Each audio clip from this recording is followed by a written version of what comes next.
All right, we are live. Oh, hello, Heather. How are you? And what is that? Leanne's craft room? Hello. How are you guys? Welcome, welcome.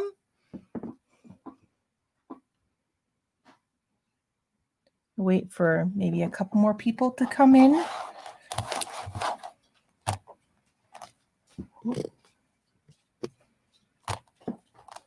So have you all done Tunisian before?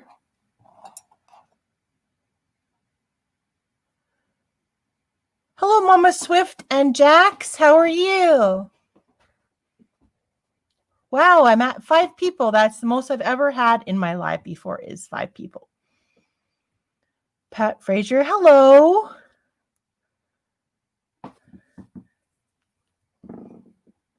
Oh my goodness, look at all the people coming in. This is awesome.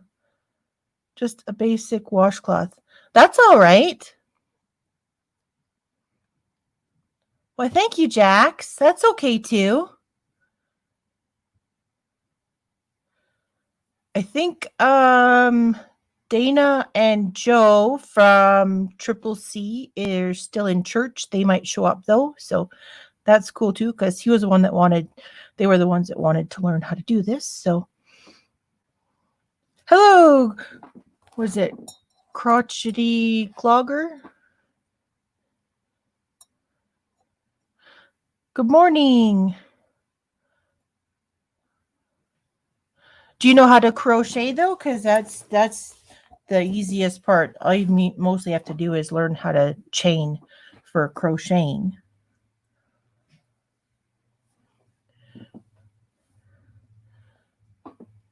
Did you bring your tissues? Oh, you heard about that? Oh my goodness. I have a box of tissues in front of me, yes, because I have 7 people in here now and I've only ever mostly had 5. So that is super awesome. I'm liking this. I love this craft groups. They're so nice and so sweet and everybody's awesome. For a set of cabled hooks I can afford. I have a bamboo set. This one here.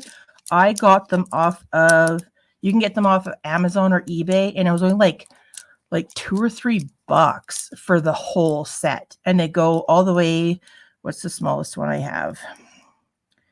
A 3 or a 2, I think it's a 3 or a 2.5, all the way up to a 10. Thanks, Jax. Holy cow, there's 11. Oh my goodness. But these 2 here I got from Walmart, and they have the 6 and the 6.5, and these are the main ones that I normally use. And then online you can always get a set really cheap too of the colored ones where they go from a 2.5 to an 8. And these ones are really cool too. There's the 8. And they come in different colors. But we can always start here if you'd like. And then whoever else comes in, we can always get them going too. It's not a big deal. You don't even have to have an Afghan hook to do Tunisian. If you just have a regular hook, you can't do as many stitches, but you can still do Tunisian. Like learn the basics and stuff with just a regular crochet hook, not a ergonomic one, because you have to have the long, nothing covering the shaft, because that's where your stitches will go. Hey, Granny D, how are you? We liked your live. I loved the trivia. That was awesome. That trivia, I know some of the questions.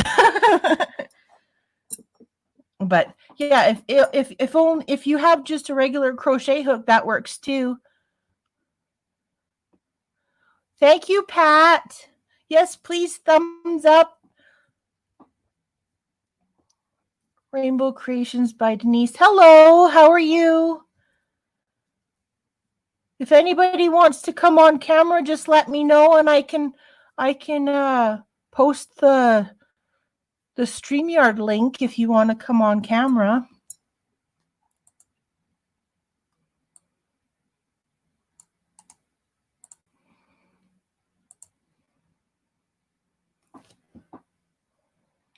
Maybe I'll just post it anyways. There you go. There's the link for the StreamYard if you want to come in and see. Sometimes it's easier to talk than it is to type. Holy cow, 13 people. That is awesome. I love this. Okay, so do you have a hook of whatever size? I prefer the 6 or the 6.5 with a worsted weight, because they say when you do Tunisian, you're supposed to go 2 sizes up from what it calls for on your ball of yarn. Because the stitches are bigger and easier to put your hook into. So yeah, I'm going to just use the long ones. I'm not going to use the cabled ones. So I'm just going to put them away. I just wanted to ask and show everybody what you needed to start with. Ugh. Okay. Cook with Catalina. Hello, how are you? So I'm going to use my 6.5 because that's my preferred hook size. And I just have a small ball of light blue worsted weight yarn, so it's easy to see. So is everybody ready to start? Glad that some squirrels came over. Thanks, folks. Thank you. Yes, thank you so much, Granny D. You're amazing and you're so sweet. I like coming to your lives. So, okay, is everybody ready? I have just a regular hook and some DK yarn ready. Okay, I can use a regular hook if you'd like me to, so you can see what it looks like. But on a regular hook, you can only probably do like maybe 10 stitches. Okay, so you just have to watch how many stitches you put on your. Hey, Melissa, how's it going? Thank you for coming. Okay, so I'm just going to use this hook then, and whatever hook you have, you can whatever size hook you have, you can use that. Make sure if you have a regular hook though, you can only do like 10 maybe at the most 15 stitches on it. Okay, so all you have to do to start off is you make a regular chain however you like to make it. This is just for tutorial purposes, so this one I will be taking out. So I'm just going to make a slip knot. You're going to chain. I'm going to probably do like maybe 20 stitches. Go ahead and use your. Thank you, Heather. I will. Thanks. So we're just going to chain. Oh, let's do 15. Okay, so that Heather can use her regular hook. So we'll do 15. So just chain 15. 2, 3, 4, and make sure you do a little bit on the looser side because you have to be able to get your hook in the stitches to lift up. So 4, 5, 6, 7, 8, 9, 10, 11, 12, 13, 14, 15. Okay. So 15 stitches is what I want. So you have to do 1 extra stitch because you will always have 1 extra stitch because the stitch that's on your hook does not count as an actual stitch. So we're going to do 16. Okay. So if you turn your chain over, we're going to go into the bumps on the back. Do not go into the very closest one to your hook. Just go into the next one down and you're going to go through, yarn over and draw up a loop. Keep the loops on your hook. These are your stitches. Okay, so go through the next bump, yarn over and draw up, and do that all the way across. So go through your loop, pull one up, through the bump, grab your yarn. So we have 5 now. Go all the way down to the very last one. Just grab all your loops and put them onto your hook. So every time you Tunisian, you start the exact same way with pretty much every project you're going to make. Always have to have a foundation row.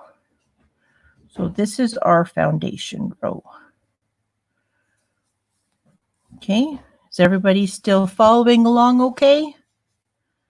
Okay, here's my last one. So if you see there should be 15 or 16 loops on here.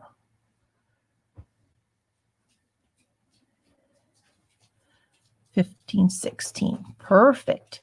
Is everybody still okay? Do you want me to wait until you catch up? Oh, sorry. StreamYard isn't blurry. The YouTube one is blurry because the video is a little bit behind on the YouTube channel. Are you still able to see though, Granny D? That's okay, Catalina. We can wait till you catch up.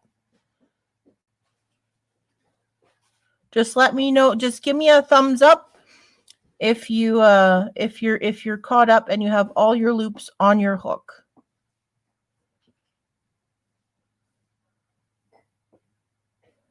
Oh, perfect. Was it better when I went closer to the camera then? Looks like your yarn is blowing out. Huh? Oh, my ball? Yeah. I've used this quite a bit and I keep reballing it. So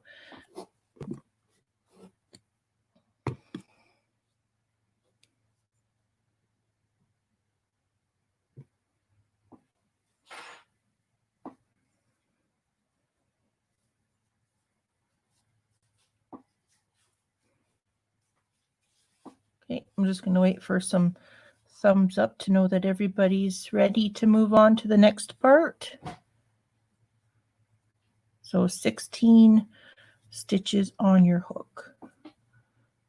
15. Uh-oh. So you probably just didn't do an you didn't do 16 chains. You only did 15, but that's okay. We're just doing this to show you how to do the stitches, Granny D, and then you can go ahead and make whatever you'd like.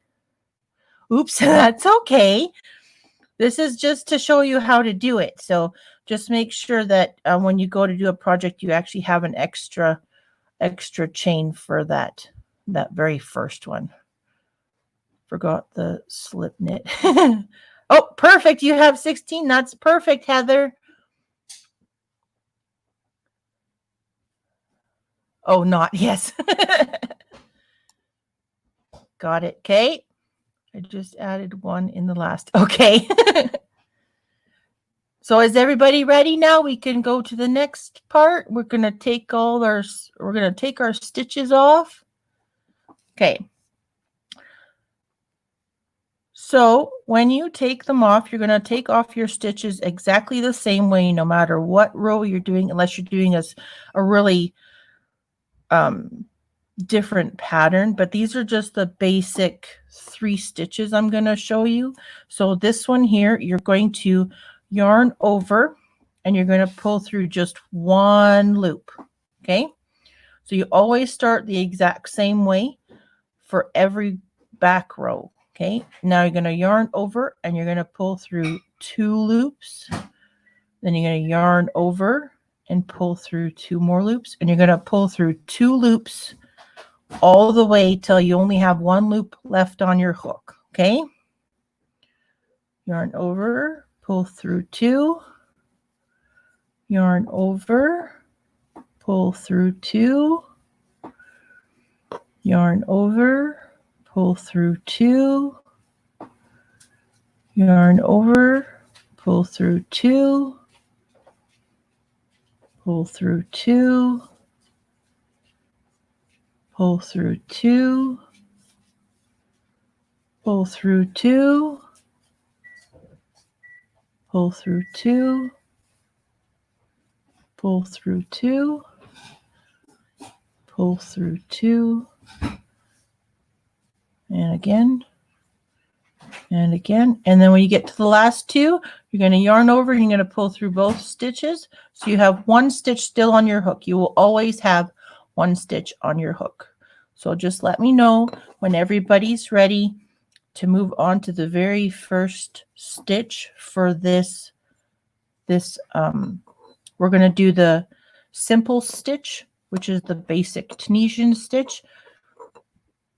Oh, I even have a coaster here that I made with it. So this is what the Tunisian simple stitch will look like when you're done.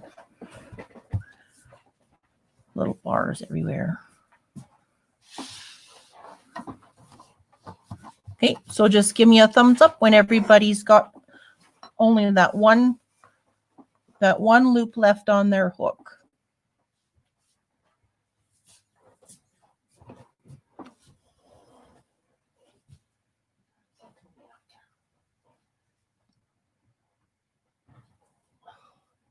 Yes, it's very pretty, isn't it?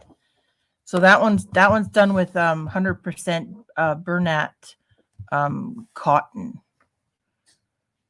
That's why I did the cotton for a coaster. Perfect. Granny's ready. Catalina's ready.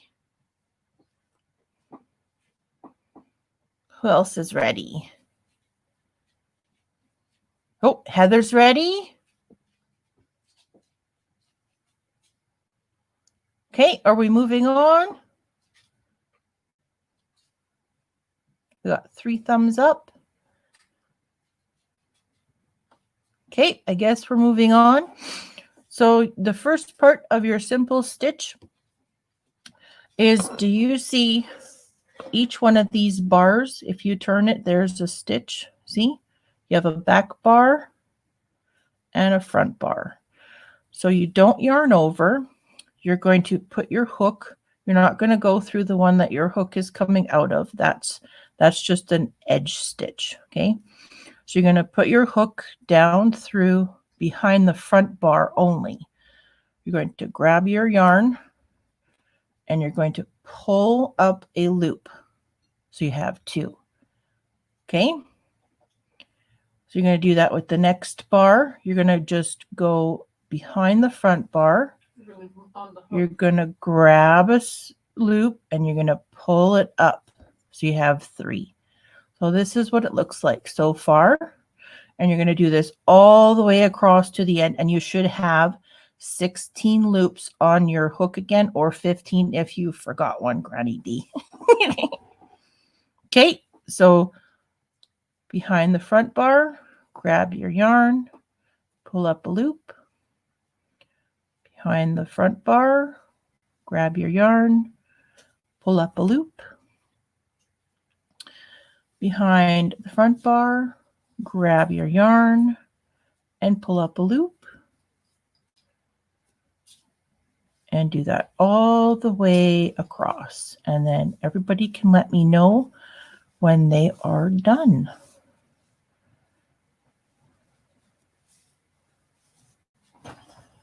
Behind, grab, and pull. Behind, grab, and pull.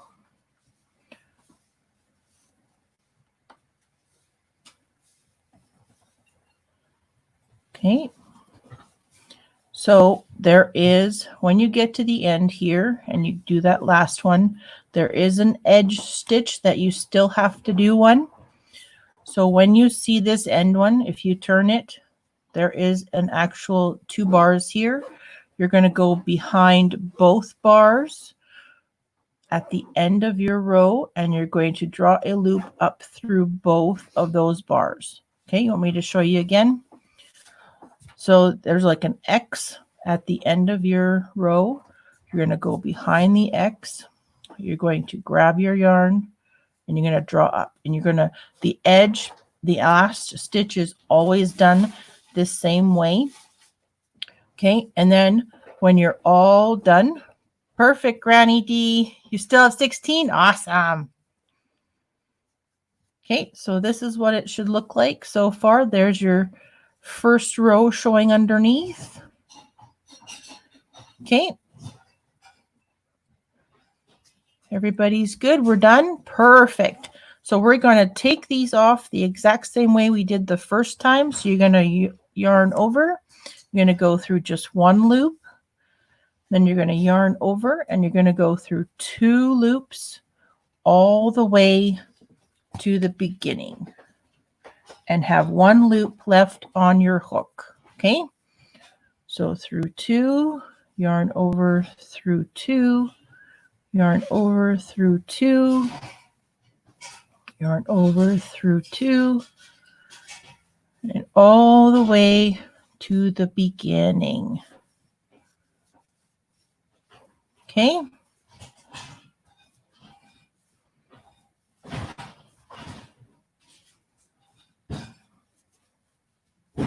And you have 1 loop left on your hook. So that's what our work,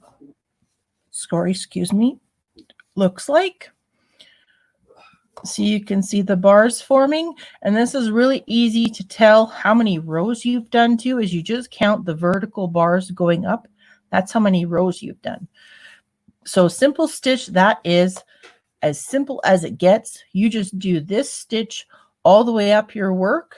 You can make a really fast, really easy scarf, and it actually turns out pretty thick when it's done. So this is all there is to it for the simple stitch. It's super easy and super fast and super fun. And this is a movie or a TV watch stitch that you don't actually need to really concentrate too much on. You can just go at it. Okay, everybody's cool with that, or do you want me to show you again? Got it, thumbs up, cool, perfect. So do you want to learn the next stitch?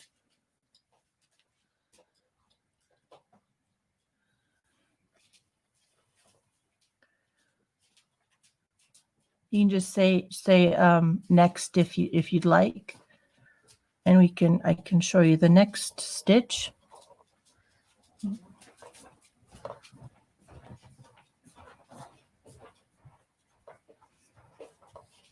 We'll do 1 more row so it's easier to see here. So through the back front loop. Next, perfect. Okay, I'm just going to do 1 more really quick row here then of simple stitch, so my work is a little bit longer, and then I will show you how to do the next stitch.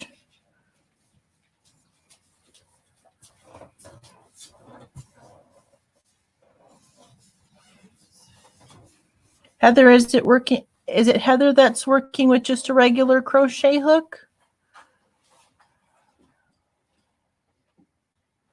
Perfect.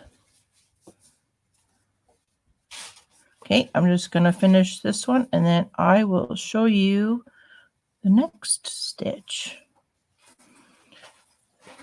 And then once I've shown you the 2 stitches, I will show you with some DK baby yarn how I do a honeycomb baby blanket. Okay, so we just did 3 rows. Okay, so I'm going to show you how to do the knit stitch next. Hang on 1 minute, guys. Bye, sweetie. Bye. Have a good day at work. Mom's got to go to work. Yep. Mom's going to work. Everybody have fun. Bye, everybody. Perfect. Have a great shift. Thanks. Okay, so I'll show you how to do the knit stitch next. So you're going to do it, you're going to start it off the exact same way we did this one with that foundation row. And then you're going to, instead of going behind, not this first one, but behind this first bar here, you are going to go in between the 2 bars and out the back. Okay, so these 2 bars here, you're going to go in between them with your hook and out the back. You're going to grab your yarn and you're going to pull your yarn up and through. See how it turns that stitch? Okay, so through the 2 bars and out the back, grab your yarn, pull it up through the 2 bars, grab your yarn and pull it up through. How's everybody doing so far? Through the bars, out the back, and pull up a loop. Through the back, pull up a loop all the way across, and then do that 1 stitch at the very end where you go behind both bars.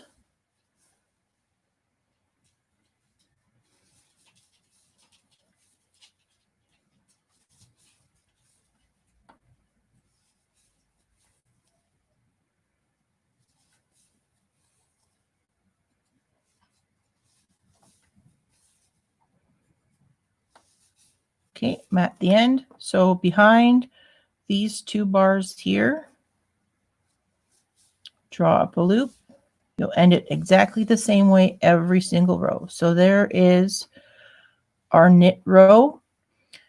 And if you want to go ahead with going back, just go through 1 loop and then 2 loops the rest of the way, all the way back till you have 1 loop left. Okay. So 1 loop,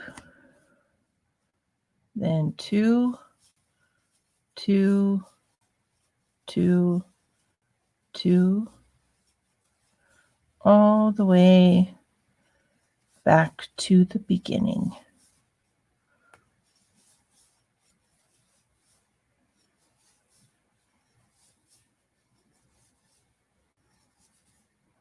Okay, so there is your very first row of knit stitches. There's your simple stitch. There's your knit stitch.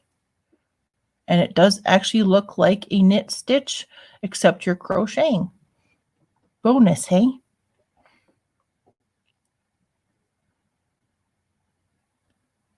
Perfect. How you doing, Granny D? Do you want me to do it again? I'm going to do it again anyways, in case. I'm going to do a couple rows so you can see the knit stitch forming. Is everybody still good? Catalina, are you still here? Perfect. Granny gave me the thumbs up.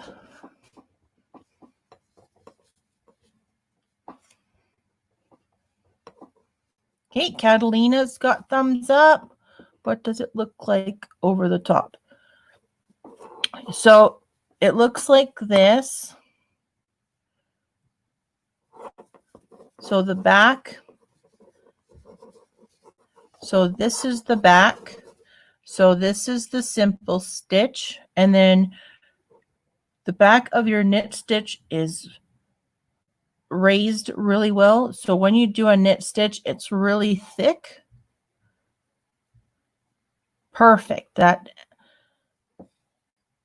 have to get going, but I'll have you running in my background. Have a great night all. See, thank you, Mama Swift. Have a great night. Okay. So that's what it looks like. That's what your top should look like, the top edge. And that's what the front of it looks like when it's facing you. Does that look like yours, Catalina?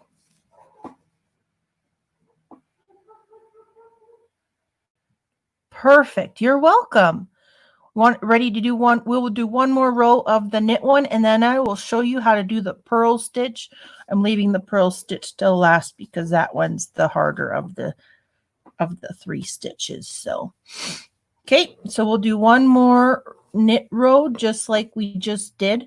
So you're going to go between, not this very end one, but between the 2, I'm going to call them posts in this one case so it's easier. So between the 2 posts and out the back, grab your yarn and pull it up.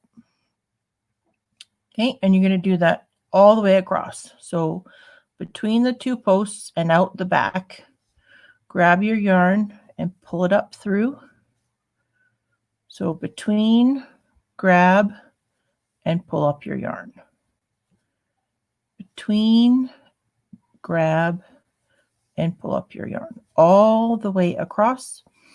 And then don't forget to do that very last stitch behind both pieces of yarn. So all the way across, you're going to go out the back and grab your yarn. Okay.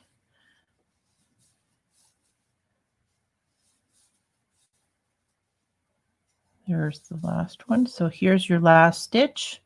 Again, behind both yarns, grab your yarn and pull up a loop. And then you take them off the exact same way we've been doing the whole time. You yarn over, you take one loop off, and then you yarn over and you take 2 loops off all the way to the beginning. Okay, Granny D, have a great night. There's only one more stitch to do, and then you can watch to see how the honeycomb stitch is done too. Because the honeycomb stitch uses the simple stitch and the purl stitch to make the pattern. And before you go, if you look, Tunisian is amazing when you have to go around the edges, because each edge looks like the top of a crocheted row. Even your bottom, all 3 sides look like a crocheted row. So it's super easy to do borders, and it's super easy to attach stuff together. Okay, so are you back at the beginning, Catalina and Heather? So we can do the purl stitch. This is super easy and super fast. I love Tunisian crochet. So this is what it looks like so far. So your 2 rows of simple stitch and your 2 rows of knit stitches. Perfect. Next. Awesome. You guys are amazing. You're so fast. Okay. So the purl stitch, if you do knit, it's kind of sort of the same. You have to pull your yarn forward towards you, put your hook behind it, and then I just hold it to the side with my finger. You go up through just like the simple stitch. Your next bar, you're going to go up through just the front of it. You're going to let your yarn go, bring it forward and around your hook, and I pinch right here with my thumb so I can grab my yarn and pull it up through that loop. So you have a bump on the front just like a knit stitch would. So don't worry, I'm going to do that one more time, okay? So pull your yarn forward and around your hook. Hold on to it right there so it's out of the way. Go in behind the front loop. Let go of your yarn. Okay, hold it with your thumb so that there's space to pull your hook through.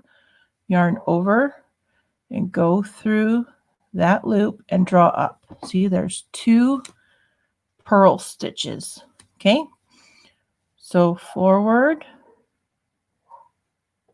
hold your yarn, go behind that front bar, pull your yarn back around, whoops, hold it with your thumb,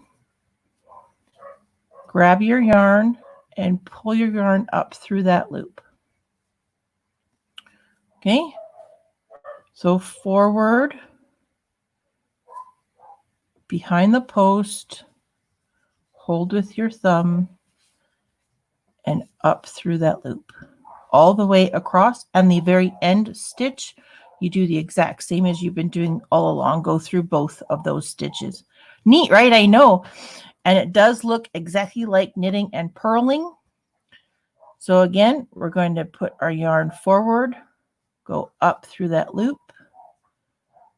I hold it with my thumb and then up through that loop.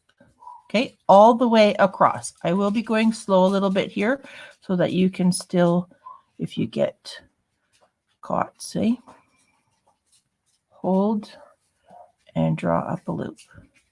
So forward, hold, and draw up a loop.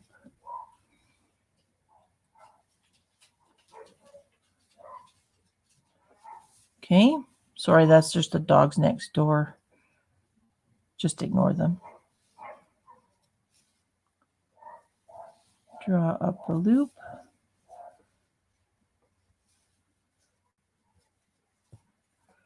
Draw up a loop.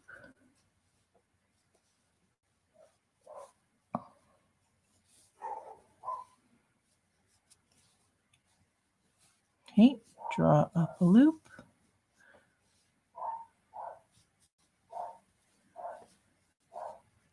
Draw up a loop.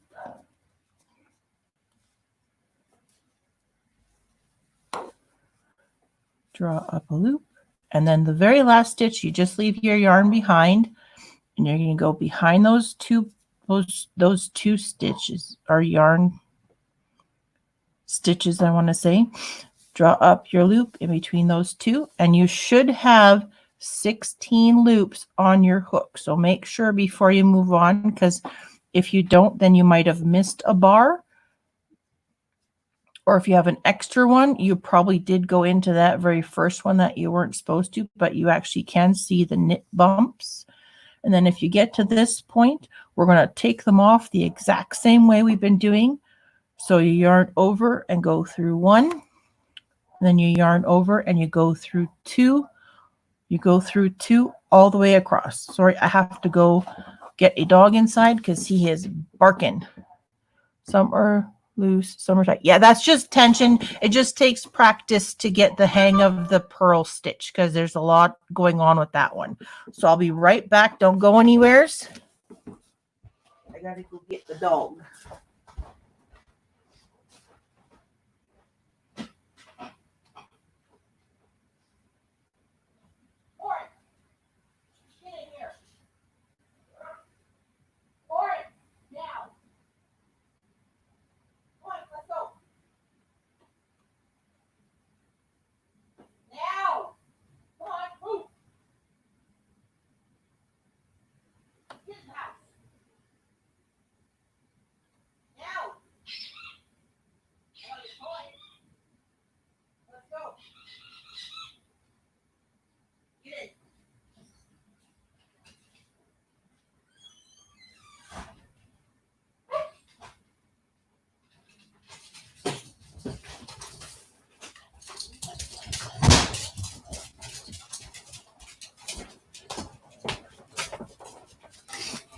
Nope, go lay down.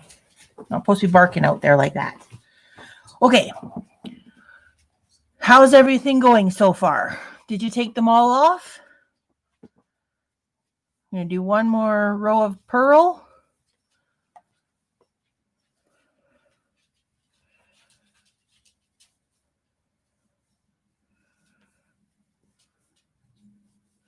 So that everybody has the hang of it. And yes, you can always come back and rewatch the video. See, there's the purl front. And the purl back is sunken in. So your knit or your simple stitch looks like a regular knitting knit on the back. Your knit stitch is raised on the back, and your purl stitch is sunken in because it's raised on the front. So 2 simple, 2 knit, and 1 purl. Perfect. Everybody's doing so good. Okay, so one more time, we'll do the purl stitch. So bring your yarn forward, go up through the front of that loop, bring your yarn around, pinch it with your thumb, bring up a loop. Okay, forward, up through the loop, bring your yarn around, pinch it, yarn over and up through the loop. Okay, so around, hold, behind, around,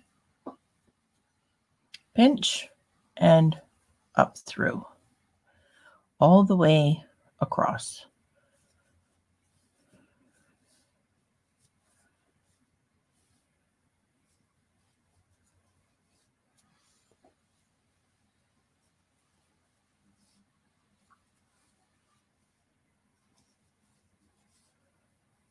All the way across.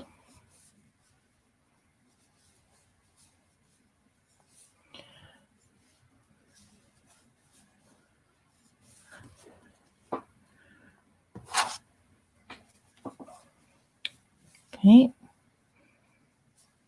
Make sure you get every post because sometimes they do sink in a little bit. And you just got to grab them.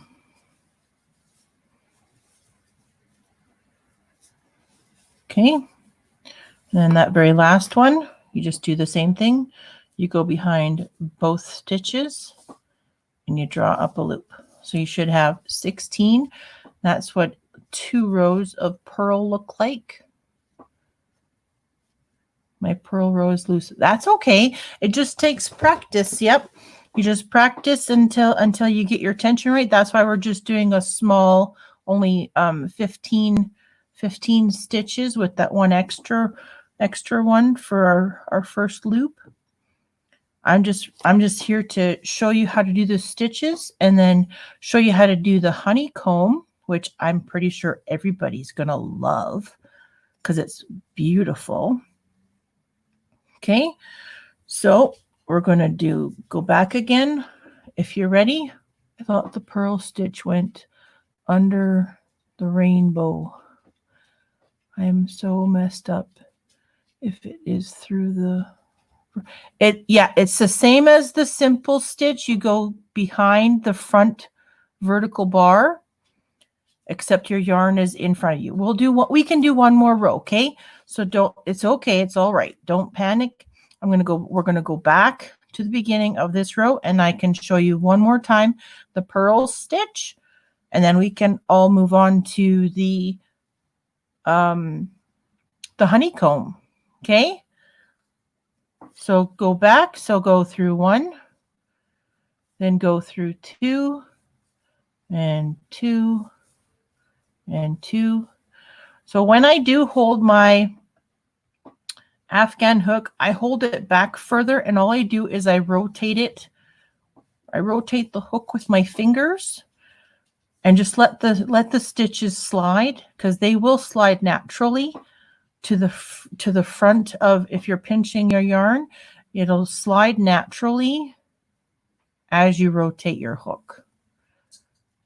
And then it's not as hard on your wrist because you're not making a whole bunch of movements. And your yarn just slides really nice. And it does help with tension a little bit if you just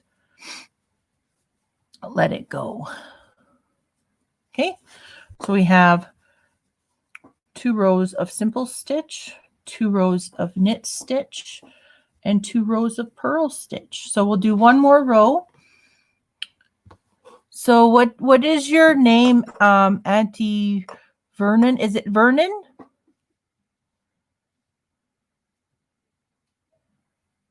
Crochet and stuff. We'll just call you Auntie, okay? That's easier.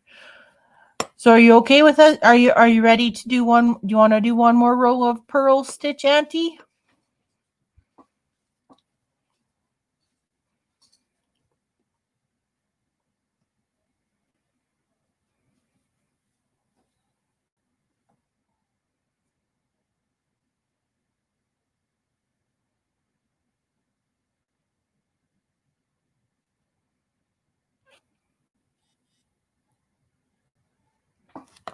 Let's wait, see if she's finished the row.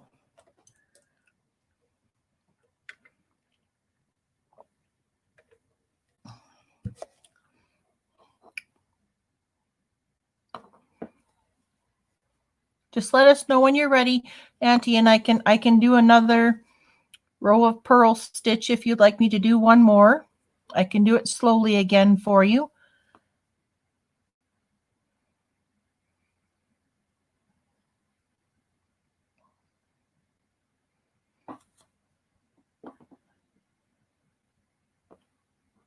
Because it's okay if you ask questions or if you're stuck. We can always redo it. That's why we're just doing a simple swatch. So I did do ahead of time. I did 3 different, I'll just grab them, 3 different swatches of each stitch to show you what they look like. So this is what the simple stitch looks like with the purple variegated yarn. That's the front of it with the bars. And as you can see, each edge looks like a crochet edge. Every single edge looks like a crochet edge, even the top one. Because I can show you how to bind off the top so it doesn't look holey like it does here. So this is how I did my top. And this is what our top looks like right now. Okay. So this is the simple stitch, and this is what the back looks like. So this actually, the back of this looks like a regular, like, knit 1 row, purl 1 row when you're doing knitting. So stockinette. This is what the back of a stockinette looks like.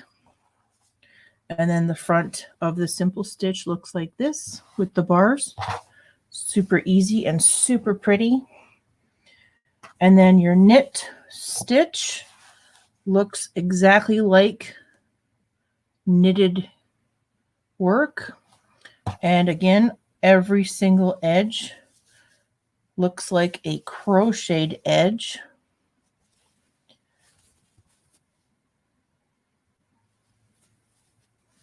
Right? But the knit one is super thick because it has those ridges on the back. There's the back, the ridges on the back, and it's super stretchy. And it's really thick because you're going through the center of the bars, but that's what the knit one looks like. And then your purl stitch is really pretty. This is the front, as you can see. Or is it the back? This is hard. No, this is the front. Okay, this is the front. So this one's even stretchier than the knit stitch. So there's the front, and every edge, again, is still a crocheted edge. There's your crocheted edge on all 4 sides. And then your back is kind of sort of in between the knit stitch and the simple stitch. It's not as raised, but it is raised a little bit, and it makes it stretchy. Okay. So there's those 3 samples. So Auntie, are you getting it okay? Do you want us to do one more row of purl? Or do you want me, I can show you how to bind off this row if you'd like. And then we can do the honeycomb if you want, because we are going to be doing the purl stitch quite a bit for the honeycomb as well.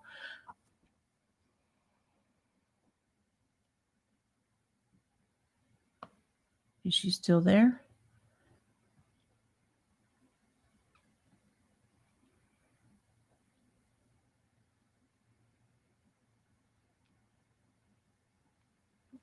That will work. Okay, so we can do the bind off then. I'll show you how to quickly do that. And you can do it a couple different ways. It doesn't matter which way you do it. So when you bind off, you're going to either do it 2 ways. You can do it like the knit stitch and go in between the bars and pull up a stitch. And all you're going to do is do a single crochet. Okay. Or you can go in the front bar, pull up a loop, and then do your single crochet. I like to do it this way because it still looks like your simple stitch is going up into your work. If you want to do it the other way, go back one here. If you want to do it the other way, where you go in between and out the back and pull your stitch up and then do your knit stitch, that's the best way to do it for your knit. When you're doing a knit stitch pattern, you made another purl row. Awesome. Good for you, Auntie. Or, I mean, Catalina. Okay. So we're just going to do this one, though, because this is the one that's a little bit harder, but you can do it either way. And with the purl stitch, you can do it the exact same way, too. So you just go yarn in front, go up through the front, the back of the front post, pull your yarn around, pinch it, pull your yarn up, and then do a single crochet. So then it still blends in with whatever work you're working with. So it looks like your purl. Okay. So, but I'm going to just do the other one here. So you go in between both bars, pull your yarn up, and do a single crochet. Okay. So in between, out the back, and do a single crochet all the way across. But yeah, if you're doing the simple stitch, it's easier just to do it behind that front bar, pull up a loop. Do you do the, what's B-I-D, oh, bind off in the forward pass? Yes, because when you're going back, your work, the right side of your work should always be facing you. You don't turn off. You don't turn your work for Tunisian. So when you do your back way, that's finishing off the row that you just did. And the next row would be your bind off when you go to the left. Good question. Okay, so in between and out the back and pull up a loop and single crochet.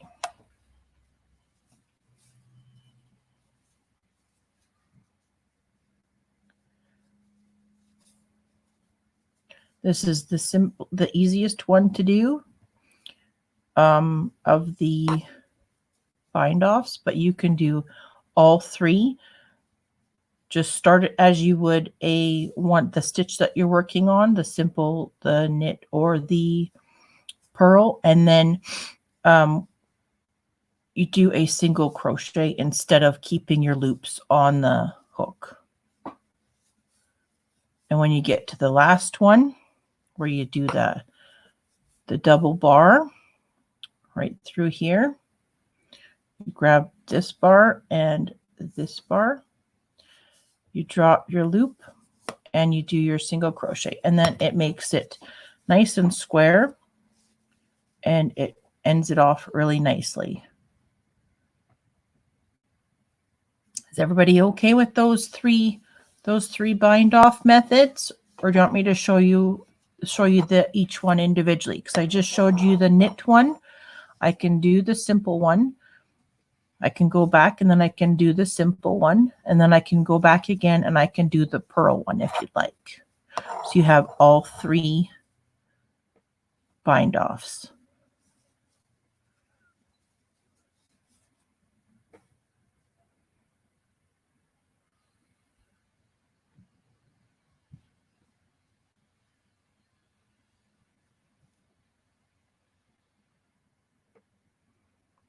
And if you want to move on, just give me a thumbs up and we can move on.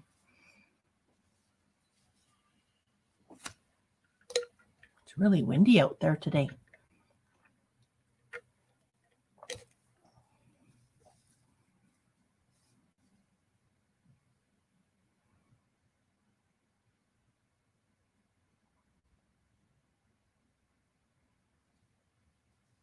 Everybody okay still?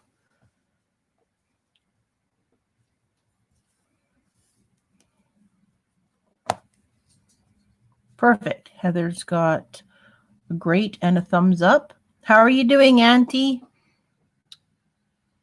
Over check oven check break. Okay. For sure. Just let us know when you're back and then I can start the honeycomb.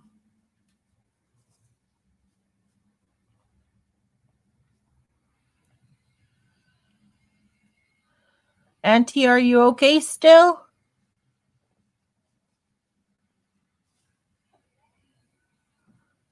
Oh, is it howling out there? Woo. Can't find the thumbs up. Sorry, that's okay. You could just say thumbs up too. That's all right too. So everybody's good? Okay, so while we wait for Catalina to come back from checking her oven, I am actually going to just frog all this out and I will start from scratch for the honeycomb because I want to do the foundation row again, and we'll do a few extra stitches here too. So I'm just going to frog this.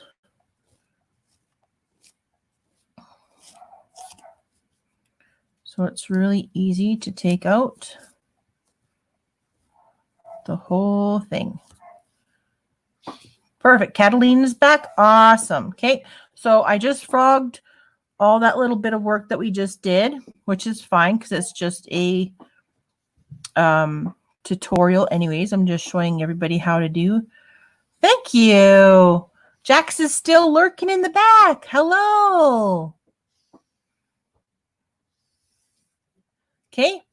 So everybody ready? Or do you have another ball of yarn or whatever you want to use? It doesn't matter.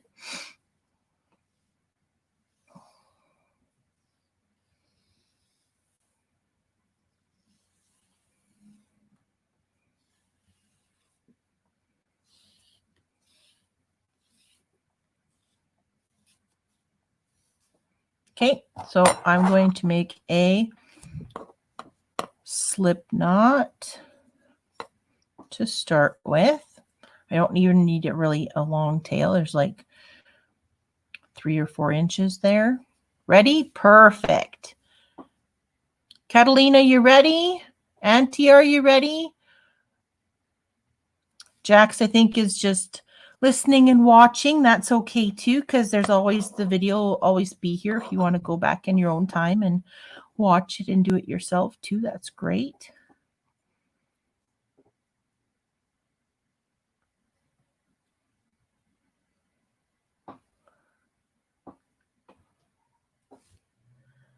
Baking apple bread. Ooh, nice. That sounds good.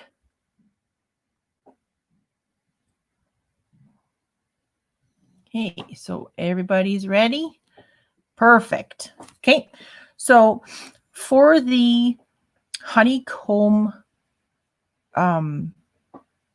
pattern, you have to have an even amount of stitches, not including that extra stitch that you have to have on your hook. 16 will work, but you have to do one more stitch, Catalina, because you need an even amount of stitches for the pattern, plus the extra 1 stitch for that beginning stitch. So you'll have to have 17 or 15 stitches. So I'm going to do 21, 2, 3, 4, 5, 6, 7, 8, 9, 10, 11, 12, 13, 14, 15, 16, 17, 18, 19, 20, and 21. Party at Jack says, yeah, because she's making apple bread. Nice. Okay, so everybody have their chain ready of the even amount plus the 1. I'm doing 21. Catalina's doing probably hopefully 17. Okay, so again, you're going to do your foundation row the exact same way I showed you before. So you're not going to count this first chain. You're going to turn your yarn, your work over, and you're going to go into the back bump on your your chain, and you're going to draw a loop up. Okay, and you're going to do that all the way across. 21, perfect. Okay, so put your hook through the back bump and draw up a loop all the way across to the end. So you should have, Auntie should have 21. Oh, Catalina should have 21. Perfect. Heather, how many are you doing? How many chains are you doing?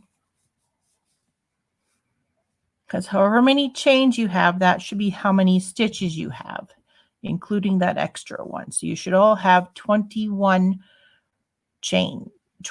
loops on your hook when you get to the end of your row, after drawing up a loop through all the bumps.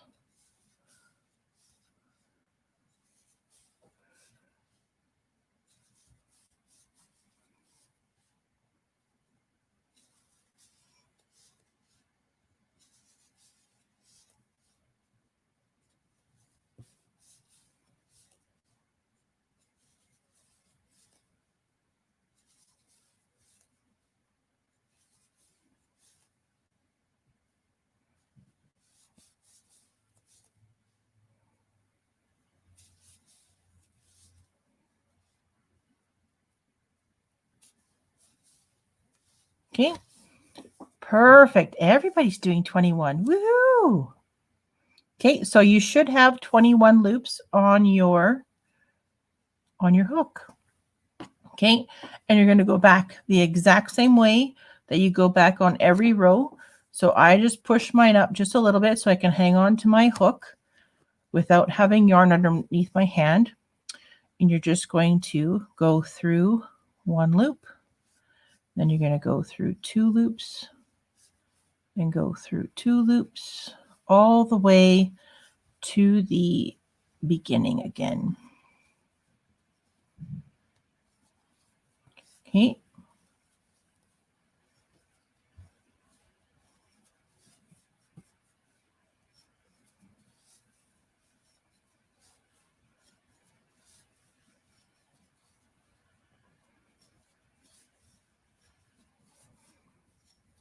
Tunisian is really fun and really easy. You can experiment all you want with it.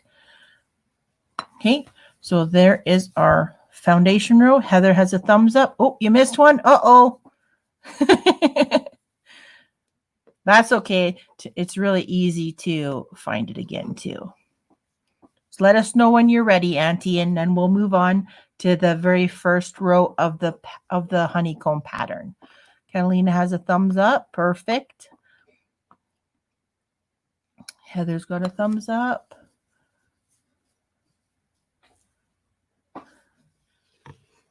Wish we had smell-o-vision so we could smell that apple bread that Jax is making. That'd be cool. It'd make me hungry, but that'd be really cool. Smell-o-vision.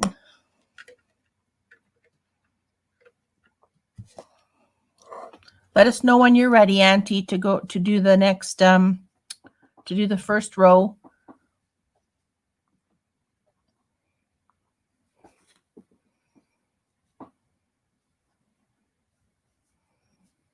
Because we'll wait for you. Very patient. Okay. Oh, perfect. Okay, so we're going to start this off. You're going to do a simple stitch. Ooh, I'm cooking chicken. Oh, everybody's cooking. It's only 10 after 3 here, so it's not. I have a couple hours before supper time. So we're going to do a simple stitch, a purl stitch, a simple stitch, and a purl stitch all the way across. Yummy goodness. I know, right? So you're going to do a simple stitch first. You're going to go up through up behind the front post of the first stitch. So this first one doesn't count again. So this next stitch, you're going to go up through the back. You're going to grab your yarn, do a simple stitch. The next stitch is a purl stitch, 4 p.m. That's not bad. You're only an hour ahead of me then. So a purl stitch in your second stitch. So yarn forward, go up through, just through that front post. Pull your yarn back around, pinch it, yarn over and pull up a loop. So you did a simple stitch and a purl stitch. Now you're going to do a simple stitch in the next one again. So up through the front post, pull up a loop. You're going to do a purl stitch. So every other stitch is a knit stitch and every other stitch is a purl stitch. Okay. So yarn forward, up through the front, yarn back around, pinch with your thumb, pull up a loop for a purl stitch. Then you're going to do a simple stitch in the next one. You're going to do a purl stitch in the next one. I'm just going to do this nice and slow. Simple stitch. Okay. And then a purl stitch. A simple stitch. And a purl stitch. A simple stitch. And a purl stitch. A simple stitch. And a purl stitch. Simple stitch. And a purl stitch. A simple stitch. And a purl stitch. And the last main stitch is a simple stitch. Okay, and then this end stitch, you're going to do exactly the same as all the other rounds. It ends exactly the same every single round. So you go in behind both of those yarns, you draw up a loop. Okay. Hey, Kathy, how's it going? How's Mimi doing? It is Kathy, right? I know everybody keeps calling you Mimi because that's what your name says. But I think you told me that it was Kathy, right?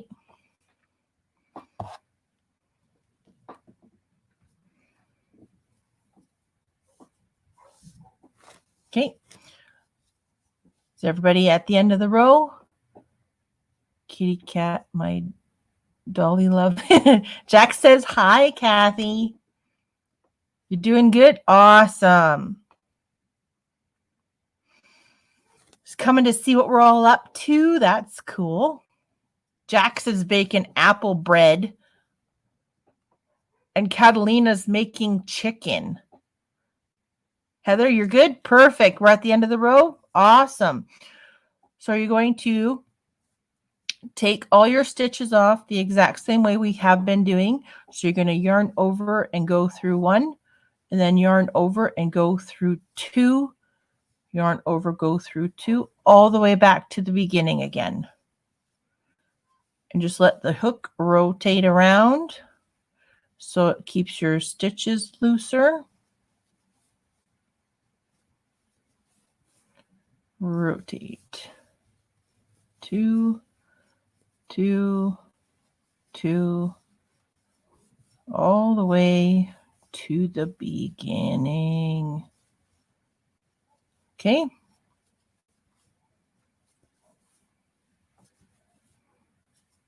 So there you go. You have done your very first row of the honeycomb pattern. So you did a simple stitch, a purl stitch, a simple stitch, a purl stitch, all the way across.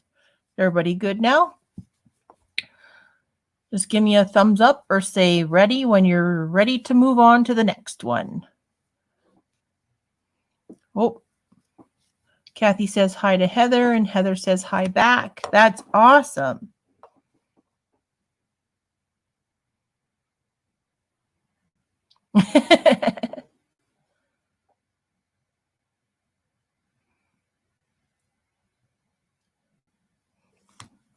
I'm glad I caught your live the other day, Kathy, because that was the first time I've been in one of your lives, and you're hilarious. I like watching you. Ready? Perfect. Auntie's ready. Heather, are you ready? Catalina, are you ready? Oh, Catalina's ready. Heather, are you with us?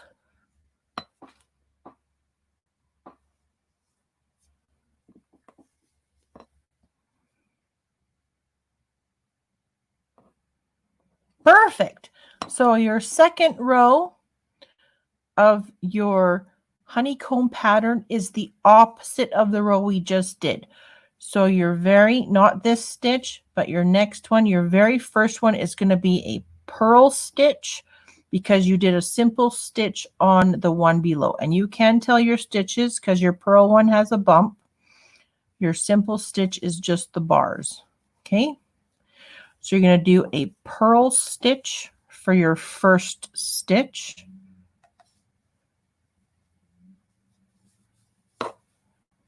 Like so. And then when you're over your purl stitch, you're going to do a simple stitch. Okay. So you're going to do this all the way across. You're going to do purl stitch, knit stitch, purl stitch, knit stitch. Okay. And if you end up doing a simple stitch, I meant not knit stitch. So if you end up doing a simple stitch on a simple stitch, that means you've missed a you've missed the 1 and 1. Watching but knitting on zebra socks today. Perfect. Yeah, you wanted to get those done for Dora Beth, right? They were looking awesome the other day when you showed them in the video. That was cool. So purl stitch, simple stitch, purl stitch, simple stitch, purl, simple, purl, simple, purl, simple, purl, simple, purl, simple, purl, simple, and the last one should be a purl stitch because we started with a purl stitch, and then you're going to go in behind those 2 bars again to do your very end stitch. So this is what it looks like so far, and you should still have 21. Perfect, Heather. Ooh, you're fast. So you should still have 21 loops on your hook. Okay, this is what it looks like. You can see your honeycombs starting to form with just the 2 rows. Okay, so take your yarn off like we have been doing. So through 1 and then through 2 all the way to the beginning. And just let your hook rotate in your hand. And your stitches will move nice and smoothly.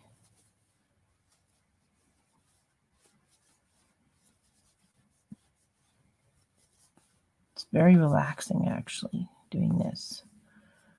I have done a whole queen size blanket doing just straight simple stitch and doing like 20 rows of one color and 20 rows of another color. I did a whole queen size blanket on those corded Afghan hooks. I love it. It's a nice heavy blanket. It's a very good winter one. So if you're at the beginning, we're going to do a third row. Perfect. Heather's ready.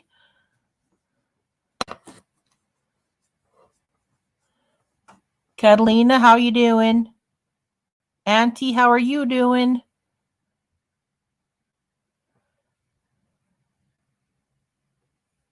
Jax, how's that bread coming? I really wish we had smell-o-vision. That'd be cool. Then I can smell everybody's food. get the calories by just smelling it. You'll catch up. Are you sure? We can wait. It's okay. I got more time than money.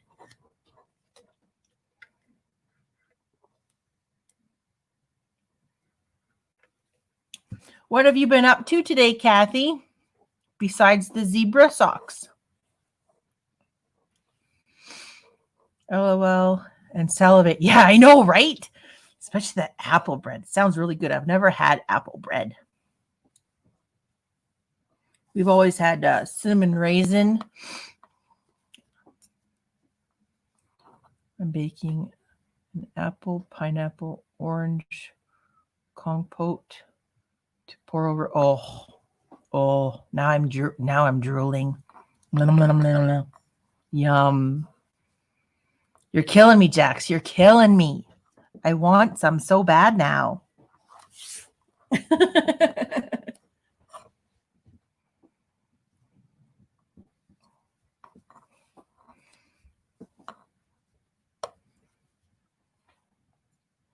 Interesting. I've only done blueberry. Oh, anything I don't have to cook is good with me because I'm not a cook or a baker. I don't mind being a taste tester though.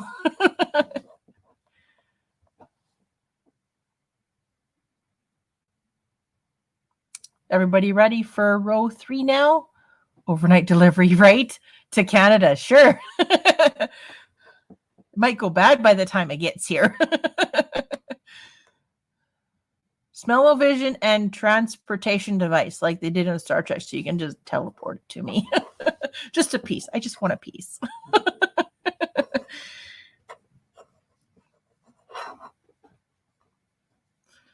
I'm in Washington and have apples coming out of my ears, right? So you must have an apple tree or 2 or 3, right?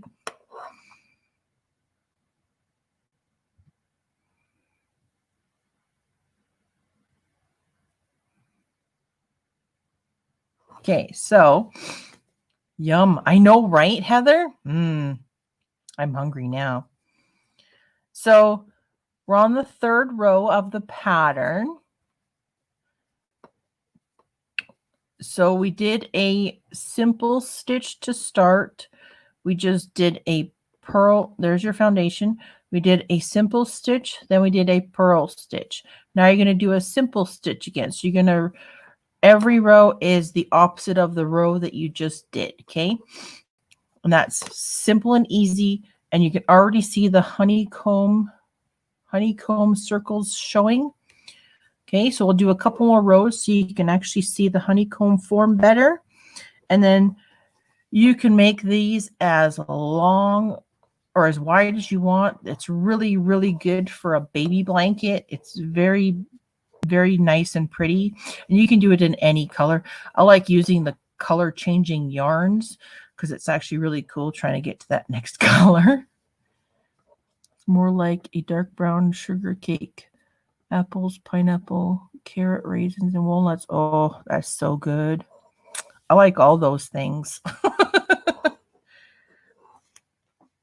Carrot cake is good too. So this row here, the 3rd one, we're going to start with the simple stitch because we did the purl stitch in the row behind. So you just go not through this one, but through your next bar. You're going to go up behind the front bar, draw up a stitch for your simple stitch. You're going to do the next stitch is a purl stitch, then a simple stitch. See, there's your purl from the row before. That's what it looks like, and that's what the simple stitch looks like. So if you see a purl stitch, you're doing a simple stitch. And if you see a simple stitch, you're doing a purl stitch. Purl, so we're doing a simple. There's a simple, we're doing a purl stitch. And so on and so all the way to the end. So there's a purl, there's simple, purl, simple, purl, simple, purl, simple, purl, simple, purl, and your last stitch should be a simple stitch. And then your very edge stitch, you're going to go behind those two, draw up a loop, and you should still have 21 stitches. See how those honeycombs are looking? There's a loop there, and there's a loop forming up here. See, loop here and a loop here, opposite each other. Isn't that pretty? Okay, and you're going to take it off the exact same way. So I hold my hook further back and I just rotate it. So yarn over and pull through one, yarn over, pull through two, and pull through two all the way to the beginning.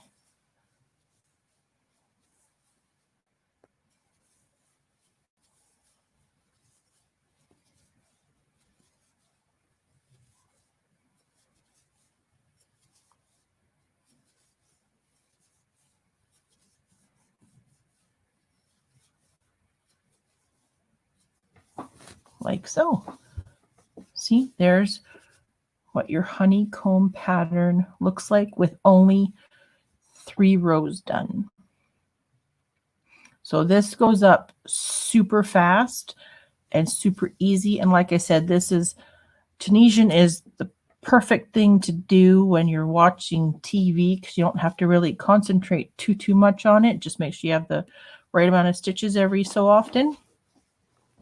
So I'll do one more row and then we can bind it off. Okay. So we did a simple stitch, a purl stitch, and a simple stitch. Now we're doing a purl stitch for your first stitch, a simple stitch, and a purl stitch, and you just keep going one and one. You go back and forth and you do the opposite on the next row. So if you start with a simple stitch or a purl stitch, you end the row with a purl stitch or a simple stitch. Okay, and the same with looking at the row that you're going into. This was a simple stitch. You should be doing a purl stitch. And a purl stitch, you should be doing a simple stitch. And you do that all the way across, and then the very end one is done exactly the same as every round.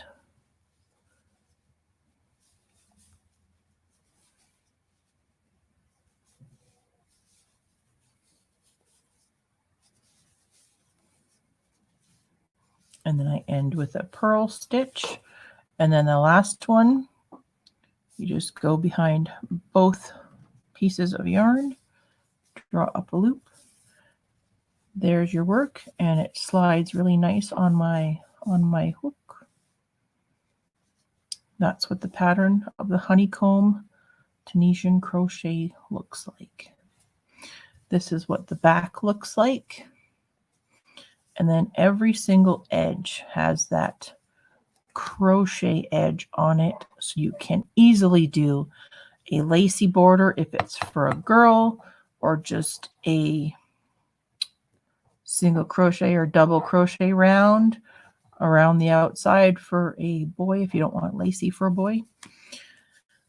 But it's super easy and it's super fun, and there are so many patterns on YouTube that I've been watching. You can do a chevron blanket, like the zigzag wave.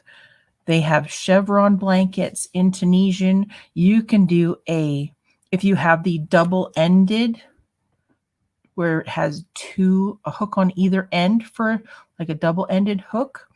You can do Tunisian crochet hats in the round, which is super cool. And I do have corded double-ended hooks. Like I have a cord in the center like you would for a circular knitting needles, where it has the hook on either end, to do Tunisian hats, which are super cool. And there is lots of videos on YouTube for that as well. If you just look up Tunisian crochet patterns or Tunisian crochet stitches, there's so many more. I'm just showing you the main 3 basic ones that most Tunisian crocheters know. And then I just showed you how to do the honeycomb, which is super popular. Okay, Auntie, have a good day then. I think we're almost finished here anyways, because I'm just going to go back on this row, and then I will show you how to bind this off using the same stitches that we have here, like the purl stitch and the knit stitch. We're going to bind it off in pattern form so it keeps with pattern. Okay, so we're just going to go back the way we always do, with 1 and then 2 all the way across. And I just let my hook rotate in my hand.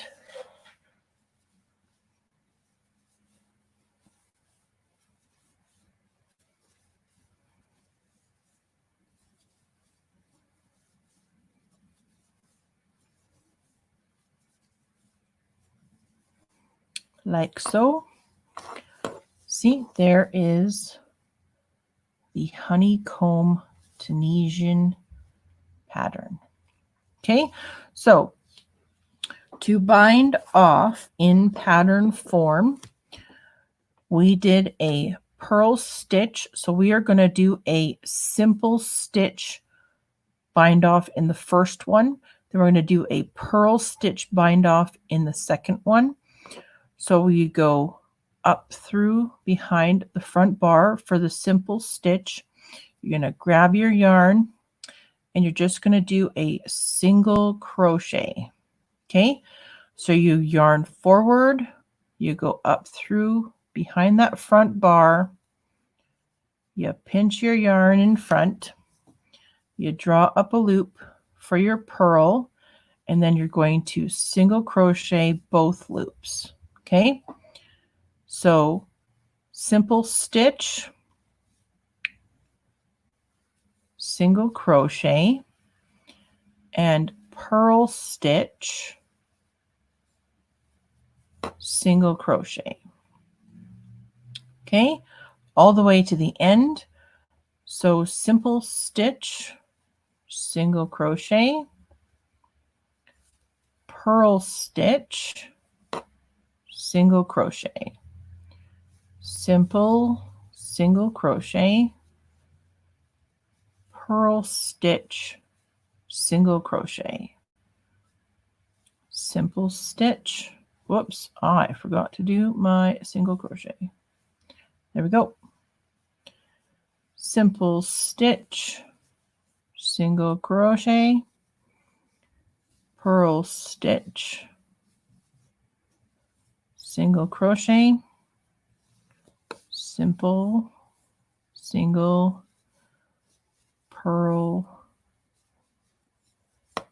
single, simple, single, purl, single, simple, single, purl, single, simple, single, whoops, purl, single, simple, single, and then your very edge stitch, you're going to do the exact same thing too. You go through both, behind both loops, you yarn up, and you do a single crochet, and that's what makes it nice and square. So that is the honeycomb Tunisian pattern. And you can do this with however wide you want it. So as you can tell, however wide you make your chain, that is how wide your pattern is going to be. With the knit stitch, the knit stitch pulls in a little bit, not a lot, but it still pulls in. So you do lose a little bit of width with a little bit of width and a little bit of length with the knit stitch because it is really thick. But yeah, that's pretty much all there is to Tunisian crochet. And like I said, if you get one of the corded ones, you can do a queen or a king size blanket. And if you do want to use, like some people don't like to use that really fluffy polyester baby blanket, the really fluffy baby blanket, like the Bernat baby blanket yarn, the size 5 or 6, whatever it is. You can use that one with the size 10 crochet Afghan hook, and you can make a really thick, really soft baby blanket just by doing simple stitch or honeycomb stitch or whatever, because it shows up beautifully and it makes it really thick. And or they can even use the blanket for like a blanket for them to lay on. Hey, Triple C is in the house. She came in at the end. Oh my goodness, because we're almost finished. I can go over it again for if you want, Dana, because you will catch on really, really fast, or you can catch the replay. Because Heather's got it. Jax was baking up a storm. I wish there was smell-o-vision that I can smell her apple bread that she's making. Auntie Vernon, I think it is. We're just calling her Auntie. She was doing great and amazing on this too. And who else was in here? There was somebody else. Catalina. Yes, Catalina was doing amazing as well. How was you just finished church, right, Dana?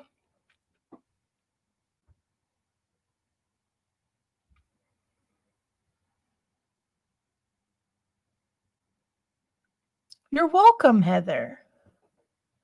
Thank you, Catalina. And you're welcome as well. So yeah, that is super easy, super fast, super fun. And you can watch TV and not worry about too much of anything. Granny D was in here, but she had to go. So she said she got the first 2 stitches. She missed the third one, but she said she would catch the replay. So that's awesome too. But yeah, we were just doing a Tunisian honeycomb pattern with Tunisian. And that's what it looks like. Isn't it pretty? You can actually see the circles for the honeycomb. Hey, Joe, how's it going?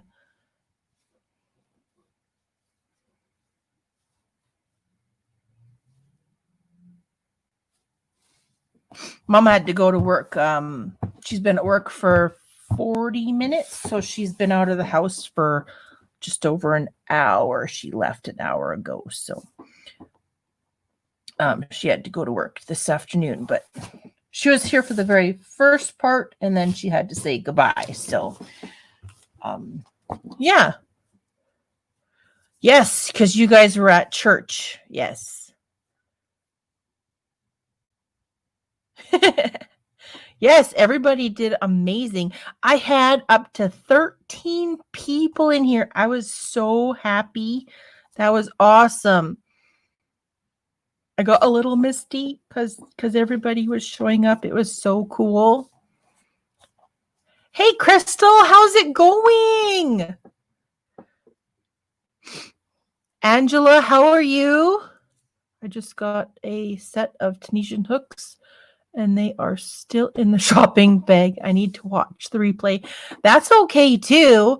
I can always just show you right now how to do it again too. It doesn't matter to me because I have more time than money. So you're welcome, Catalina. No, Joe, don't be sad. I can do it again just for you guys because you were the ones that wanted to learn this. So I am okay with that. Is it Leanne's craft room? Am I saying that right? I've been here the whole time, though lost my connection for a few minutes for the beginning of the honeycomb. So I will rewatch. My name is pronounced Leanne. Perfect. No, that's okay. I'm sorry you lost your connection, but I'm glad you were watching. Let me grab my hook and yarn. Perfect. You want to go right now? Awesome. I can redo this perfectly for you right now. So Joe and Dana and Crystal, if you want to, grab a Afghan hook, or you can use just a regular hook. Just do not so many stitches. And I will redo it right here for you. We've only been on for about an hour and a half, so that's not bad. So just give me a thumbs up or say you're ready when you've got worsted weight yarn if you want and a hook to use.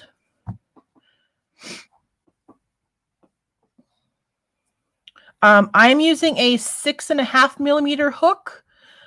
So when you do Tunisian, whatever size hook it says to use on the ball of yarn you're using, you want to go 2 sizes up from that with Tunisian because you have to have a bigger hook so that it's looser. You just woke up? Holy, yeah, you guys were up late giggling and having a hoot because I was there. I was there watching. You guys, did you find those ghosts? Crystal?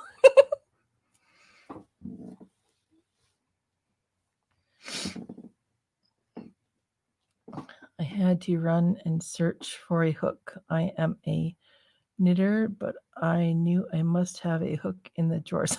Nice. You're going to do it again, Catalina? Awesome. Okay, so just let me quickly go to the bathroom while everybody gets their supplies, and I will be right back. Don't go nowheres.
Okay, I'm back.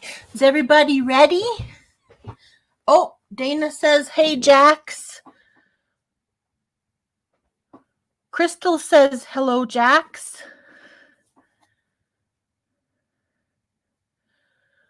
Crystal and Dana, do you want to come in on video? Because I'll repost the link for the StreamYard. Nobody else wanted to come in so earlier, but if you want to, it's easier to. You want the StreamYard? Okay, hang on. I'll repost it.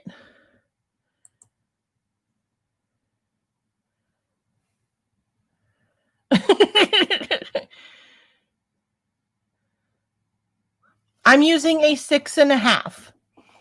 You can use a 6.2 if you want. It doesn't matter too much for showing a tutorial. But when it comes to doing a pattern for somebody, you want to do 2 sizes more than your yarn calls for.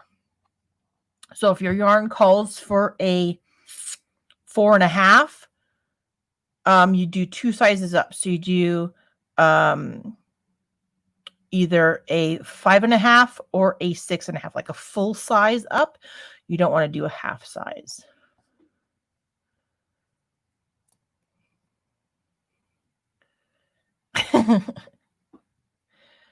Yes, because she totally got freaked out when someone's face showed up at that window. I almost killed myself laughing. Holy. Hey, Crystal. How's it going? Oh, I am tired. Right? You guys were having fun, though. That was awesome. Oh, long night. Are you going to crochet with us? I actually won't be able to. I have to go and pick up the baby. So I left you a message up above Okay. right before you seen the Hello Jax. Okay. And I was letting you know that, what do you call it? That I'm waiting for my girls to get home, my older ones, and I have to go pick up the baby. Okay. So are you going to be on later tonight? Probably not. I do them live on Monday nights, though. My regular lives are Monday nights. But I could totally, you could watch the replay, or I can do it again. Doesn't matter. I can do it again. Okay, well, what we could do too, I can get Ketcha and I could do the replay. Sorry, different angle. That's okay. Yeah, last night was wow. Last night was a funny night. You missed it. Charlie, oh my god, she was this close on peeing her pants. This close. Right. I was dying. It was hysterical. It was hysterical. You have to watch the replay. I will. I'll have to catch the rest of it. Oh, it was funny. I did think it was funny because you guys were asking for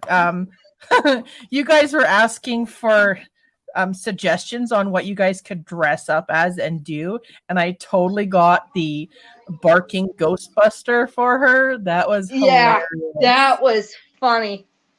That was hysterical. And I'm like, Crystal's so gonna go for this. Oh yeah, I've been trying to talk her into a couple different ideas, and she's like, no. And I'm like, oh yeah, you just don't know it yet. She says no, but then she does it anyways. So yeah, she says no, and then she goes back and does it. So yeah, it's gonna get interesting within the next couple of sessions. So we're still working on the 1950s.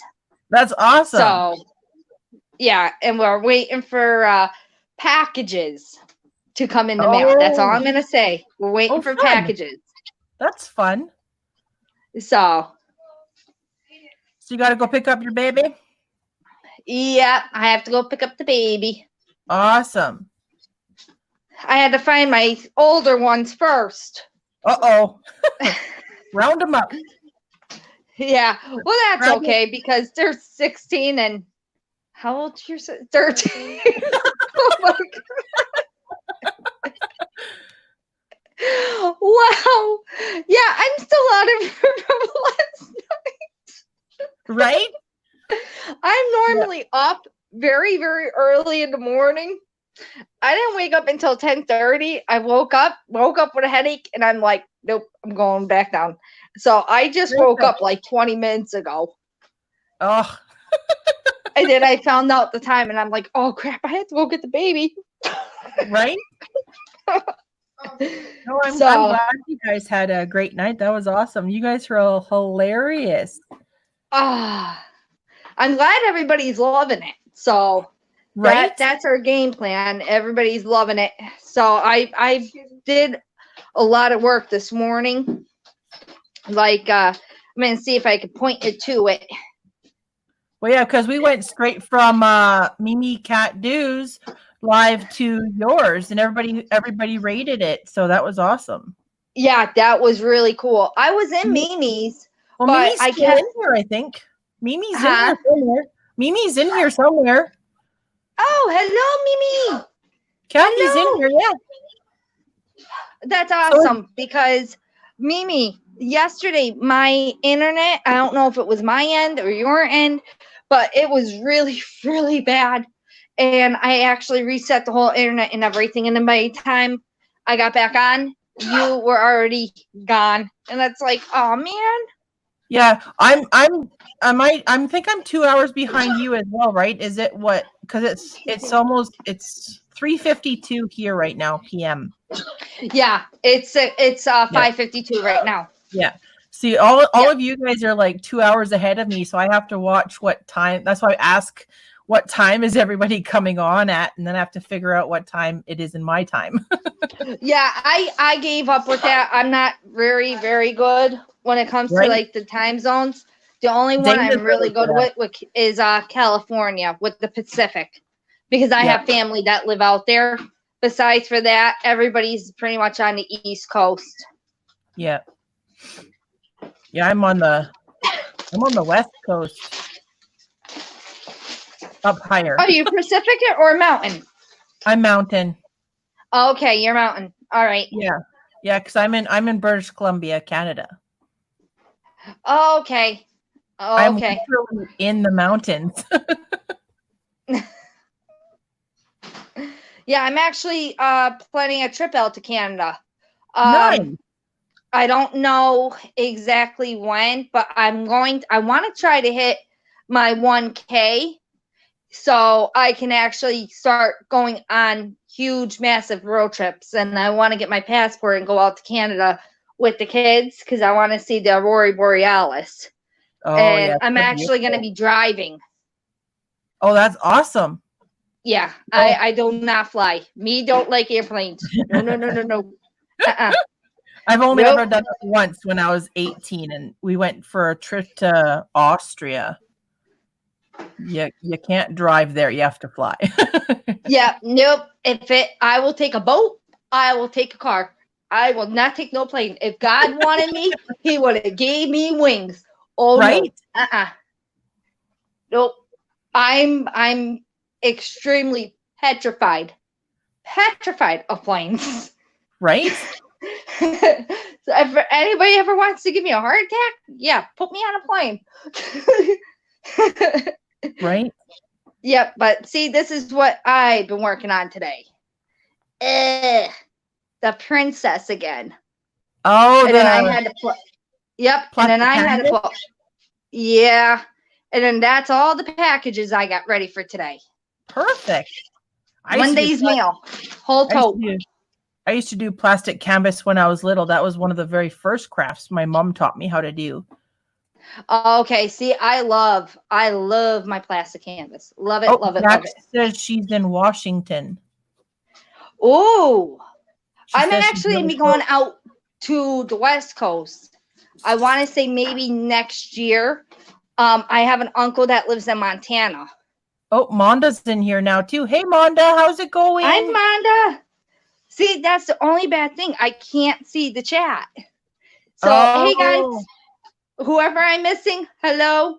Right. I just woke up 20 minutes ago, seen Just Frog get on and wanted to come in. Yeah.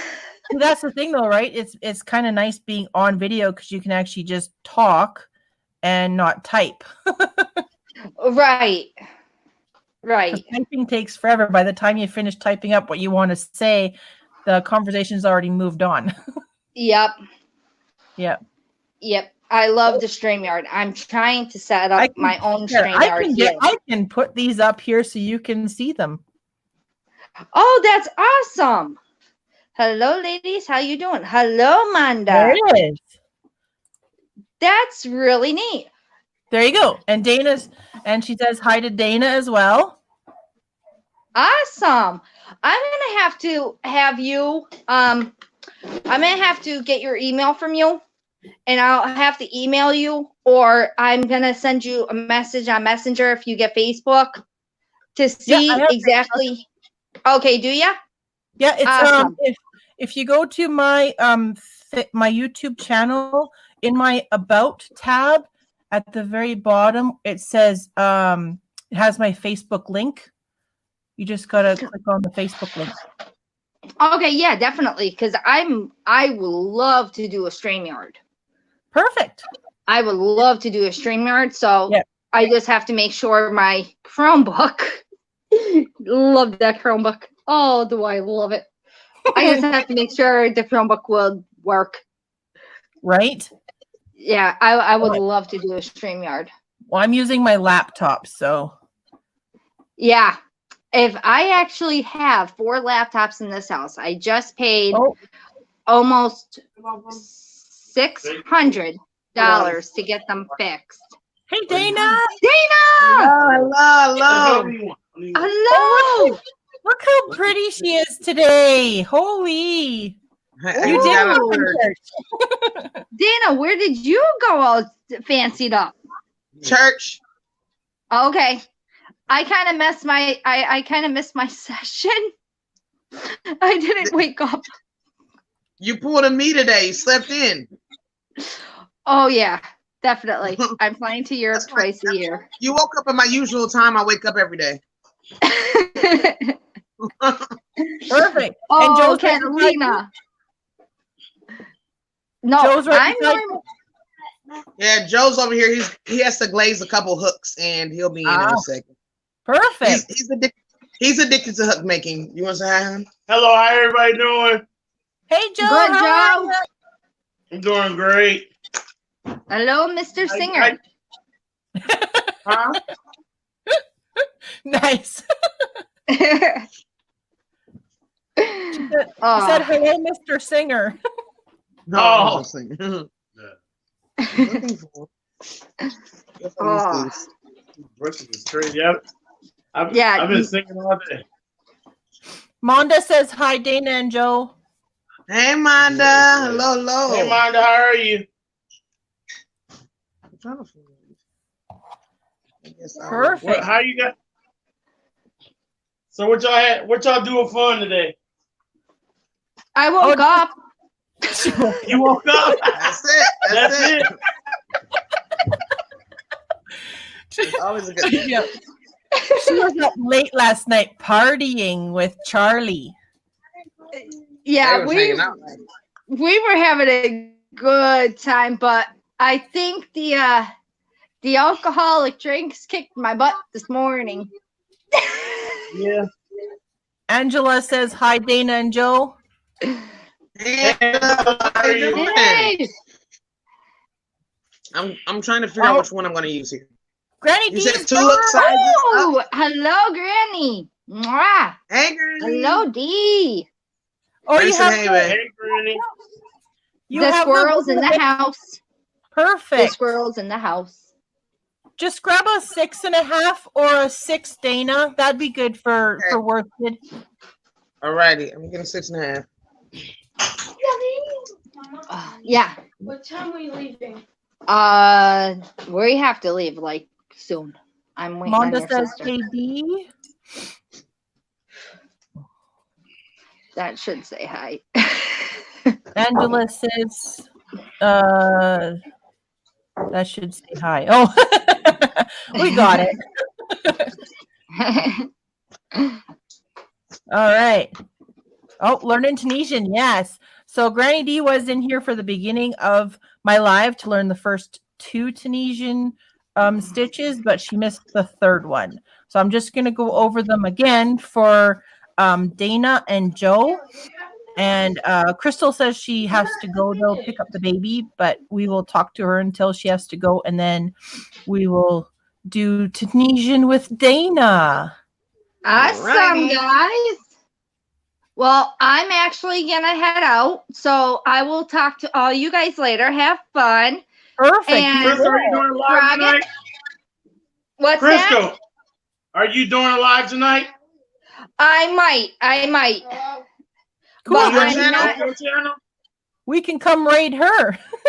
Yeah, well, as soon as I get back, I'm probably not going to get on until like 8, 9. And depending Okay. on Okay, how that's fine. everything is with the baby. You gonna do StreamYard? I'm going to talk to Frogget. You are Lena, right? Lana, yes. Lana. Lana. Okay, Lana. All right, I'm actually going to talk to her, and I'm going to message her to figure out on how to do a stream. And I will talk to her first, and then if I do go on, it's not going to be until like 8, 9 o'clock tonight. Perfect. Sounds good. Yeah, StreamYard's really easy. You just gotta hook yourself up on it with your name or whatever, and then set up your camera and your mic for whatever device you're using, and then you can do a test run. I did like 2 or 3 little test runs with my mom, and it worked out really well. Okay, awesome. Totally do a test run with you if you want. Yeah, definitely. I'm definitely willing to do that. 100%. Perfect. What? No, that's chaos will be nice to go swimming. No, it's not nice enough to go swimming. Our heat kicked on. Are you insane? It is nice, Mom. It's 70 degrees out. Okay, you know what? You want to go swimming? You go swimming. Awesome. Okay, guys. I will talk to you guys later. Okay, see you All right. later. Crystal. Have a great day. Yep, and I will probably be on between like 8 and 10, somewhere in between there. I'll Your give time, a shout right? out. Your time, right? Yeah, 8 to 10 Eastern Standard. Okay. Well, I have my bell button on for you, so it'll show up when you do go on. So. All right, awesome. Well, I will talk to you guys later. Have a great Time for me day. to go. Bye. All right, bye guys. Mwah. Bye, love, Bye. Mr. Singer. Love you too. Bye-bye. Bye. Bye. Righty Hey, then. Dana. How's it going? Are you all Excellent. ready? How about you, Lana? Is Joe going to do it with you, or is he just going to watch? He can learn it later, too, if he wants. Yeah, he probably will come in a second. He's gonna work on his hooks. He has to Perfect. finish glazing them, so he might do it in a minute. I'm not sure, but I know I'm ready. Okay. Well, it won't take you long because you pick up really fast if you can watch somebody. So Yes. I'm just gonna do these couple chats here. Oh, Granny got to brew some tea. Okay. Yep. You can't press And then Monda says, "Hey Heather." There we go. Okay. So I'm going to take the chat off. Oh, Heather says, "I'm just going to watch this time." Perfect. Yeah, because you went through the very first of it with me, Heather. So you're good with this now. You should be okay. And you can always watch the replay too. It's all good. I'm just going to show Dana and whoever else is lurking in the background how to do this. Okay, ready? Yes. So you already know how to make a slip stitch and chain. Okay. And you have an Afghan hook, so you can chain.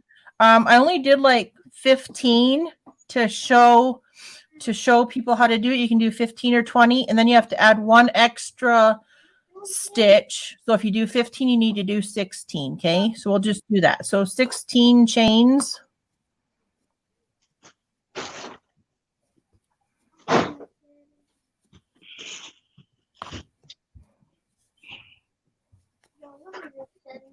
Okay. All righty. So With Tunisian, you do not count the very stitch that is on your hook, but you will always have a stitch on your hook, okay? And you're not going to count this very first chain. You're going to turn your yarn over. You're going to go through the back bumps on your chain, okay? So don't do the very first one. Do the next one over.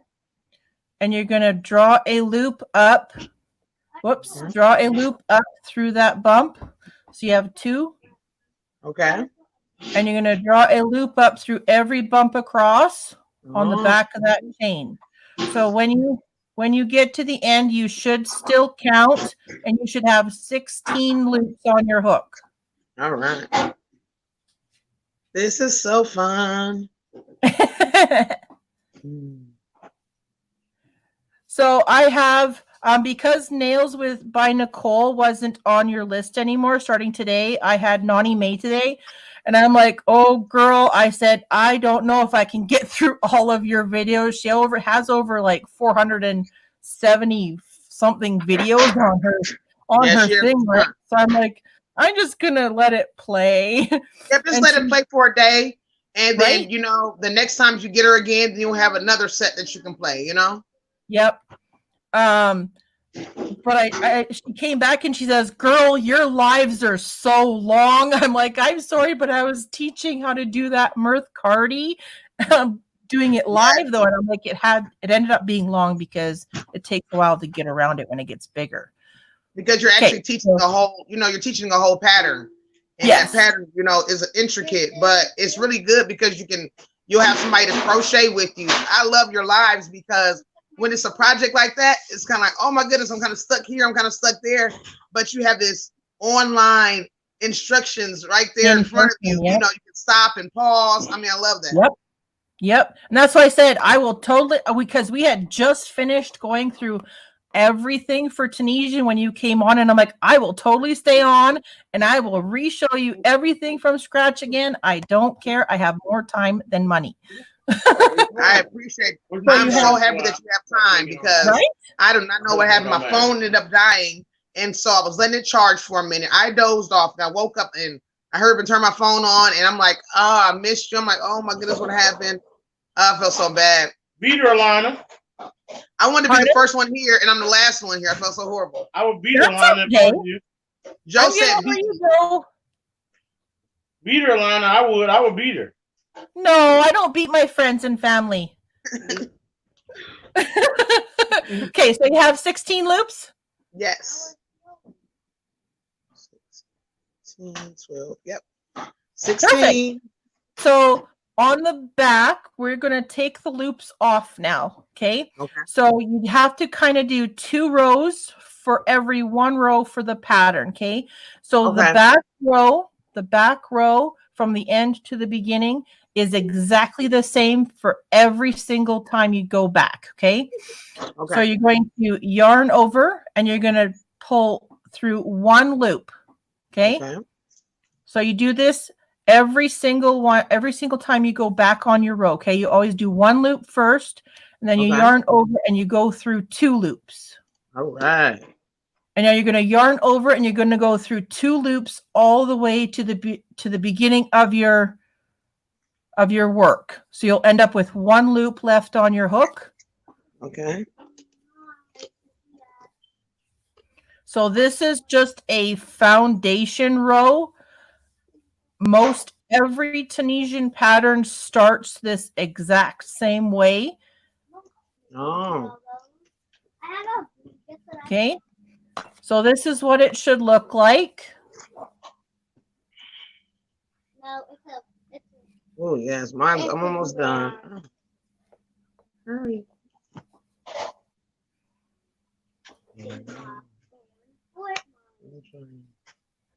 So, Monda said hey to Heather. Heather says, I'm just going to watch this time. Yep. And Catalina says, I'm listening from the kitchen now. Yeah, because she's cooking chicken. Oh, yes. Joe's going to make some food, too. He's going to do a tutorial tonight. Surprise. Nice. And Christy says, I'm running Natalie's closet. Okay, so this is what your foundation row looks like, and you see these lines that go up? Yes. So those are, you can either call them bars or posts, okay? So I'm just going to call them bars because it's easier. So you always have one loop on your hook, okay? You're going to skip this very first one right here, this first loop. You're going to go to the next one, and you're going to go in between, see the front bar and the back bar? Yeah. You're going to go in between, and you're going to lift up the front bar. You're going to yarn over, and you're going to pull a loop up. Okay. That's all you have to do all the way across the whole row. So go in behind that front bar and pull up a loop, and you're going to pull all the way across. Okay. Till you get to the end, and then I'll show you the end one is different, but it's the same on every single row, okay? Okay. This is fun. Thank you for doing this, Lana. Thank you so much for doing this. This is awesome. Problem. I don't mind doing this. Today's my day off, so that's why I said I have more time than money. Okay. And you said Miss Aldi's is at work, right? Yeah, she just went to work at 3. She had to work at 3 to 11 today, so she won't be back until 11:30 tonight. Okay, so you have all those loops. Now you have one more that you have to do. So if you turn your edge a little bit, there are 2 bars here. You go behind both bars. Do you see them? I'll put out. See, there's a bar here and there's a bar here. You're going to go behind both bars. Oh, okay. And you're going to draw up a loop. So that makes your edge stitch, okay? You have to do that one stitch on every single row, no matter what stitch you're using, okay? Wow, that looks like knitting in the back of there. That's nice. It does. And then pearl, right? And yep. The back one. Yep. And then your front should look like this. Yes. Perfect. I love that blue. Thank you. How did I know you were going to pick blue, Dana? How did I know you were going to pick blue?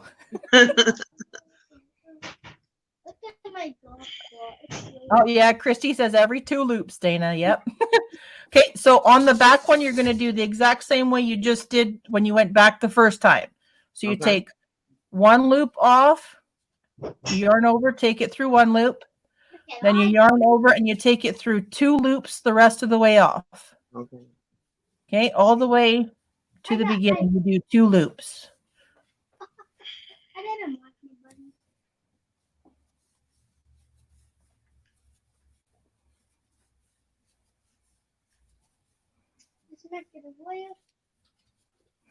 Okay, when you get to the front, this is what your work looks like.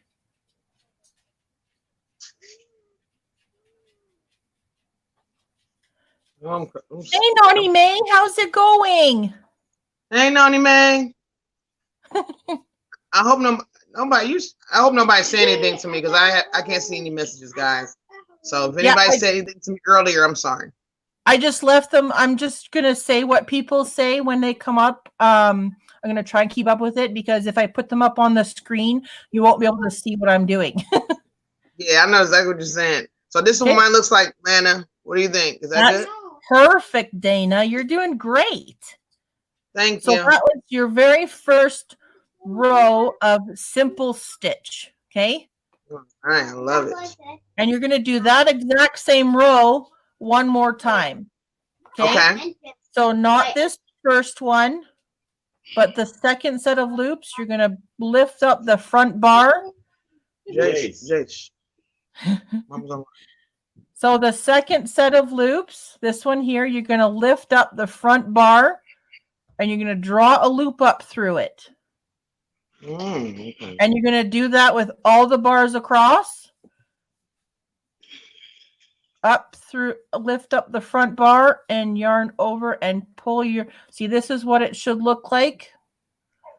Yes. You're making those vertical bars. So I actually have a coaster I made out of Bernat 100% cotton. This is what Tunisian simple stitch looks like. Oh, that is gorgeous. I love that. And what kind of border do you have there? Just a single crochet border all the way around. Oh, yeah, I love that. Love it. Right? So that's what we're doing right now.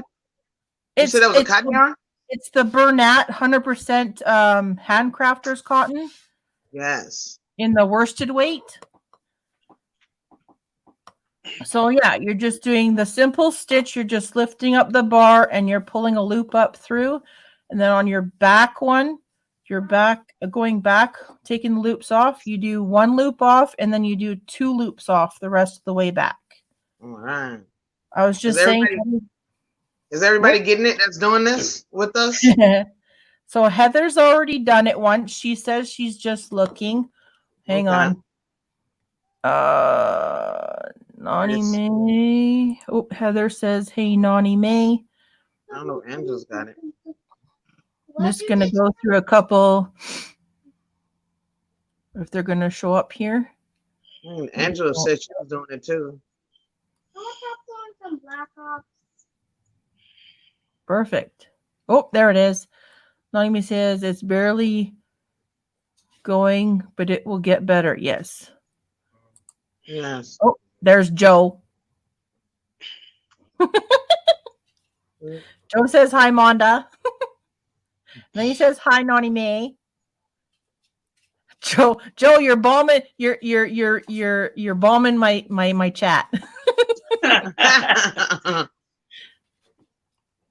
Because it's Joe.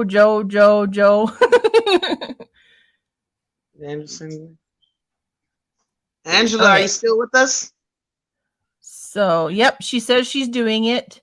All right. I'm just going to take that off the screen there. Joe says hi, Heather. Heather says hi, Joe. Annie. Anonymous. I don't know who that is. She says, hi, ladies. I love Tunisian crochet. Glad to see more people learning it. Yes. Welcome. Welcome to your subscriber, Atlanta. Right? And Atlanta has some great videos. Make sure you hit that bell as well. Right? And Angela says she's doing it. And Jax says she's cooking and listening still. Okay. So remember to do that very last stitch through those 2. Okay. So you want to go up through the 2 loops at the end to do your edge stitch. All right, I got my edge stitch. Okay, so you should have 16 loops still on your hook. It's good to count every couple rows or so to make sure you didn't miss a stitch. Okay, and then you go back again, same way. So you yarn over and you pull through 1 loop. And then you yarn over and you pull through 2 loops all the way across. All right. That's all you have to do for simple stitch. And you can make this as big as you want. I love using self-striping yarn. It's fun to keep going until you get to that next color and see what it looks like. Yeah. But yeah, this is what your foundation row and 2 rows of simple stitch look like. Yeah, I'm loving this.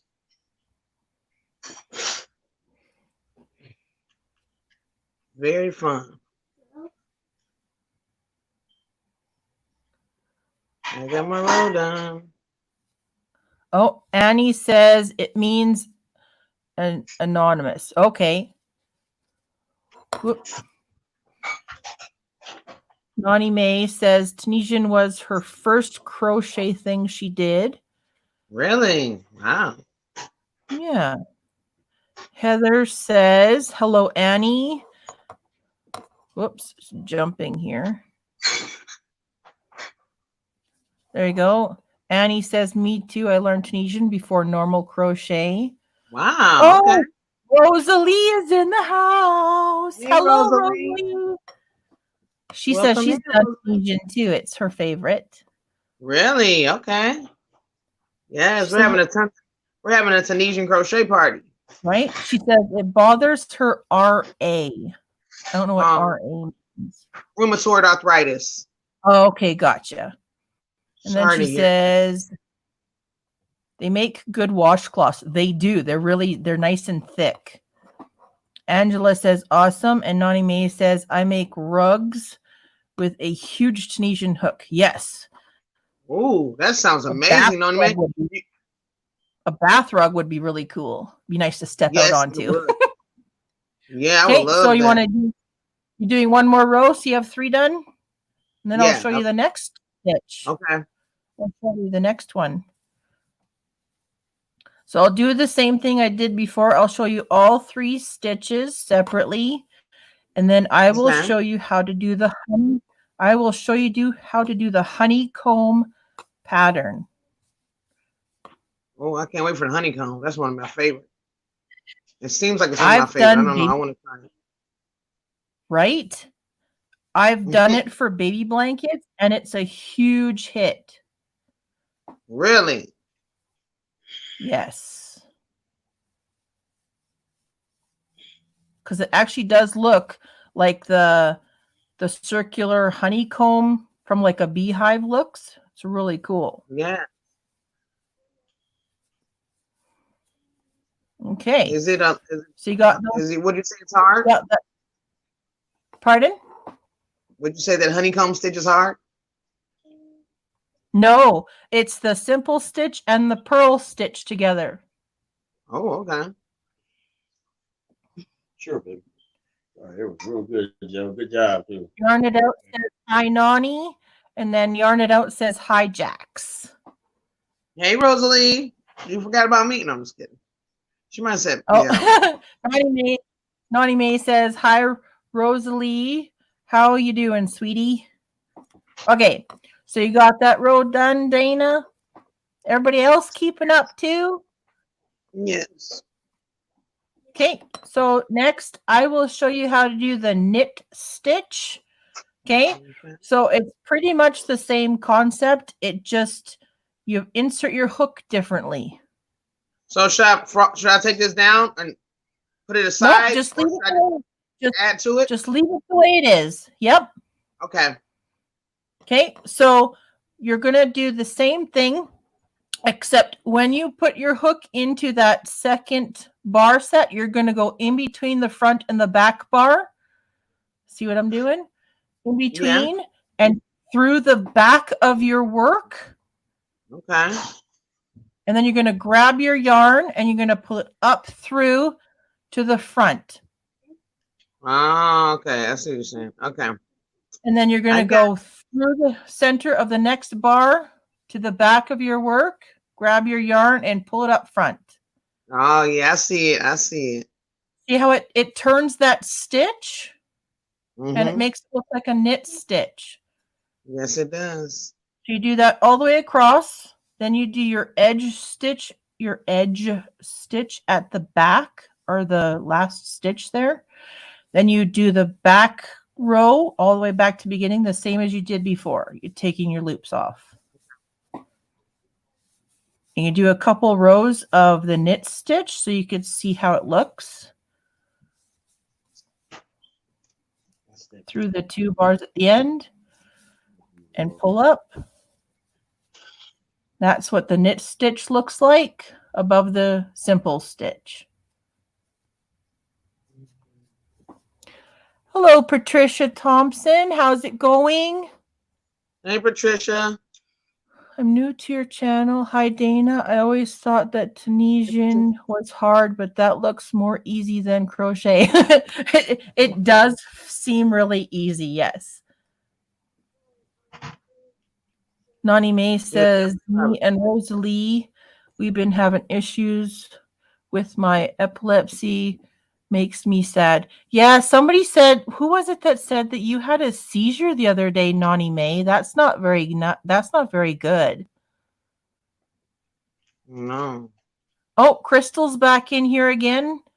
That's coming out great, very pretty. Yes, thank you. And Angela says she's lost. Lost on the knit stitch? On the knit stitch, we're going to do it more. I can go slower if you'd like. Oh, Christy says, Rosalie, I finished your playlists 1 and 2. Still having to go back and hit the thumbs up. Rosalie says, sorry, you're having issues, Nani. That's sad. Yes. And Angela says, yep. So the knit stitch, Angela. Okay, we're going to go back to the beginning of this row and we'll do it again for you. Okay.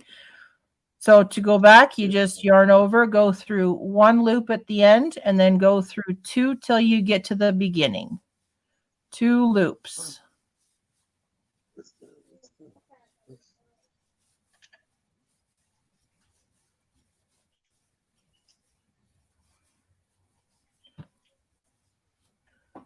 Okay, so that is what your knit stitch looks like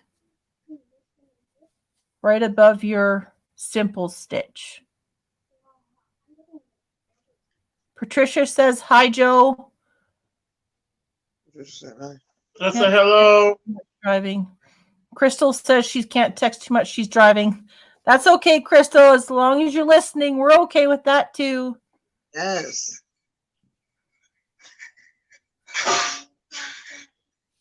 Okay, we're just going to wait for Dana to finish, and then we'll do 1 more row of knit for Angela. All righty, I'm there. I'm done. Perfect. Okay, Angela, you ready? So forget this first bar loops at the edge, okay? Rosalie says, yes, my son has it, Nani. I know how it drains you. Okay, so you take your hook and you insert it in through the front bar and back out the back of your work.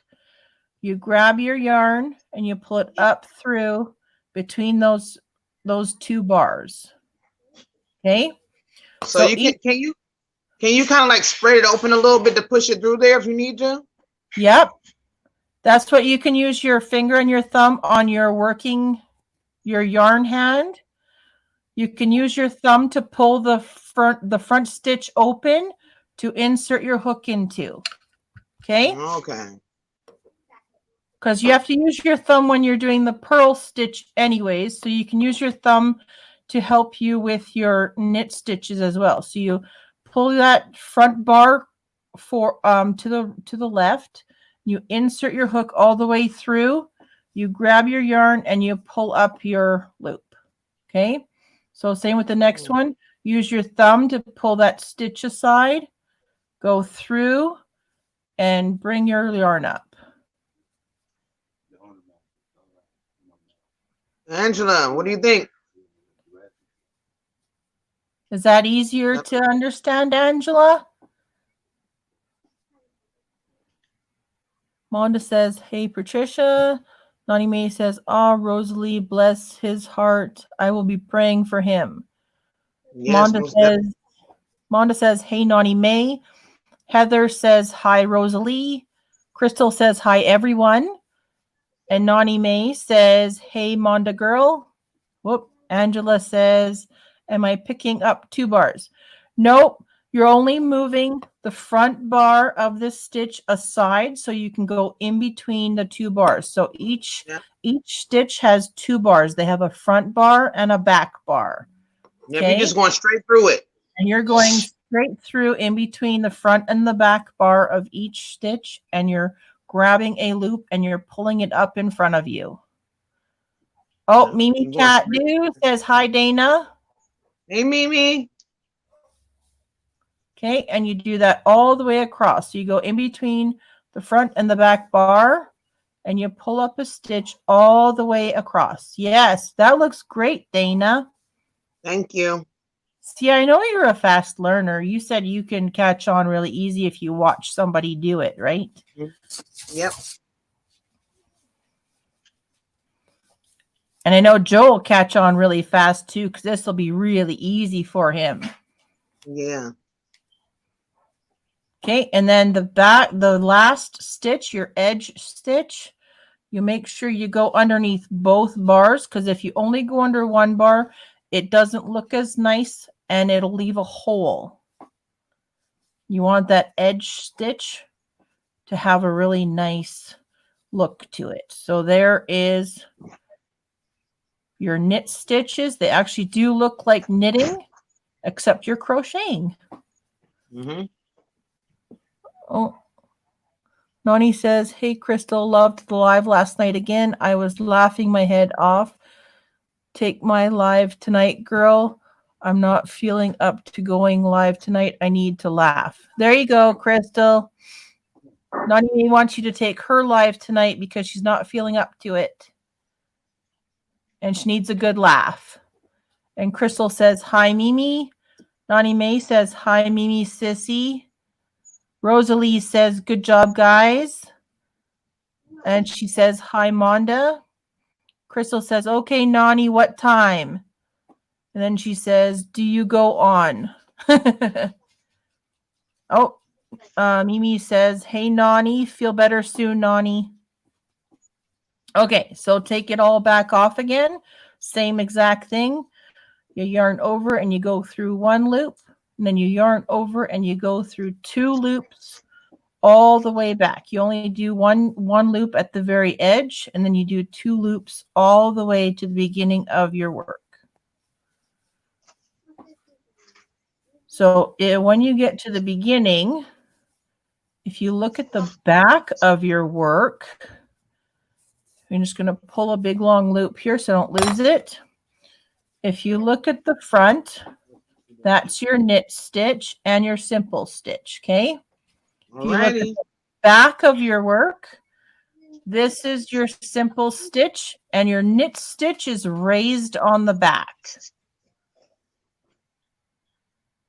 So just like knitting, your knit stitches will be raised on the back. So they're even higher, and it's really thick. Yep. Okay. And it'll be opposite when you do the purl stitch. When you do the purl stitch, your back will be indented and your bumps will be on the front. Oh, wow. Okay. So, Angela, are you getting this okay, dear? Oh, yeah, she says she's got it. Perfect. Right. You want to do the purl stitch now? We'll do a couple rows of purl stitch, and then you'll have all 3 stitches down. And then I can show you how to do the honeycomb. Oh, you can get long hoops. You can get long hooks too, right, Lana? For yeah. This is what I have is an Afghan hook. It's like a knitting needle with a crochet hook on the end of it. Yes, because who was just asking about that? Patricia was talking about that. If you're making a blanket, what would you do? I would use the hook. I would use the hook like what you have, because I have a set of those as well with the cord on it. So you can put on as many stitches as you want on those. This one here, you can only put a couple hundred stitches on. I have the exact same hooks like what Dana has, and I did a queen size blanket out of Bernat blanket yarn on those hooks. So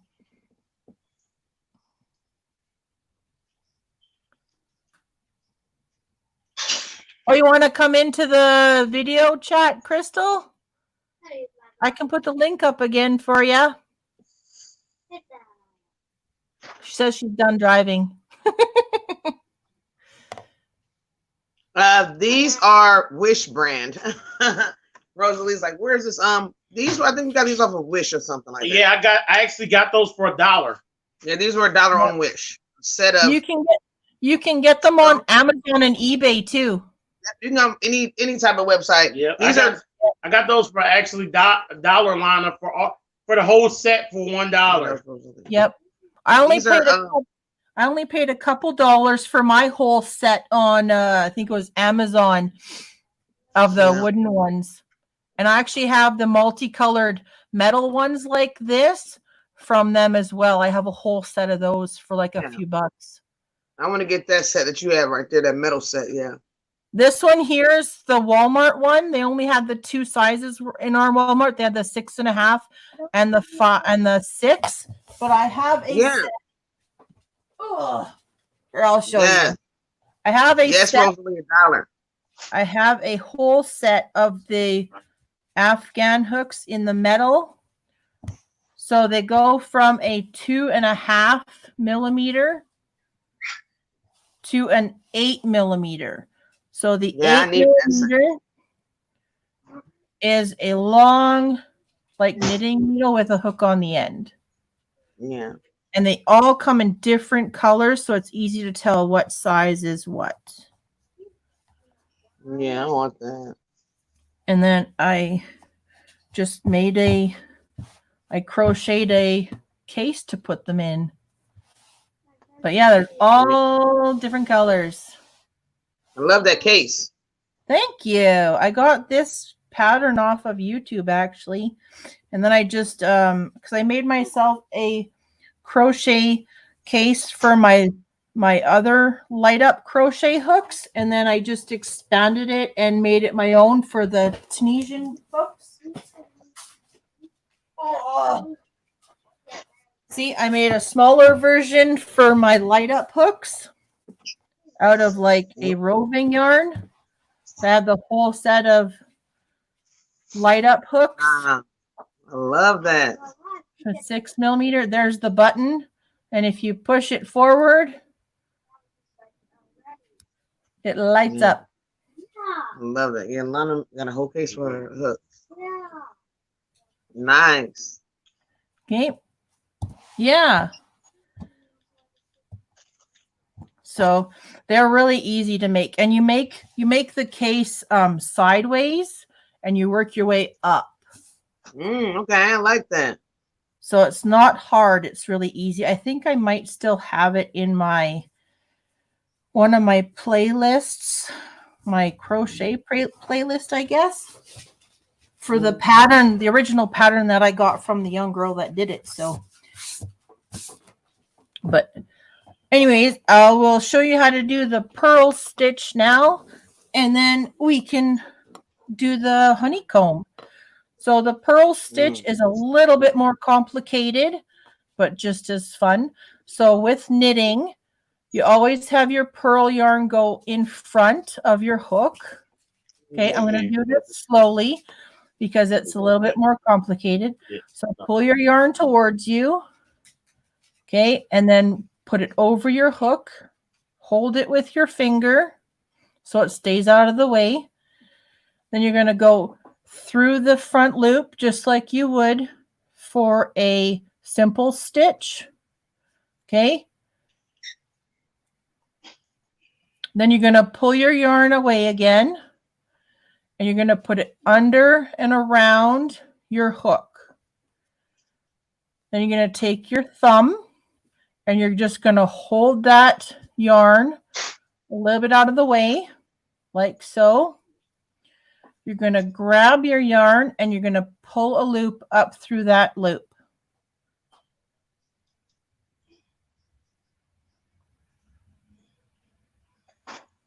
So it leaves. I gotta see it. Yep. As I said, it's a little more complicated, but it's just as fun. There's your bump for your purl stitch on the front of your work. Okay. So yarn towards you. Put it over the hook. Hold it with your finger.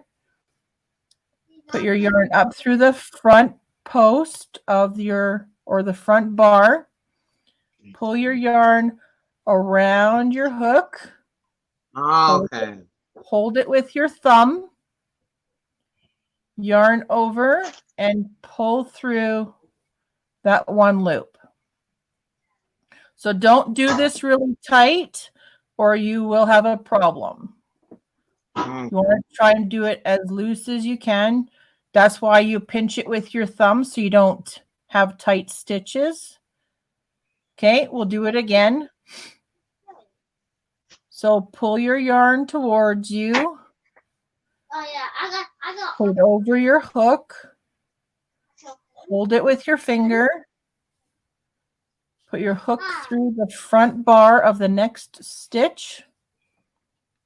Let go of your yarn and pull it under and around your hook. Hold it with your thumb and yarn over and pull a loop up. That's why I left the pearl stitch to the end because it's more complicated than the other stitches. The other ones are easy compared to this.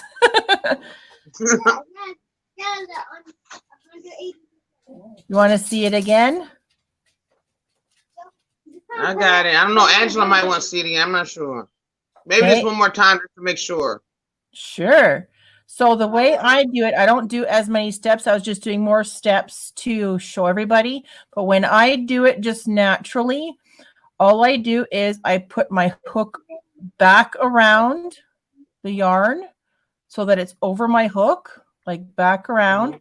I go up behind that front bar. I hold the yarn with my thumb and I grab the yarn and I pull it up through.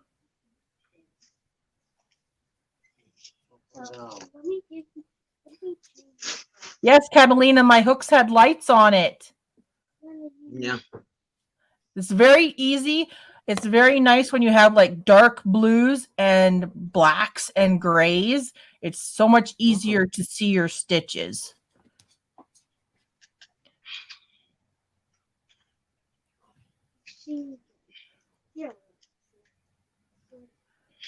GTG, Crystal, does that mean you're just going to go live later?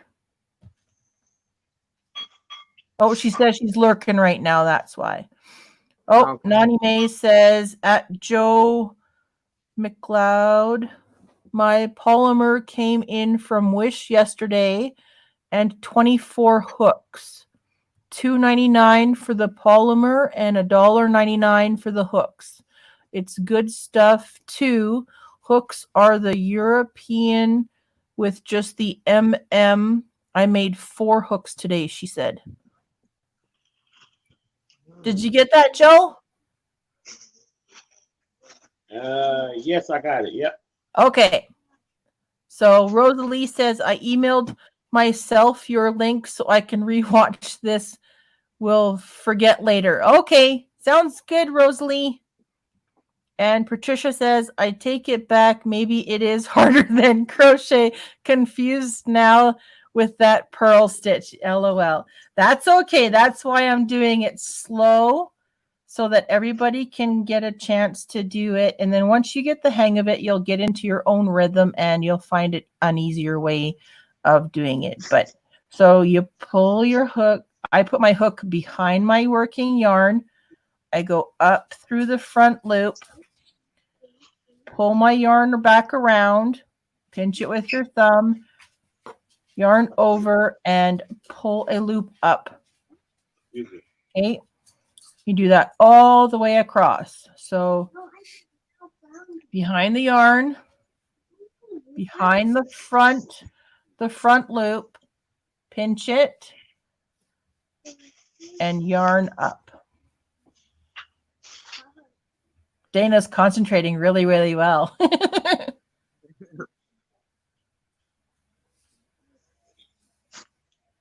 I just gave her something complicated with something easy. I'm trying to make sure I have it right.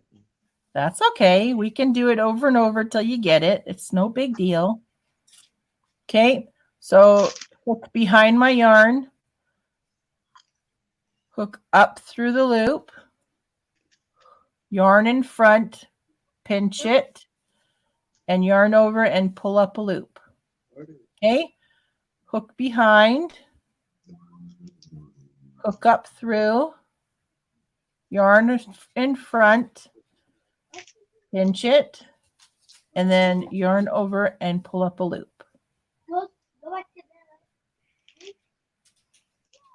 Okay, hook behind, underneath the next bar, yarn back around, pinch it, and yarn over and pull up a loop.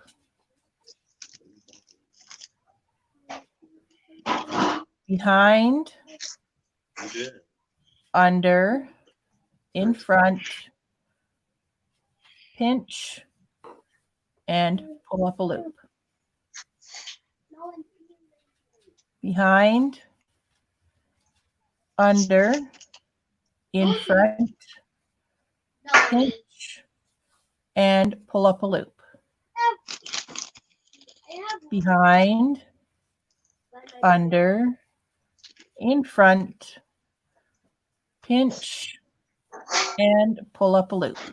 And then the very last, your edge stitch is going to be the exact same. You don't have to go yarn in front. Just keep your yarn behind. You go underneath the two, and you just draw up a loop. Your edge stitch does not change no matter which stitch you are doing. So there is your purl stitches, all the purl bumps on the front facing you across your hook. That's what it'll look like. Joe says, awesome, Nani. Nani says, Joe, get on Wish, side dude, LOL. Angela says, I have got to play with the purl stitch. Mind is lost, LOL, LOL. That's okay. That's what the video is for, right? You can always go back. I've done it. This is my second time going through it now, so there's plenty of video to rewatch it. Rosalie says, I know the first 3 stitches, but purl stitch I have never done. Oh, something new for Rosalie. Angela says, Pearl just left the room.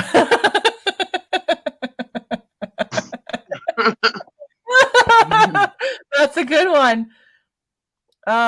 Catalina says, even the knitting world PPL are terrified of purling. Yes, purling is the bane of even knitters knitting. Yes. Angela says, I got 5, but moving very slowly. That's okay. Just go at your own pace. That looks great, Dana. Do you still have 16 loops on there? Good question. Rosalie says, I will definitely be rewatching the video. Joe, what you texting for, buddy? You just have to say what you want. I can find it, Nani. All the hooks are $8. And the, what is that? K is 28. Oh, those are expensive. Yep. Monda says, it's very easy. Keep practicing. Yes. That's all it is repetitive practicing. Yarn it out. Oh, Rosalie says, okay, Monda. Yes. So that's why I'm doing like 2 or 3 rows so you can get the hang of it. Because the purl stitch is the one that you need with the simple stitch to make the honeycomb pattern. So you have to get the purl stitch. Okay. So everybody okay? We're going to do our back row, and it's going to be the exact same as all the other ones.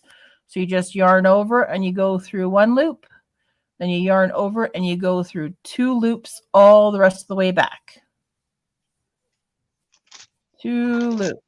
So I like using these Afghan hooks because you hang on further back, and all I do is I rotate my fingers to turn my hook. And the yarn slides all on its own, and my finger and my thumb pinching it are the ones that move my yarn closer to my hook end. That's all you have to do. Super easy, super fun, and super fast. So it's way faster taking the purl stitches off than it is putting them on.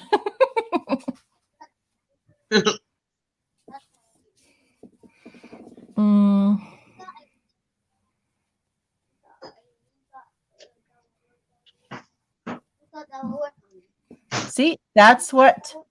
So this is your simple stitch. This is your knit stitch. And this bump on the front here is your purl stitch.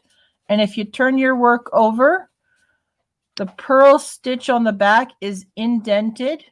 The knit stitch is raised. And the simple stitch is just like a regular back of knitting.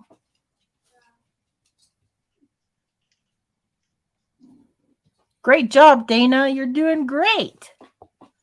Thank you. Kate, want to do one more row of pearls so we know you've got it? Yes, perfect. Ready? Okay, so yarn or your hook behind your yarn. You find your first stitch, this one here, not the end one. You go up behind the front bar. You'll let go of your yarn and you pull it around your hook. You pinch it with your thumb and you draw up a loop through that other loop. Okay? So hook behind the bar, yarn in front, pinch it with your thumb, yarn over, and pull up a loop. Okay? Hook behind bar, yarn in front, pinch with your thumb, and draw up a loop. I'm going to do that all the way across till you get to the end, and then you do your edge stitch at the end. Okay? Hook behind your bar, yarn in front, pinch with your thumb, and draw up a loop.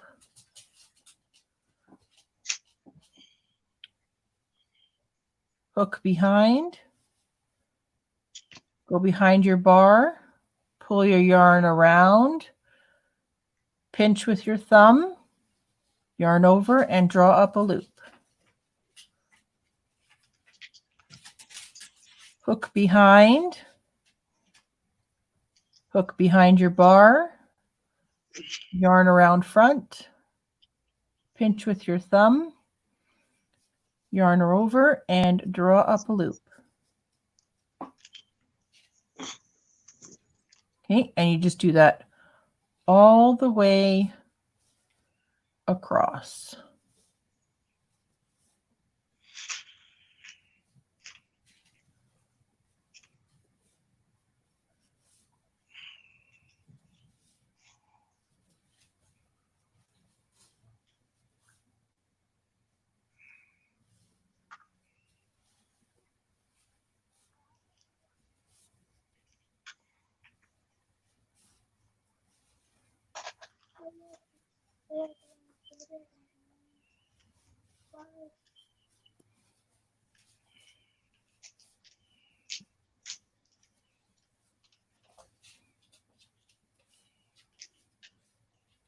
Yeah. Okay, and then your very last stitch is your edge stitch, and you're going to go up underneath both of those bars and you draw up a loop. So that is what your work looks like so far.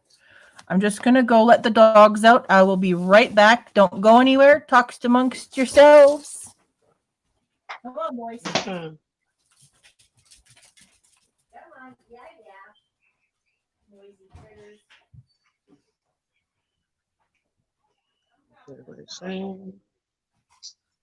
Okay. Also, Rosalie, I was wondering, I don't know if you want to be a part of our playlist buddies group. If you want to, let me know. I can send you an email, and you can be a part of our group. We watch each other's playlists, and it'll help us get our hours in.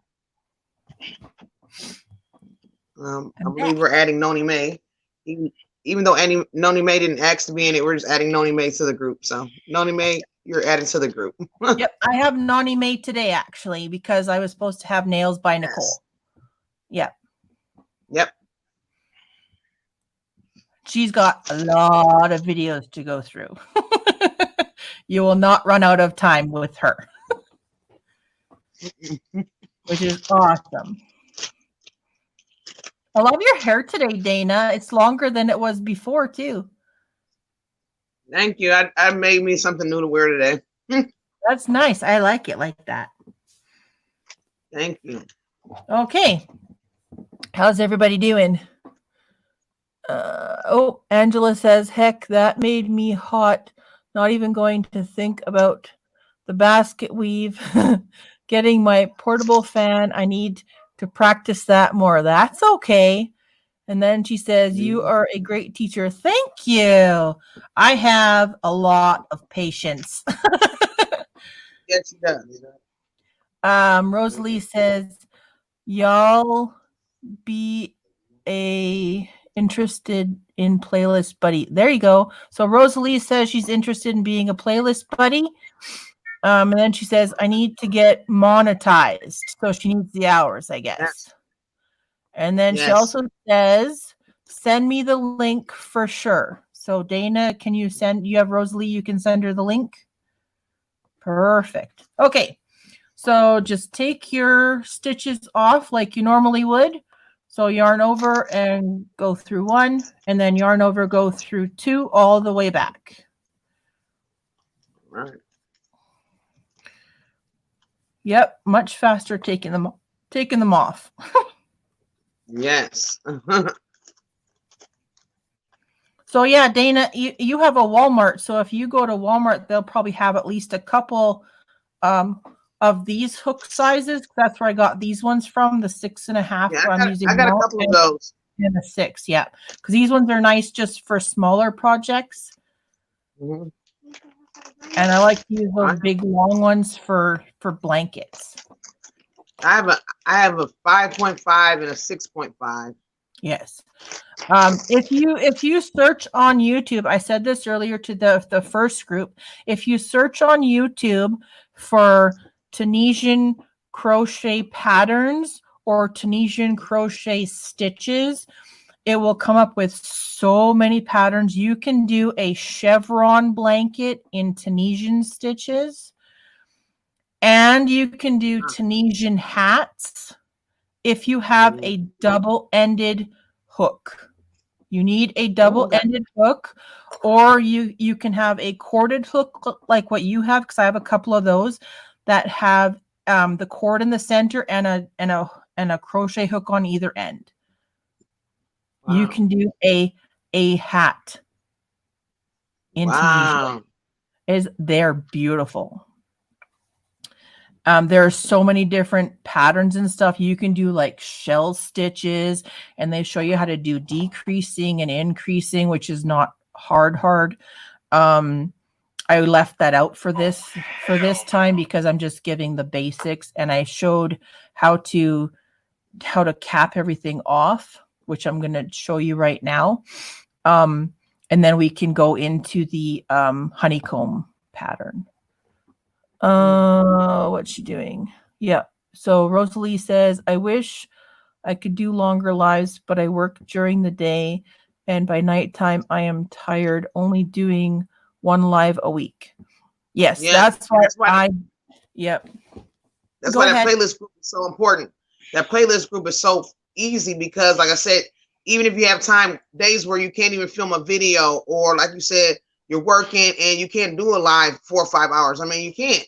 That's just not, everybody can't do that. So you got a buddy. Every day your videos are getting watched. So no matter what you're doing, if you're just having a relaxing day, or, your mind's not in it, or life happens, your hours are steady going up. No matter, even if you have a relaxing day, you're just kind of like, you know what, I'm off today. I'm not doing anything today. Your hours are still accumulating. So that's why I love this. It's going to be great. It's a great group. Perfect. Dana, Cook with Catalina says she wants to join. Okay. So I'll definitely let you know. I'll see your email. Cook with Catalina. Angelina says, when I make the coaster, do I just use the basic stitch? Yes, you can just do simple stitch for the coaster. And I think it depends on how big you want it, as to you just do the width, and then I do square. So you can count your rows by counting the bars up on your simple stitch. And then when you do that, I'm going to show you guys how to do the top, how to cap this off. And you can use that as just start of your border as well. And all I did was a single crochet around the border. That looks great. So there's 3 different ways that you can end this. You always have to be on the beginning side to end it. You cannot be over here because you have to take, because over here you'd have all your stitches on your hook still. Okay. So to end it, you're going to do almost the same way. So we were doing a purl stitch. Now, if you want it to look like the rest of the work, like if you're just doing just straight simple stitch, I'm going to show you how to do that right now.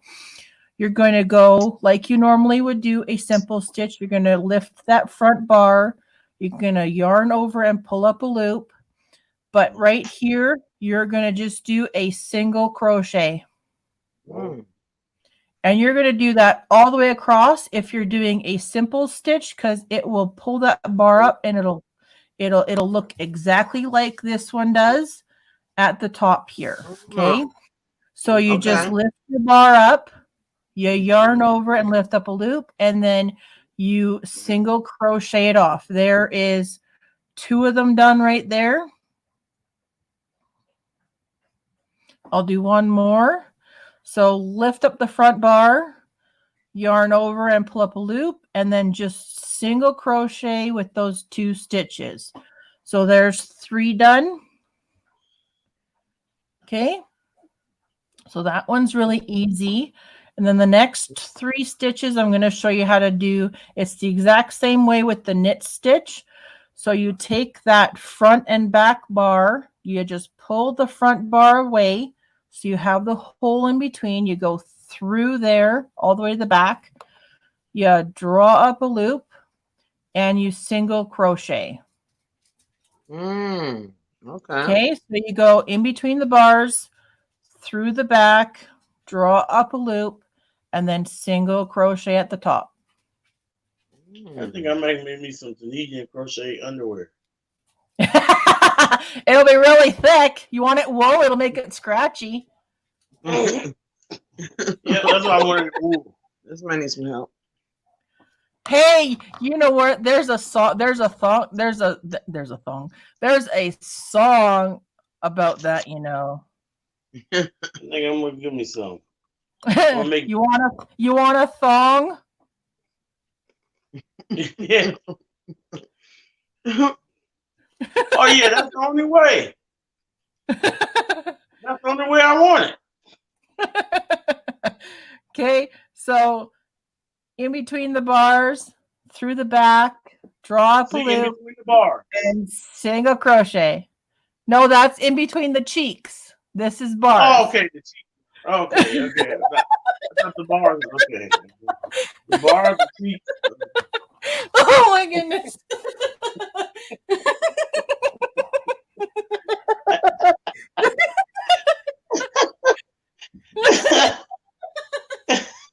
Oh, Lord love you, Joe. I have to grab a tissue. My eyes are leaking.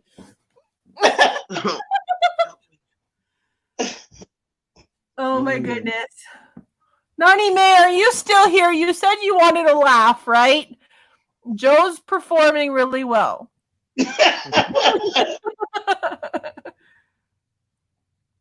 Okay. So so that was the simple stitch. Those 3 were the knit stitch. Now the purl stitch, you're going to do exactly like you would with a purl stitch, okay? So you put your hook behind your yarn, you go up through the front bar, you pull your yarn back around front, pinch it with your thumb, yarn over and draw up a loop, and then with those 2 loops, you're going to do your single crochet. Oh, okay. Okay, so I'll do it a couple more times. And again, it will be on video. You can always go back and replay it. So hook behind your yarn, go in behind the front bar, yarn around front, pinch it with your thumb, yarn over and draw up a loop, and then do your single crochet. Okay. Okay. hook behind, lift up the front bar, yarn back around, pinch it with your thumb, draw up a loop, and single crochet. Okay, so that's how all three of those edges ones look. So these first three are your simple stitch. The next three are your knit stitches, and these last three are your purl stitch edges. Okay? Different ones. That looks beautiful, Dana. Great work. Thank you so much. See, you catch on so fast. I knew you would. Very fun. Rosalie says, no, he didn't. Hey, Mama's Touch, how are you? She says, hello, ladies. Hey, Mama's Touch. Patricia's laughing. Oh, Mama's Touch says, hey, everyone. Patricia says, go. Patricia says, Dana, I like the color of that poncho. That was the one you were crocheting. Is that the greenish gold? It's just all gold. It's just all gold. Just gold. And then I made the earrings to match. Oh, perfect. Oh, those are beautiful. Thank you. Angela says, awesome, Dana. And then Angela says, hi. And Rosalie says, hi, Mama's Touch. Okay.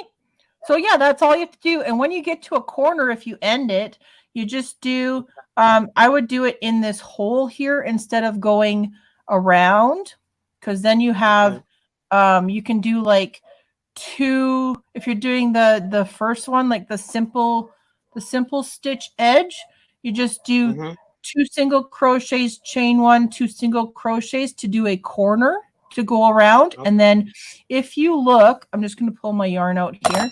If you look at every single edge of your work is a crochet edge. Oh, yeah. 4 sides are a crochet edge. No matter what side you look at, all 4 sides are a crochet edge. So that makes it extremely easy to do edging on a blanket or something, because you have those V stitches to go into to make a border. Oh, Monda says she's still here. Hey, Monda.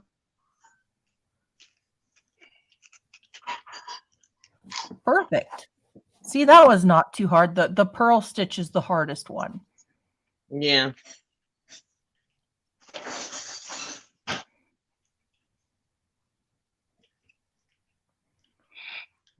You gonna finish the row off?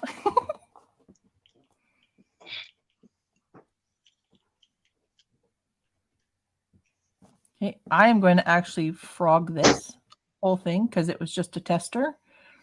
And I will show you how to do the honeycomb. So you will get more practice with the purl stitch because it's in the honeycomb pattern. So I'm just going to frog this again. See, I just brought a tiny little ball of this light blue to work with because it's like extra leftover yarn. And I got a lighter color so it'd be easier for people to see. That's smart. Snip, snip. Okay, ready? So I did 21 stitches to show everybody how to do this before. So I'm just going to chain 21 again, because you have to have an even amount of stitches plus that extra one that you need that stays on your hook. Okay. So for this pattern, you have to have an even amount of stitches.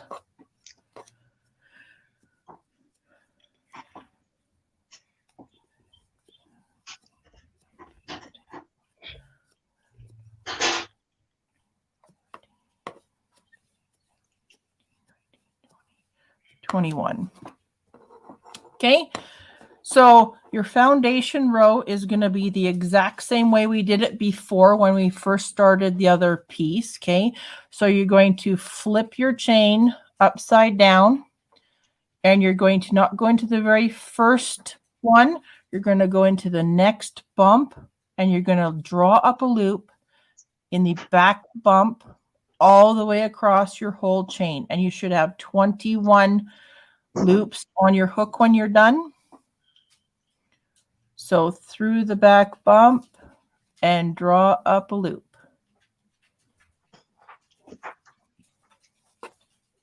All the way across. It's much easier than trying to do a single crochet in a chain when you're trying to do a blanket. Mm-hmm. I agree.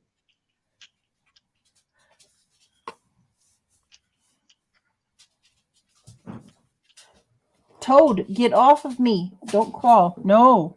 The door's open. Go outside. Why are you bugging me? It's not even close to your dinner time yet. Go play with your brother.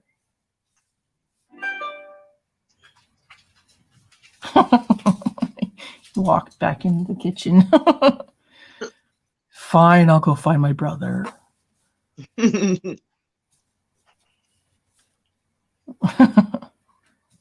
All right. So we're almost to the end here with drawing up loops. There's the last one. Perfect. So you should have 21 loops on your hook to start the honeycomb pattern. Let's see what's everybody saying. Patricia says, sometimes I get bored with crocheting and have like 4 projects going at the same time.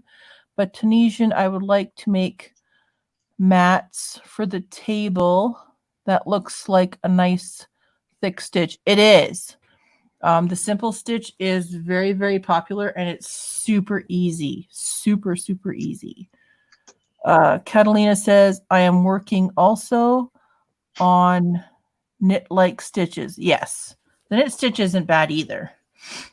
Okay, so the foundation row is the same as the foundation row before, and this is going to be the same. Your back row is going to be the same on every row you do as well, okay? So yarn over and pull through just 1 loop, and then yarn over and pull through 2 loops all the way back.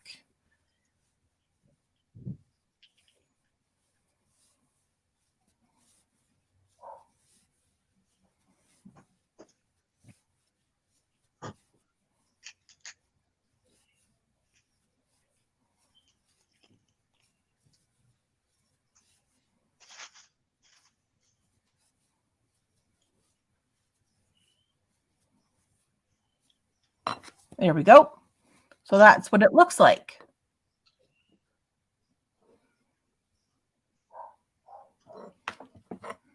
Just let everybody catch up. Do anybody want to send me any crochet hooks through the screen?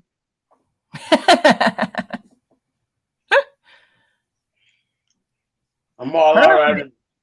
Way to go, Dana. All right. Okay. Ready, Freddie? Ready. Okay. So when I do honeycomb, I usually always start with a simple stitch as my first stitch of my first row. Okay. So all you're going to do is you're going to go lift up the bar, yarn over and pull up a loop.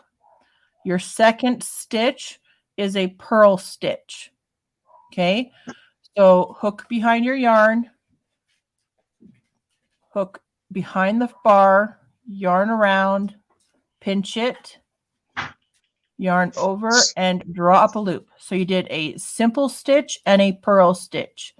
The next one is a simple stitch. So you're going to go, every other one is a simple stitch, and in between those is a purl stitch. You're going to do 1 and 1. You're going to do 1 simple stitch, 1 purl stitch all the way across.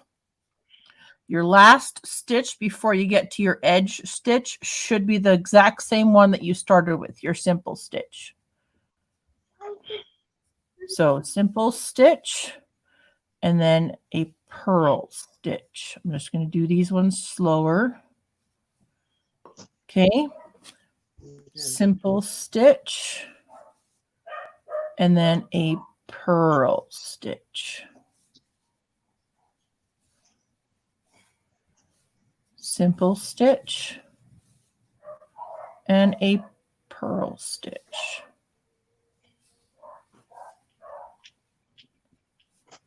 Simple stitch and a purl stitch. Simple and purl.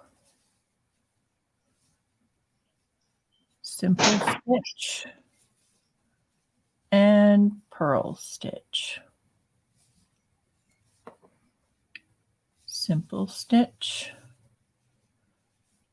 and a purl stitch. Simple stitch and a purl stitch. Yeah. And your last stitch should be a simple stitch.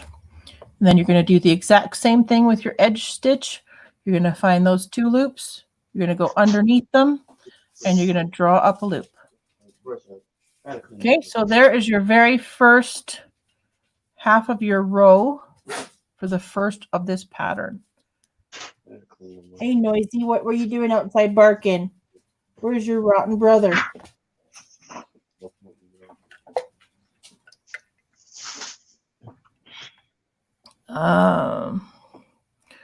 Patricia says, Dana, is this your first time doing Tunisian? You're doing a good job. You're pretty fast. She's a very fast learner. As long as she can see somebody doing it, she's a fast learner.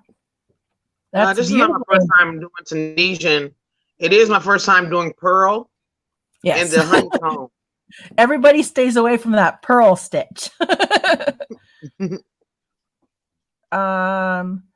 Leanne says, bye everyone.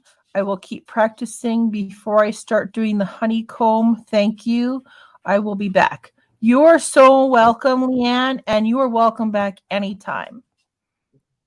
And you have a great evening. And we might see you in, yeah. I'm sure we'll see you in more lives. Yes. Okay. So go do your back row, same as you did before. So take 1 off and then take 2 off all the way across.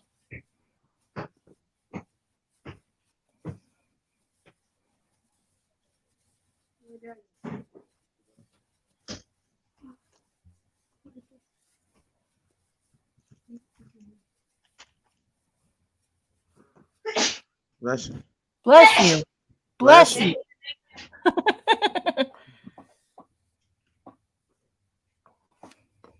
Dana's concentrating. Shh.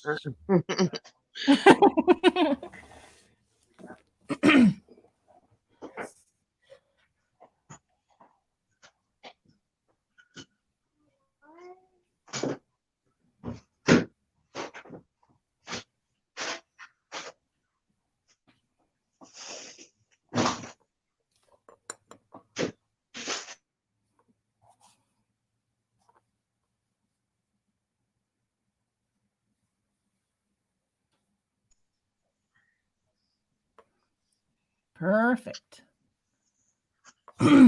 That's perfect, Dana. That's exactly what it's supposed to look like. Okay, ready for the round 2? Yep. All right. So if you look at the round you just did, you can tell which stitches is what, right? So you know you started with a simple stitch. So you're going to do the opposite now. You're going to start with a purl stitch, and then you're going to do a simple stitch. And you're going to do that all the way across. So wherever you have a simple stitch, you're doing a purl stitch. And wherever you have a purl stitch, you're doing a simple stitch. Okay. So purl your first one, and then simple stitch your purl stitch. So purl and simple purl, and simple. Purl and simple. And purl and simple. So do you see how you do the purl stitch when you get the hang of it, Dana? Yes, I love it. Here, I'll show you how fast it can go. Ready? Yes. For a purl stitch? Okay.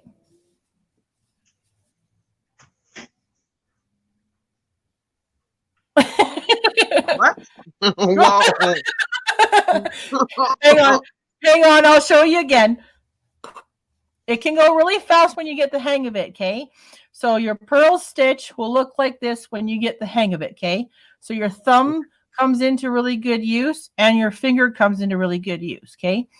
So you're round, around, and up through. Wow.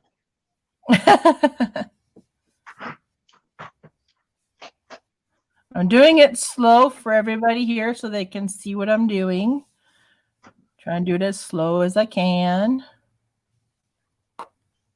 That's why I was kind of what is it? I don't know what the word for it is now. I was making it out longer so that you could see all the different stages, what you needed to do to get around to that stitch. Angela says, I am practicing the purl stitch. She said, Angela says, I am practicing the purl stitch. Go, Dana, go. Oh, I see oh my goodness. I'm seeing the honeycombs taking place. Yes. Isn't it beautiful? Yes. Okay. And then your last stitch should be a purl stitch before you do your edge stitch. And your edge stitch is the same as like every row. Okay. And then, there is your honeycomb starting. See the loops? Yes. There's circles.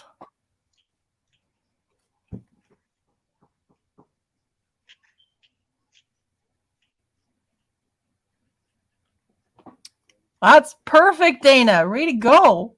Thank you. It's kind of giving me, applause. It looks like thank you. It looks like this would be a really nice beanie. Right? I would love this in a beanie. Yes. So you can just look, well, now that you know the stitches, you can just look up Tunisian crochet hat patterns on YouTube and you can find one that'll do a hat for you. Yes. Well, Patricia says nice. Thank you. Thank you. Yay, applause. Woo woo. Thanks for the love. Angela says nice. Awesome teacher. We got an awesome teacher here, y'all. Thank you. Thank you. You're welcome. Okay, so take it off the way you do all the rest of the rows and go back to the beginning of the row.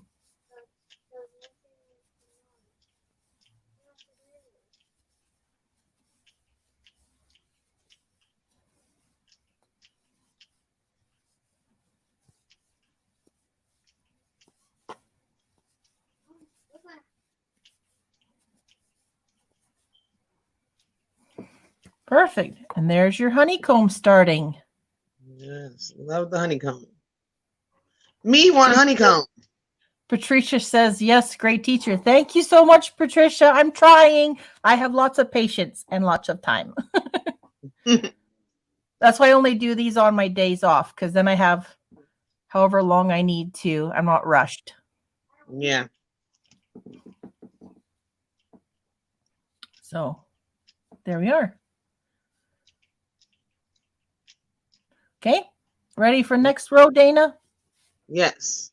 Okay, so it's exactly the same as the very first row you did. So the last one you did a purl to start with, you're going to start with a simple stitch and you're just going to do the same thing all the way across. You're going to do 1 and 1. 1 simple stitch, 1 purl stitch. Simple and purl. Simple and purl. So every time you see a purl stitch in the row before, you're going to do a simple stitch in that stitch. And same with the simple stitch. If you see a simple stitch bar, you're going to do a purl stitch in that simple stitch bar.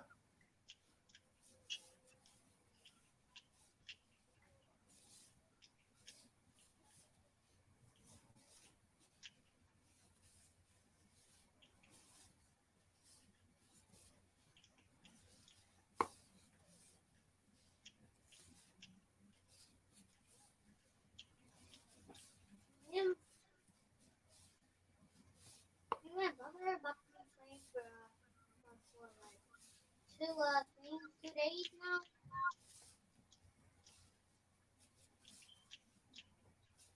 No, me and my brother been playing like for 2 days in Minecraft. Not yet though. And then you should end with a knit stitch because that's the first stitch you started with in this round before you do your edge stitch again. Patricia says, can't wait to try it. Would have to go by the hooks. Yes. Yes, Patricia, you got to try this. Okay, and then you just do your edge stitch by going under those two pieces of yarn and drop a loop. And you should still have 21 loops on your hook. And there's your 2 rows of honeycomb forming. There's a loop here and a loop here opposite each other.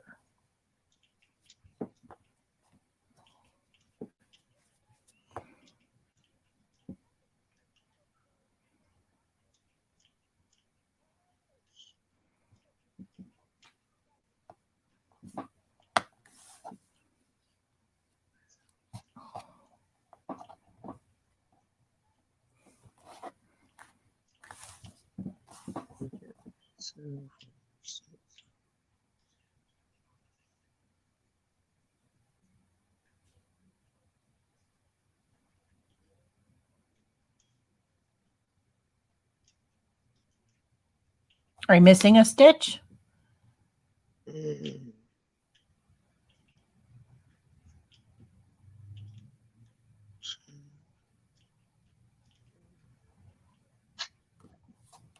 Did you do the edge stitch at the end? Oh, yeah, that's what I'm missing.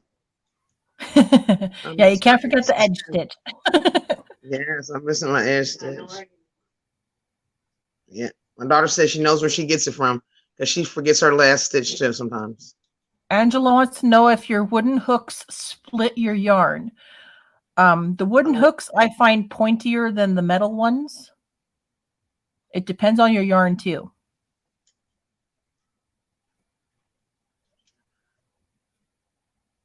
Yeah, mine don't do any splitting. Mine are pretty good. I know Monda had a run in with some bad ones, and they had splinters in them, so they were really bad. Oh, yeah. This one that I have is really nice set. No splinters, no splitting of yarn either. Yep.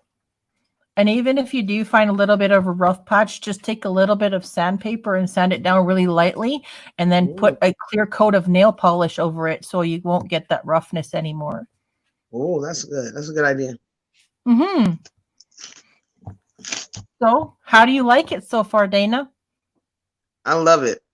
So that's all you have to do for the honeycomb is just do every row is the opposite of the row that you did before.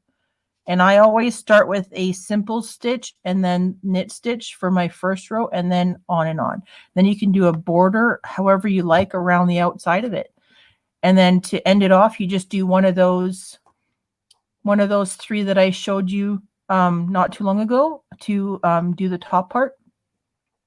And you're good to go. You can even do it in pattern form. You can do whatever stitch you end with. Like if you end with a simple stitch to start with, you do a simple stitch single crochet, then you do a purl stitch single crochet. Or you can just do a simple stitch all the way across. It doesn't matter.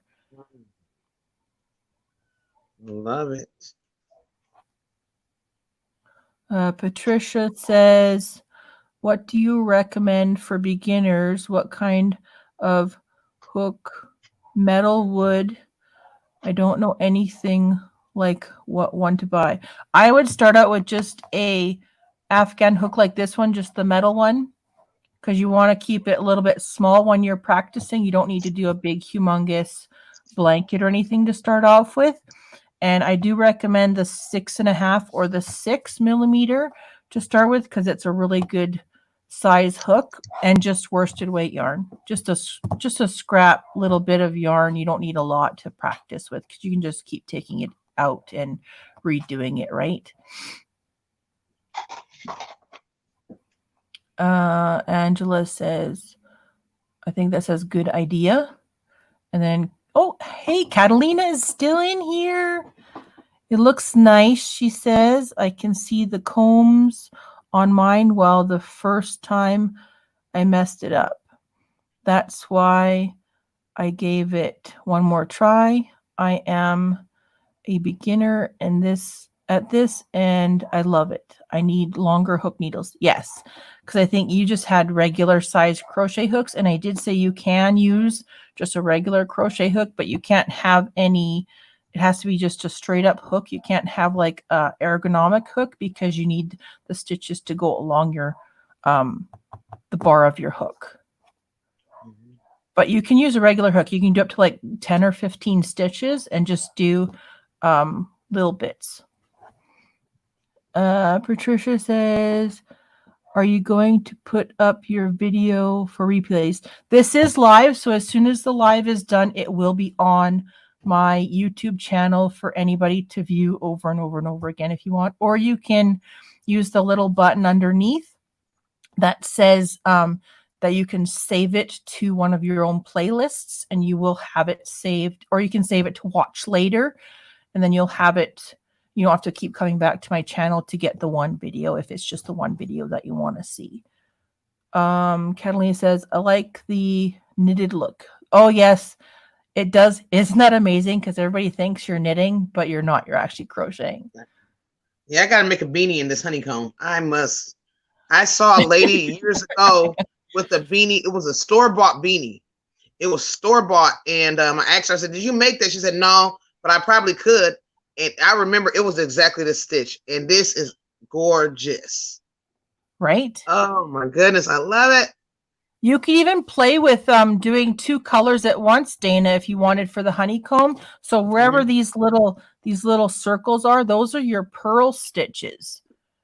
So whenever you do a purl stitch, just use a different color and just swap between the 2, and your honeycomb will stick out even more. Yeah, that might be your next lesson, how to change colors. Right? I have done I didn't finish it though, but I can show it to you. I just did simple stitch, but I did kind of like a Afghan. It's downstairs. I'll have to get it for next time I can get that for tomorrow when I go live on Monday night at 7:30 Mountain Time, 9:30 your guys' time, because you're 2 hours ahead of me. I can bring it up what I have, because I haven't finished it. It's still got bobbins hanging all over it. But I did a piece that's a good size, and I found a graph pattern on Google Images of owls, different colored little owls sitting in tree branches. And I had almost got it finished. I should finish it, but it's done with Tunisian simple stitch and changing colors. So I think there was like 6 or 7 different colored owls on it. Really? If you just want to wait 1 second, I actually brought up my hairpin lace scarf that I did, and I'm going to show you what it looks like. All right.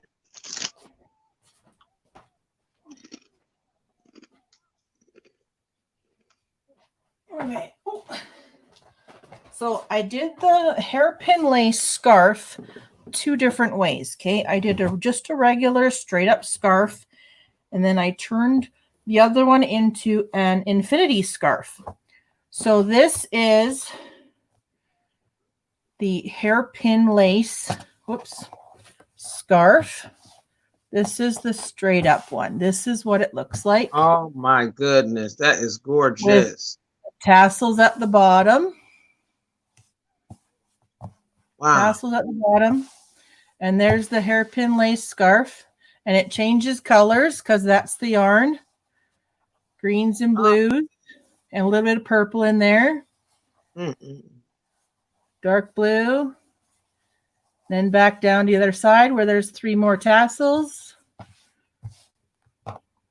So this is done with Mary Maxim Prism yarn. 2 balls. Oh, I love that. And then I've never had Mary Maxim yarn before. The infinity scarf is the same pattern, except I don't even know where I did the beginning, actually. I can't find it. I did such a good job tucking it all in. Oh, there we go. So that is where I started and where I began. Wow. This is done, I think, with the mandalas with a sparkle in it. It's got like a gold sparkle in it. It's one of the mandalas. Wow. And this was 2 balls as well. And it's just an infinity scarf that goes around and around. And yeah, that's where I had started. And then I did single crochets around the edge of because this part in the center is the hairpin lace part. And then the outside edges are just single crochets. Yeah, that's gorgeous. So, yeah. And then I will hopefully do a broomstick lace as well, because it's similar to this but different, right?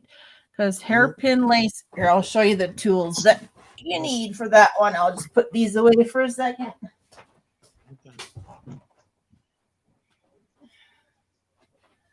Okay.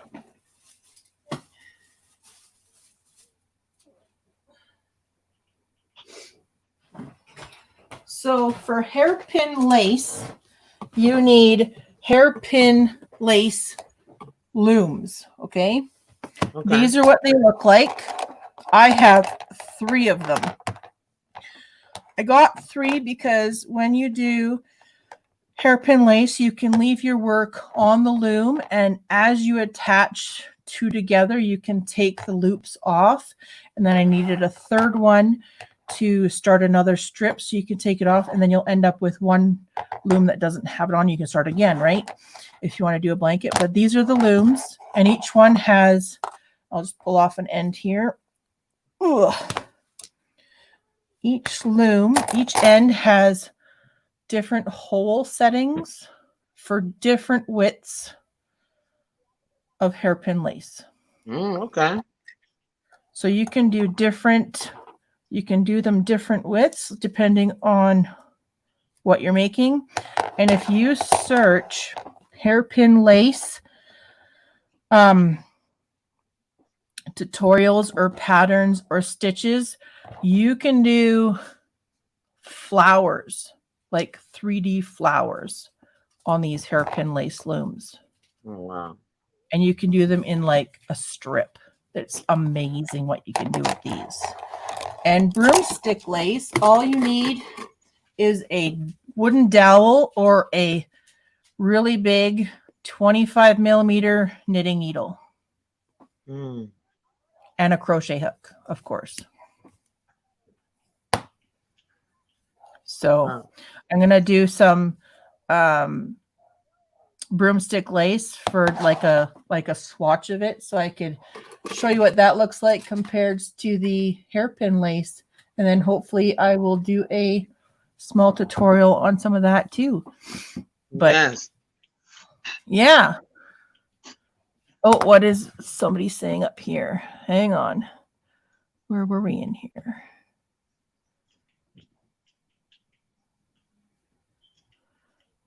Okay. Oh. Replays. Yep.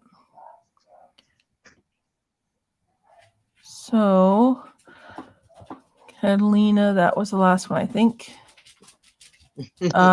Catalina says a regular crochet is good for a headband and something narrow only. Yeah. No, you can do simple. You can do simple stitch for a hat as well. They have tutorials on YouTube for that as well too. I've seen. I want to do a hat with simple stitch on it too. That's why I got the double-ended hooks with the line in the middle of them. And Patricia says, beautiful. Kathleen says, oh, wow. And it looks soft. Yes. Well, it depends on the yarn that you have too, right? If you have a scratchy, hard yarn, it's not going to feel very soft at all. She says, nice colors. Thank you. Jack says, just made supper and my entire family is asleep. You knocked him out with food. Knocked him out with food. Hooray, Jax. Yes. How you doing there, Dana? I'm doing great. You getting that purl stitch good? Loving it. Perfect. I'm on the roll over here. You are. That is beautiful. Thank you. You got it. Yay. I'm loving this. I got to make me a beanie out of this. I have to, with the matching cowl. A matching cowl and a matching beanie is going to be it. There you go. Maybe some fingerless gloves. Yes. And if you use self-striping yarn, it'll come out with really cool colors. I love this. I know you would. Patricia says, OMG, now it's scaring me. Looks way too complicated. No, actually, it's really easy. Thank you. The most complicated one is that purl stitch. Mm-hmm. But even that gets easy after you keep doing it over and over to get yourself used to the feel of moving your yarn and your hook around all the time. Yeah. Oh, Angela says, beautiful, Dana. Thank you, Angela. I'm going to be right back. 1 second. I just got to go get those dogs in there barking too much outside. The neighbor doesn't like it. Sure.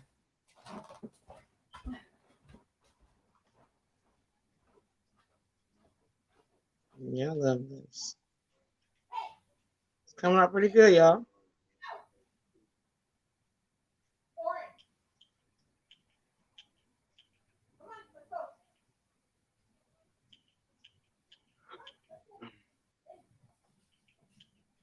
I love stitches that look different. I'm always looking for a stitch that looks different, you know? The same thing I'm used to seeing all the time. Pull it down. This, no. All right. There we go. So what else is it? Oh, last one was beautiful, Dana. Perfect. I'm glad you like this, and you can end it any way you want. You can even do the honeycomb for a coaster pattern too if you want to. Mm-hmm. Yep. But I don't know if I said with you when you came in, but I said at the beginning of the video that with yarn, whatever size yarn you're using, like if you're using a, hang on, I'll grab a DK one that I have, a baby yarn, and I'll show you.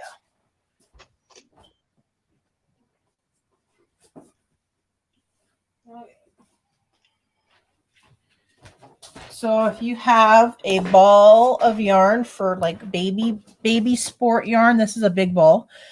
If you look at the sizing, if I get it up right, see where it says size 3, and then what the recommended hook size is for this yarn is 4 millimeter. You go 2 full sizes up for Tunisian. So you would use a 6 millimeter hook for this yarn. Okay. Then you can always use the 4 millimeter hook to go around when you do a single crochet border or a lacy border or whatever you want to use. But yeah, but you can do a whole baby blanket out of one of these balls because this is a Bernat Baby Sport. Mm-hmm. I got these at Yarn Canada, but they have them at Walmart too. It is it's a 3 weight. And where's the yardage in this thing? There is 893 yards in this ball. So it's a good size ball. You can do a whole baby blanket in this. So, and this one is Lilac Bouquet. It's got khaki and white and lavender and dark purple in it. I love that. Yeah, this is the yarn that I brought up that I'm going to maybe make some Tunisian baby blankets out of. I have like, what, 7 different colored balls in that box in my bedroom. So, and it's one of the easiest things to do is Tunisian while you're watching a movie or TV or something, because it's so easy and so fast. Yeah, I love it. Oh, Auntie Vernon says, I am back. Have I missed a lot? No, we just went over everything that I went over with you guys at the beginning of the video with Dana, and she catches on like really fast because she already knows how to crochet really fast and stuff too. So this was super easy, and she's loving the honeycomb stitch, the pattern. So, but yeah, we are so glad you're back too. I just call her Auntie because it's easier. Hey, Auntie. Hey, Auntie. Yes, it will stay up because it's a live. I'm not going to get rid of it off my channel because it helps me with hours, because we've been on here. It says 3 hours and 41 minutes. It will help with hours, especially if I have my watch buddies every day. So, which has boosted me up humongous. I think I started with like 46 or 47 hours, and now I'm over 100 hours. So that's amazing.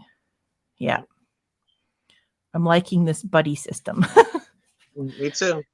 And I do it on my laptop because my laptop is out in the living room, and I just cover the face of it with like a napkin or something so it doesn't light up the whole room at night. And I just let videos play on a loop.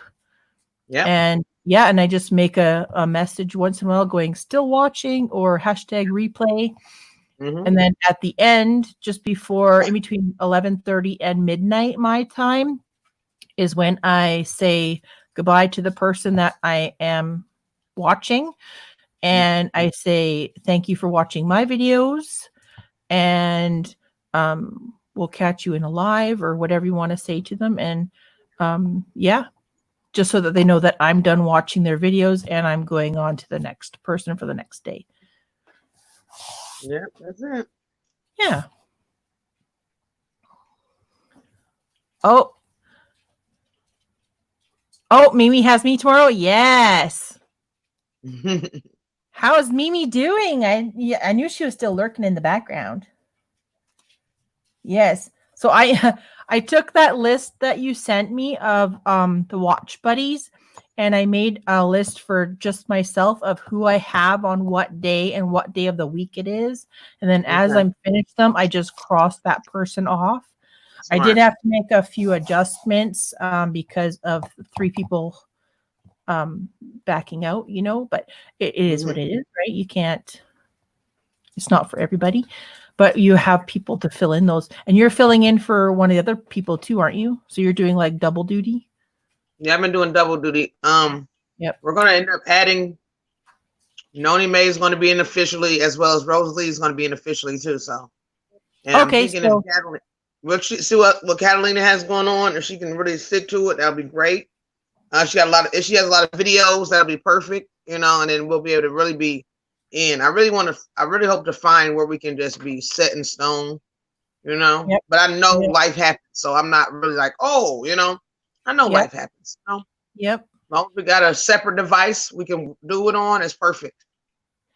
So Jane Aries, I think that's how you say it. She said he or she, I don't know if it's a guy or a girl yet. She says, hello. Hope everyone is doing great. And she says, hi, Dana. So she knows who you are. Yeah, she knows who I am. Hey, Generous. She was in one of my lives the other night. Yes. Perfect. Awesome. I'm loving this. Look at this. Thank you, Lana. That is beautiful, Dana. That's a really pretty color you picked too. And I was just grabbing some scrap yarn. I didn't really know it was going to be like, I'm like, wow, I should just pick something different.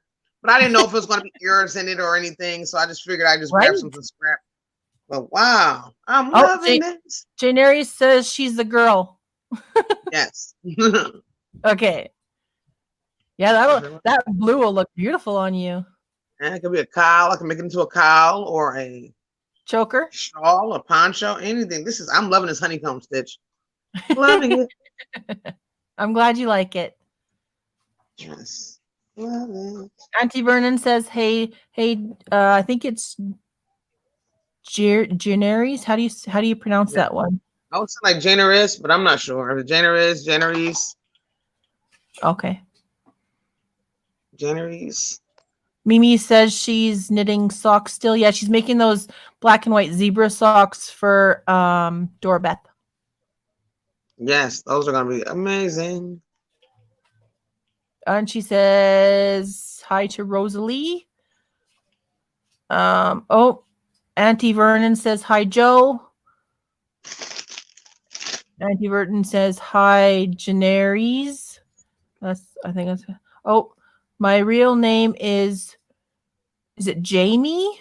But friends call me James. But friends call me. Okay. I'm gonna call you Jamie because you're a girl. James just sounds like a boy. Yeah, because she lives overseas. She lives in I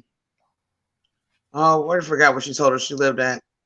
And so their names are different than our names. Right? Well, you're in Canada, but still. You're still a little bit over here. So Jamie is saying hi to Auntie Vernon. Auntie Vernon is saying that is what friends are for. Yes. And hey, Granny D is still in the house. That's pretty Dana. I was going to say Philippines.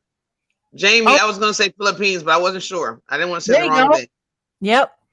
So Granny D says that's pretty Dana. I'm gonna have to go back and watch the replay. Yes, because I've done it. There's definitely a lot of replay to watch because I've done it twice now with 2 different groups. So that's awesome. Definitely appreciate you. Thanks, Granny. I appreciate you, Lana. This is awesome. You're welcome. No problem. I don't mind teaching what knowledge I have.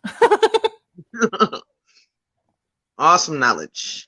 So Jax says, I'm curious too. I always pronounce generous. Yes, she says you can call her Jamie because that's her actual name. If you are a Game of Thrones fan, it's like Daenerys, but with an AJ.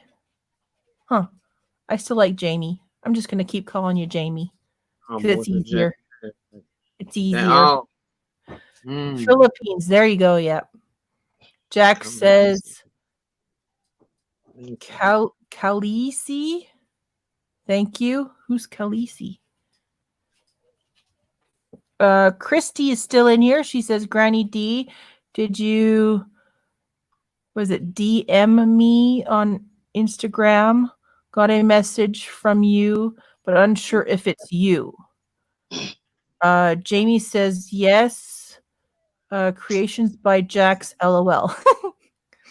And Auntie says, I am a jabber box on Sundays. I have one friend I talk to every week on Sunday. That's awesome. That's okay. Creations by Jack says Mother of Dragons. Yes. For the Game of Thrones. Yes. Oh, okay. Granny D says, I have a brand new Tunisian set that I won in a drawing, but didn't know how. I looked at some tutorials and messed around a little. Cool. That's awesome. Now you got another one to go by too. Yeah. Granny D, can you make me a thong? I hate, should I even ask on live line what size you are? I usually like mine small. I'll take a 1. So you want it for you want like a sandal for your foot then? Yep. Barefoot. Because the little thongy part will go in between your toes? Yep. Perfect. I have a thong on thong. You got a foot thong? Yep, I have a thong on thong. I have double thong. That thong. Yep. Cisco. See, Lana helped me out. Cisco. Lana, what are you doing? Lana, stop it. Lana helps me be goofy. Lana, don't do this. Lana helps me be goofy.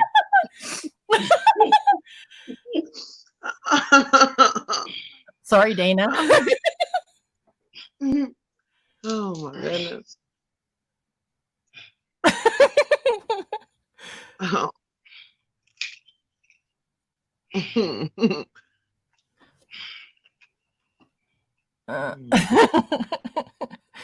Okay, Granny D. No, it's not me, Christy. I have a troll or hacker, whatever you call them. So aggravating. They've been reported. There you go. She's reported them. It wasn't her that sent you the message. Christy says, okay, didn't think it was you. Yeah. And Granny D says, oh my.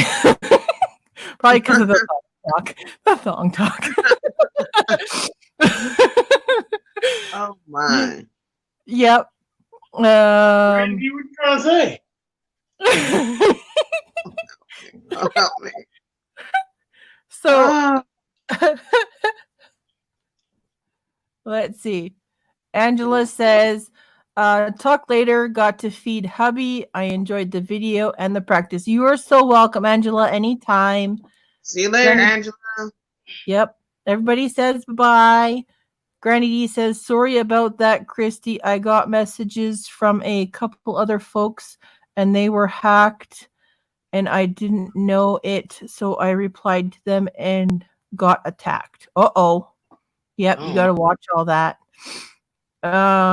Jamie says, I have yet to continue that bag I started last year. I sent Dana the picture. I'm scared to start because I think I forgot the pattern already. I forgot where I ended, LOL. You can do it. Come on, Jamie, you got it. Right? Auntie Vernon says, Dana, did you make your poncho top? What yarn is that? It is beautiful on you. Yes, I made this, but I don't know what yarn it is. One of my friends sent it to me in the mail and it didn't have a label on it. So I had a couple of people looking at it and trying to figure it out, but I have no idea what it is. I wish I did know. Many people said it's Isaac Mizrahi yarn and it's discontinued. Oh, up close, it's really sparkly. Yes, very sparkly. I love it. I like it. Yeah. Thank you. So Christy says, I reported and blocked the person with Granny D's. Okay. And Jamie says, I think I lost my crochet and knitting mojo for not doing anything for a year. LOL. Oh, no. You're going to have to get back into that. Mm-hmm. Joe wants a thong. A foot thong. This man is crazy. You're nuts. Auntie Vernon says beautiful. Thank you. Yes, you still haven't counted how many ponchos you actually own, Dana. I know. You probably have just one closet full of just ponchos. Probably so. I gotta go through kind of all. Right? I'm kind of curious to know myself, actually. Right? Do like a whole video on just showing all the different ponchos you have, and yeah. Because I'm gonna give one away. I'm gonna have everybody guess, and I'm gonna give one away. There you go. I'm not gonna give one of mine away. I'm gonna make one. I'm gonna give everybody a choice of whatever yarn for me to create them with. And I'm going to give one away. And Joe's going to give away a hook. So that's going to be a giveaway. Oh, perfect. Oh, yes. You were saying that in the other live you did. Yes. Yep. That sounds awesome. I still have to do my video for my giveaway. I just have to write down all the rules and stuff that you're supposed to say before you actually do the giveaway. All right. Joe's going to do an exclusive hook reveal. He is going to wait for tomorrow to show everybody on our live, but he says since he loves you so much, Lana, he wants to show it on your live. So this is his one of his exclusive hooks he just did last night. Oh, perfect. Oh, it's got hearts all over it. Look at that. Here we go. Looks Got metallic. the heart. That's cool. It has the glitter in there, some pink, some baby blues, That's some white. beautiful, Joe. Thank you.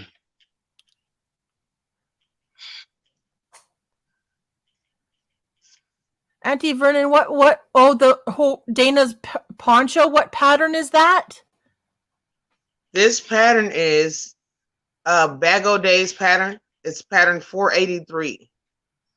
Yes, I have a YouTube channel. I don't have my name up there. I just have Dana and Joe. My channel is called Creatively Created Crochet. You want me to drop the link? Yes, please. Oh no. Oh yeah, you're Atlanta, one of Atlanta's moms. Yep. Yes, drop the link.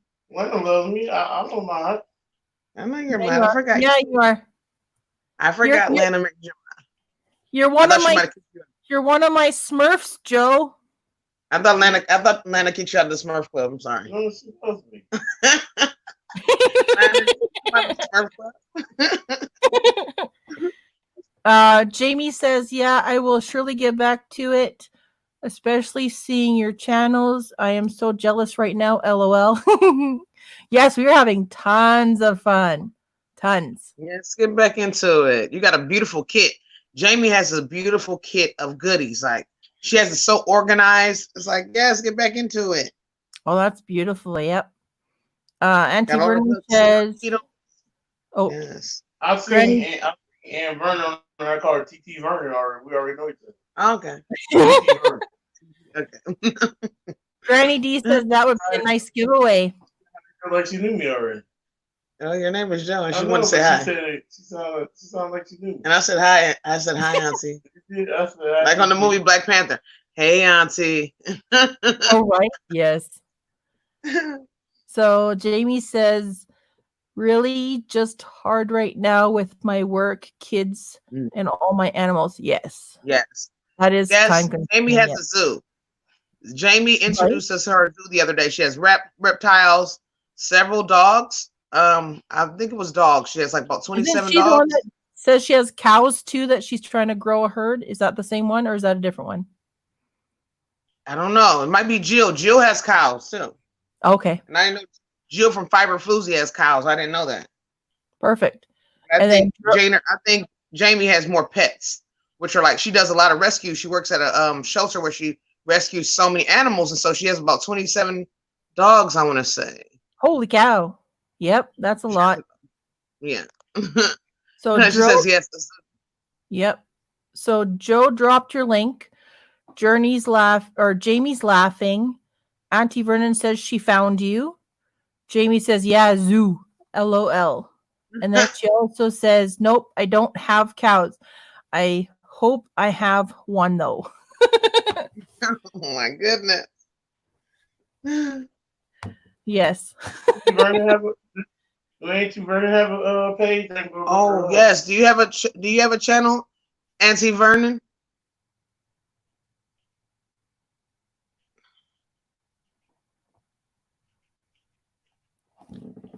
Okay, 24 dogs, two cats, and 20 reptiles. Woo! That is a full house. Yep. Yeah. Granny D says, "Well, I have to go again because I need my phone for the tutorial for a beanie I need to work on. Love y'all and see you later, Gators." Love you too, Granny D. Have a great night. Sleep tight, Granny. Love you. Andy Vernon says, "My sister had her neighbor's kids brought a young stray dog for her to take care of." Nice. Then she says, Oh, "Not wow. anymore. She says she doesn't have a channel anymore. She prefers to just watch." That's okay. We need watchers too.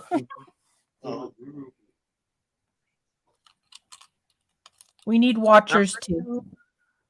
Yes, we do. We definitely need supporters because. Yep. I'll tell her I still became one of her friends. Okay. Yep. Auntie Vernon says, "Hugs, D." Yes. Have a great night.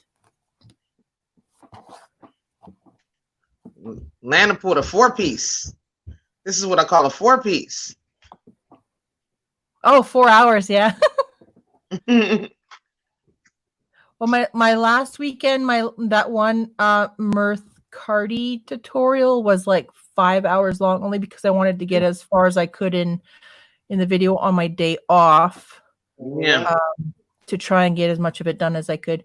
I'm almost done. I'm close to being done the watermelon one too of that.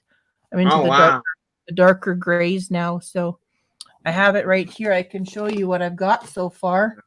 Yes. So this is what it looks like. So this is the watermelon one. Just gonna move my hook over here. Oh wow. So there's the center. Wow. And then if you go up and out, there's the petals. There's an armhole. And then you go out in the color, there's the grays. And now I'm into the dark grays. So yeah, it's turning out really pretty. I'm not really a pink fan, but somebody will probably want to buy this one. That is gorgeous. Yes. I love working with this yarn. It's light and easy to work with. So, yeah. Beautiful job. Thank you.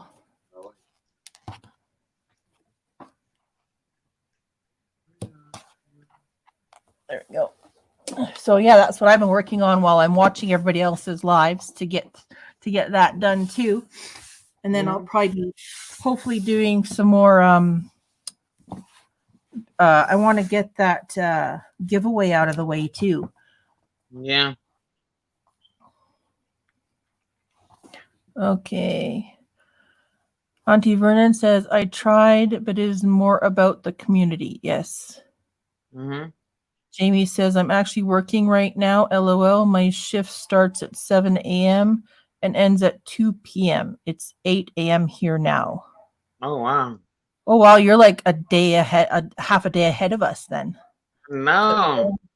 It's only like 6:07 p.m. here on the 14th. Yeah, she's 12 hours away from me because it's 8 here. 8 p.m. here. Yeah, you're 2 hours ahead of me. Yep. Yeah, so it's 12. You're 12 hours away from me, Jamie. Yeah. Well, thank you, Jamie. It is beautiful, that watermelon one. Yep. Auntie Vernon says, I was working on my wingspan shawl, but what? Oh, by Oana? Italian creator. Oh, so they're probably speaking a different language and it's hard to. Oana, no, Oana doesn't speak a different language. No? No, she have an accent, but she speaks English. Okay. That's good. She has a lot of high fashion type of patterns like interweave. Oh yeah, I like interweave because that's what that Mirth Cardi is from. She has some really nice things like interweave does. She makes some really intricate stitches, and she chooses some really nice yarns. She does a good job, really good job. That's awesome. Oh, Jax is still here. She says, woohoo! Finally get to sit down working on my C2C linked double crochet king size blankie beast. Yes, I have a half a carpenter's wheel C2C blanket done. I gotta do the other half, but it's beautiful what I've got done so far, and you can see the wheel in the center of it too. It's awesome. Auntie Vernon says she doesn't know her last name.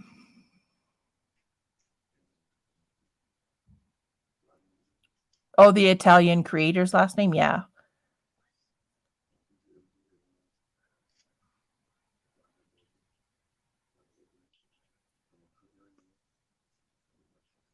That's okay.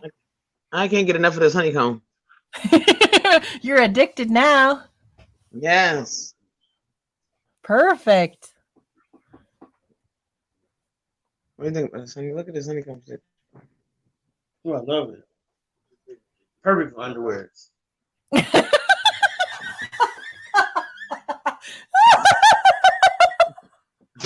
Oh, you got your hands full now, Dana. Yes, I'm down. Yes, man. It's too funny. Oh my goodness. Joe, you should have been a comedian.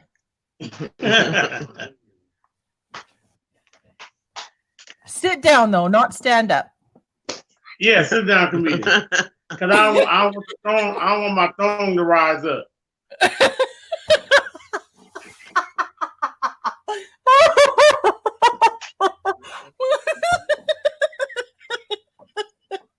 Oh my goodness.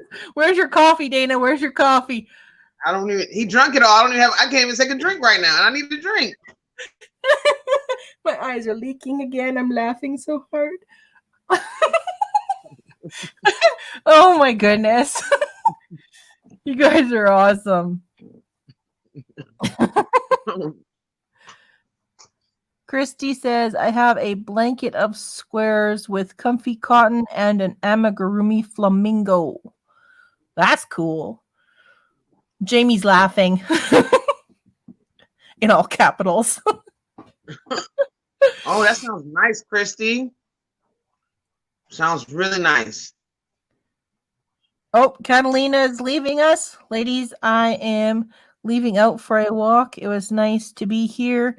And thank you for the tutorial. Kisses to all. You too. Thank you, Catalina. You're welcome anytime. Come on over to my frog pond. I'm okay with that. Yes, Catalina, do you have your email in your about tab or anything? That way I can contact you. If you don't, you can always go to my email on my about tab and you can find me. That way I can add you to the list. Yep.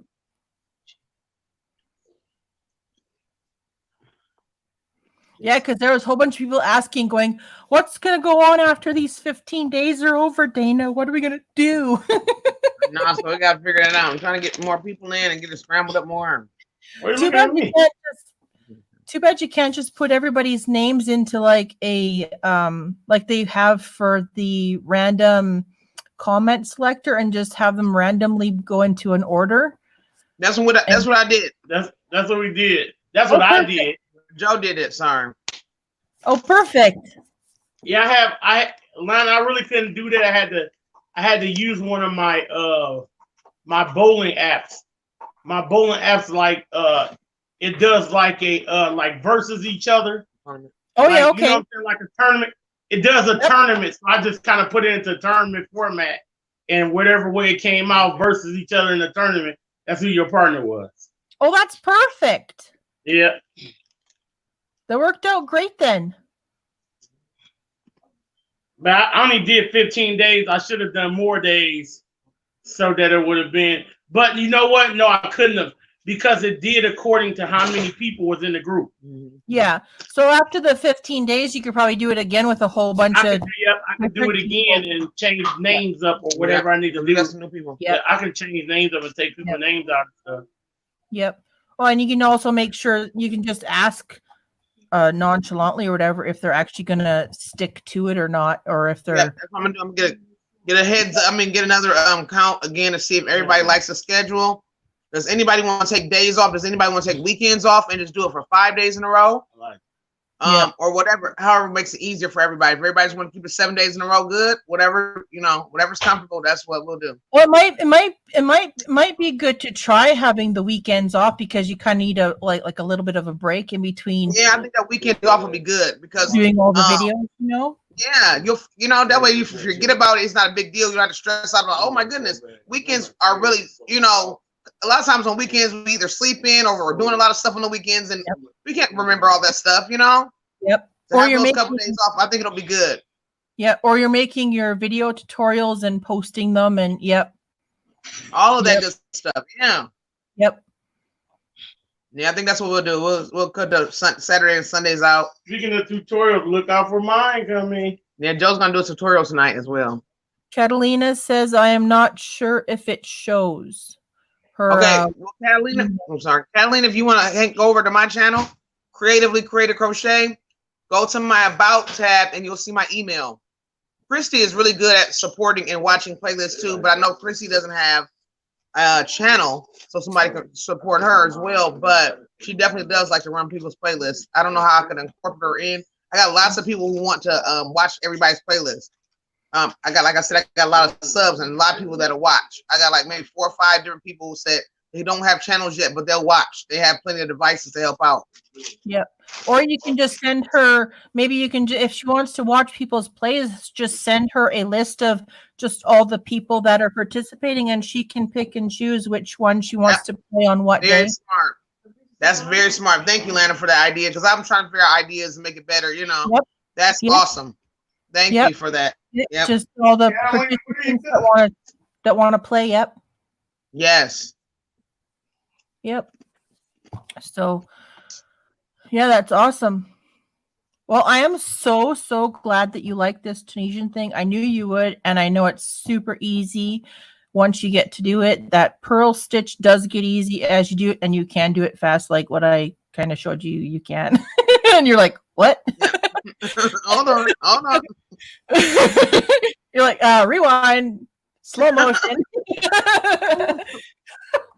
But did my screen just glitch? What? I was thinking my screen glitched. Your screen glitched? You're like, I was like, hold on. It skipped a few seconds. Hold on. That's awesome. No, if you try different yarns and stuff too, Dana, and find out what weights and stuff you like and what works with what hooks, you can just go to town. And like I said, there's so many videos on YouTube that you can search for different patterns and tutorials on like hats and everything for that thing. I'm just showing you the basic main 3 stitches that everybody needs to know for Tunisian. Yeah, I love these stitches. Awesome. Are you going live tonight too, or is it just Crystal? Just Crystal. Just Crystal? Yeah, probably. So we usually don't go live on Saturday and Sundays. We usually just try to go to everybody else's and hang out. Right. Oh, Christy's giving us a yes and a thumbs up for the idea for the giving her just a list of all the participants. Okay. Sounds awesome. That's what I'll do then. Because it's like I said, it's like 4 or 5 people who want to do that. Who are like, I can do that anytime. Is Jax a part of it? Because Jax is saying a watch list. Is Jax a part of it? Oh yeah, Jax is not a part of it. Jax, you can be a part of it as well. Yeah, just get a hold of Dana. Her email's underneath on her page for her creative crochet. Yeah, that'll be great. Now we're starting a new week, so that'll be good. So see who's all here, we can do it. That'll be perfect. Yep. And like we've been talking about too, you can maybe do a weekend off or something too to give people a break and then start it again. Yep. Yeah. Lana, how many hours do you have? I'll watch you tonight. Yep. Who? You, Lana. I have watched you tonight. Hang on. Let me go look. I think Nani May's. I got Nani May right now watching me today.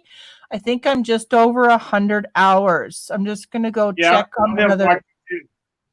I'll turn my. I have watched you too as well. Mm-hmm. Oh, perfect. Thank you, Joe. Yeah, that's no problem. I'm just gonna go check now what my hours are at in my studio.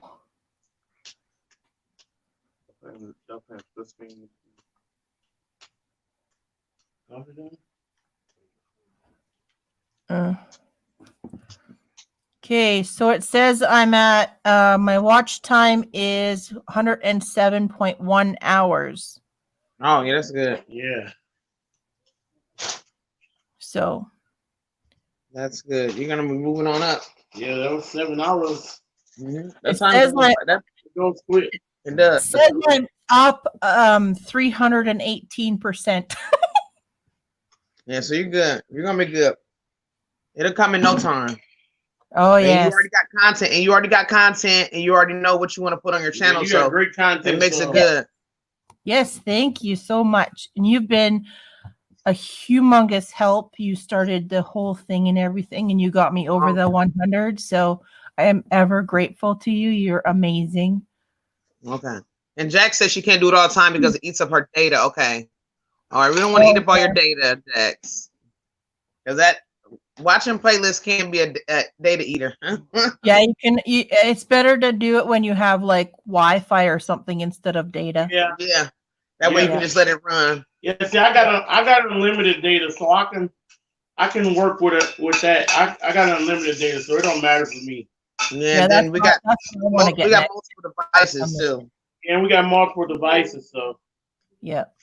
I have multiple devices, but my phone and my tablet, the screen blacks out after a certain time, and then it kills whatever's running on there. So I don't have a no turn off thing. So I remember you were saying, Atlanta. I don't know if you have this on your phone. You said you got Samsung. Joe has a Samsung too, and I was wondering. I don't know if you got this on your phone where you pull down the screen or whatever. Yep. On the second page, does it have an always on display right here? Let me check. I got my phone right here.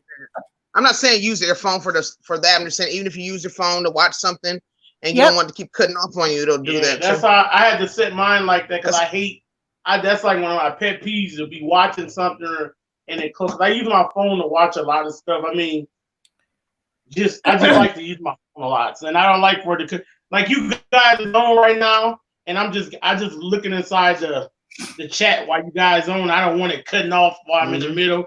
You know, it like that's giving you watch time too by me just sitting here chatting. So I didn't want always on. Is that what you were talking about? Always on. Yes, always on. Yep. It is clicked on. Yep. Okay. So maybe if I do have something playing on my phone, it'll stay on until That's cool. I didn't know that. Yeah. That's what Joe figured out on his phone because, like you said, when you go to settings and you look up for sleep, it doesn't say never. It says, maybe 15 minutes or something. But when you got that setting for the better phones, the more upgraded phones, they have that on there. Joe, can you drop Dana's link again for Jax, please? She's asking for it. Yes, I did. Perfect. Thank you. Not a problem. What is that? That must be a video. What video is that? That's a video. Okay. I just grabbed a video off your page. I never even. I don't know if it was the main one. Yeah, I just should have dropped the main link. I don't know. I gotta make a small link. I always just go and grab a link and go from there. I never ever I might show a video today. So there's a whole bunch of chat going on. So Christy says, right now I have Natalie's Closet.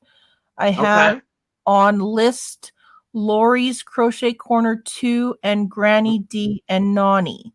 I wonder if they want to join our group. That might be good. Let me write those names down. They might want to join so we make it bigger.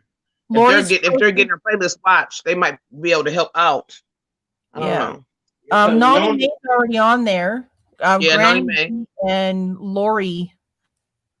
Yeah, because Nani was like, she was like last week she had an extra 10,000 over what she watch time. Yeah, and then she said hers has been going down though, because YouTube's been cutting like 100 people off of everybody's channels or something, like unsubscribing them, and it said she said they cut down her watch time by a huge percentage. So yeah, all the subscribers have to. I think we want way up.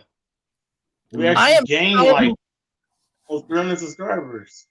I am so low on the totem pole right now. I'm probably not even a blip on their radar because I only have like maybe 120 or 121 subscribers. So yeah, you're gonna be up there in a minute. Then you're gonna be like, oh my goodness, what am I gonna do?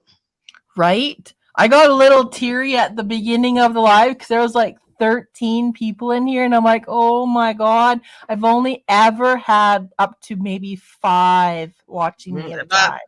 Yeah, that's what I was advertising. I was trying to get everybody. And I know a lot of people were mentioning you, but every time we went to different lives, I was letting everybody know, hey, you better be there on Sunday. And then I wasn't here. I'm like, I told everybody else to come, and then I'm not even here. So yep. So Christy says she finished watching Fiber Floozy, Charlie and Tina's. Jamie says, I think the hardest and longest project I made was a crayon pillow I did in 2008 when I was pregnant with her youngest. Wow. So did you do a graph with that? I wonder if that was a graph. Probably was a graph, right? With the word Crayola or something on it, maybe. Oh, maybe. Or was it just the shape of a crayon as a pillow? maybe. Catalina says, what is Dana's channel nameplate? Creatively created crochet. Is it a link? Yeah, I dropped the link. That's kind of older. Yep, Joe dropped the link, so if you just click on that, it'll take you right to Dana's. Christy says, I use an old phone. Yeah. Okay. Yep, that's the best way to do it. Yep. You don't need any. You need Wi-Fi. You don't have to have service for the old phones. You just need some Wi-Fi. Yep. And just make sure it's plugged in so you don't run out of power either. There you go. Yep, that's what I like to do. Just keep them plugged in. Creation by Jackson. She had 120 subscribers last week and became a fairy. Now she got almost 500. Yeah, those fairies. Becoming a fairy will help you too. Lana, have you ever thought about being a fairy since you are giving away that top? No, I'm one of the other. Lana, be a fairy and give away that beautiful mirth cardie. I would, Lana, I'm telling you, you'll get like 300 to 400 subscribers like easily. Like I'm telling you, we've gotten like 300 subscribers in the last week since becoming a fairy. Oh wow, come on, that's Lana. awesome. Come on, Lana. I can't because I've been trying to get prizes. So, or just what about a gift card, a small $10 gift card or something? Yep. It doesn't have to be anything big. One person's going to get over 100 gifts. So some people might make a handmade item. Some people might do a gift card. Some people might do stitch markers. You don't have to make anything crazily large. That's what I was thinking. Because if I get too busy, I might do a gift card. I'm going to be honest because I don't know what's going to happen. I think a gift card is better because you don't got to pay no heavy shipping. You can just put That's what I said. I don't want to do the shipping. You can put a stamp on it, and they can buy what they want to buy. And they can buy what they want to buy with it. Yep. But you can get fairies like that. I'm already doing a giveaway for the cardie. For the you are doing the giveaway for that one. But I don't know. I'm not trying to pressure you. I am fine. But it is something good. It's a good jump start. That 300. I'm telling you, everybody I see, and we haven't even. Every day I look on there, there's 3 or 4 new people. Yeah, it's a good jump start. That's like a big jump. Like Jack said, she said she had 120. And now she has almost 500. You should try it. You should try. I mean, like I said, if you don't want to, you got all the way up until June 30th to make up your mind. And you can get into it, and I'm telling you. But the earlier you get into it, the more people will see you before the date is over, and you'll be able to get more. But if you're interested, don't rush into it. Like I said, if you want to do a small gift card or maybe a stitch marker or something simple, it doesn't have to be anything extremely big because one person's going to get 100 items. So or more than that, So just think about it if you want, The person will get more than that because there's already 100 and some people in there. It's 100 and some people. So I mean, whatever they get, they're going to be blessed and excited about anyways. Yeah, like you said, the first 93. I went into the first 93 and made comments and stuff. So. Okay, so you're gonna be you enter to win. Okay, so if you enter to win, I don't think you can do both. Okay, so you enter to win. Okay, but it's still good though because you actually can go to those people who are in the comments with you, letting them know, hey, I have a channel, or if they do have channels, go to other people's channels and say, hey, I'm a new family member here, and then they'll subscribe to you like that because that's what I did too. Yeah, I did. Joe did a lot of that too. He went. And a lot of people was like, "Oh my God, I love you." They were like, "I didn't even know about you." Yep. So what's her name? I can't think of her name, but she come from the fair. She's like, "Oh, I found you in the fair." Yeah. Oh, you are so sweet. I can't think of her name the other day. She stayed on our lot. Was it Nancy? Is that Nancy? Might have been Nancy. I can't. Maybe so, but she did. She came on. We're doing our monetization party. I think it was probably Nancy, probably. Yeah, but she was gonna leave, really and she was wanting to leave, but then she stayed for a bit. Yeah. But yeah, either way, though, I know, Lan. I'm sorry, I get really excited and a little pushy sometimes. No, that's fine. You're very passionate. That's part of you. No, that's awesome. But no matter what, you're gonna get there anyway. So I'm gonna make sure I do. I haven't did a shout out video in a while. So I'll make sure I try to do some shout out videos so I can help everybody as well to, because there's so many channels. I have been seeing so many channels I never even knew about. It's so many. I promise you. When I was searching, because I do like Dana, a lot of her like background stuff to try to help her out. Yeah, he's a manager. And so I went and I for the fairy stuff, I went and checked a lot of people, and like under the fairies, it had to be over 3,000 channels of just different crochet people. Wow. Yep. Just different crochet people. And or just go on there one day and on YouTube and just type in crochet and just go under the different people. Yeah, You there's will different people from over find different countries too. Different countries all over the world, different people who do it. I mean, Yeah. it is so many. I didn't know it was that big like that. It is. Or just crafters in general. Crafters too. Who Yep. it's crafters. It's a lot of crafters out there because I met this one lady who does everything. Mm-hmm. She crochets. She does everything. Yep. And she had over 20,000 subscribers. Wow. Yeah, that's how I've been finding a lot of people on Instagram like that too. Some of my favorite Instagram people that I love, I mean, some of my favorite YouTubers are on Instagram and started following me. So I'm like, what? I never would have thought that, but I'm loving it. It's a lot of work because it's like steady network or different people, but you'll definitely get there. It's not a Yep. rush. No, that's what I said. This year, I'm still kind of new to it. So I was just going to say, I'm just going to be a contestant. I'm going to try and maybe win at least one little prize or something. You might And then win next something, Lana. Next year, if they do this again, I will for sure think about being a fairy for sure next year because I will have a lot more knowledge and hopefully people and everything. Yeah. So. Yeah, you're right. You're right. You definitely will. Yeah. Definitely. Jamie says, that was my very first crochet project and I was still a beginner then. Can you see Okay. the part where the colors don't align well? LOL. Did she sent you a picture then, she said? I think she's talking about the picture she sent you. Oh, the picture. Oh, I gotta look at it. Did I see that one? I gotta look for that. I gotta check that one out. I don't know where it is. Oh, From I'm using my Jamie. phone. Yeah, I gotta check that one out. I'll check that one out, Jamie. Perfect. Wow. No, I'm super glad that you like this Tunisian. I knew you'd be a fast learner, so I'm in love. I definitely, like you said, I gotta look and see how to do a hat. And you say Yeah. you think with this cord, I can make a hat with the cord, right? This will help me make a hat with this type of hook. yes, you might have to take the bead off the other end though. Okay. Or just use the same size crochet hook when you get around so that you can finish that round. Because Okay. it says you do need a double-ended crochet hook to do a hat because it has to be in the round. You can Yes. probably do it flat too and then just have it tapered up and then whip stitch it together. That would work too. Oh, I'm thinking about that because I'm really excited. You have really got me excited. I'm gonna probably post it on Instagram. I'm gonna post it on Instagram and then I'm gonna tag you on Instagram and your YouTube channel so that way people can know this is who taught me this. This is how I learned. So Perfect. Thank you so much. And you have my Instagram channel too, right? Yes, I do. Because I have been posting pictures of the stuff that I've been making as well. I will post the watermelon. It's called Watermelon Hellraiser for this pink one. I will be posting that one as well. So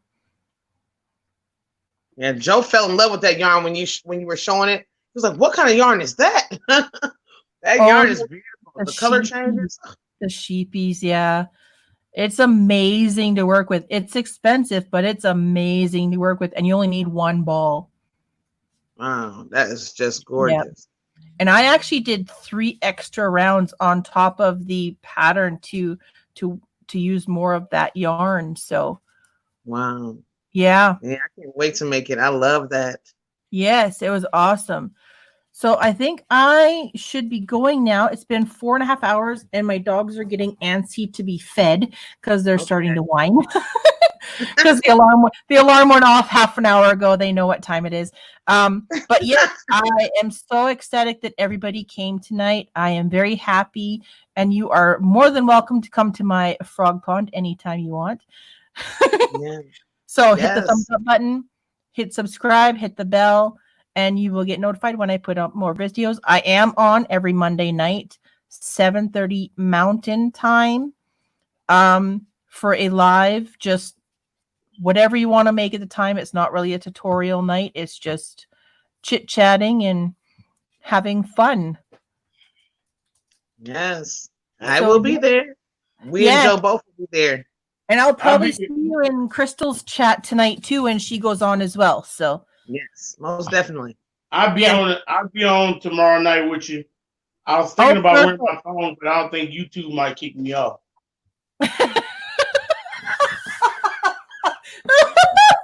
Oh, we love you. We love you, Joe. I don't think YouTube will let me. I don't think YouTube will let me. We love your type of crazy, Joe. Okay. As long as you okay.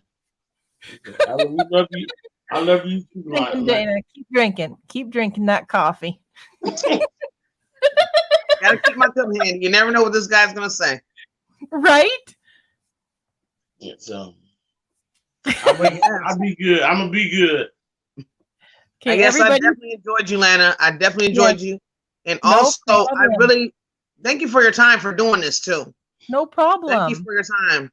This is really amazing. There's not a lot of channels. I mean, there may be some channels who do it, but I don't know a lot of channels who do this. So far as taking that time out to really show somebody live, you know, I watch a lot of tutorials and sometimes I wish I could really get an answer right back and say, hey, am I doing this right? Or what do you think about this? I can actually do this live with you, sit on here with you, show you, and you can let me know, okay, yeah, that looks right. And I can ask you questions and you can answer them. I love this. This is awesome. So thank you again for your time. Anytime. And it is kind of nice if you know the person that's showing you how to do it too. It's kind of makes it a little bit easier as well instead of a total stranger. But yes. And everybody have a great night. And thank you so much for coming again, Dana. You're amazing. You are too. Thank you so much. Yes. Good night, everybody. See you later. Everybody. Love you all. Bye. Love you guys. Love y'all.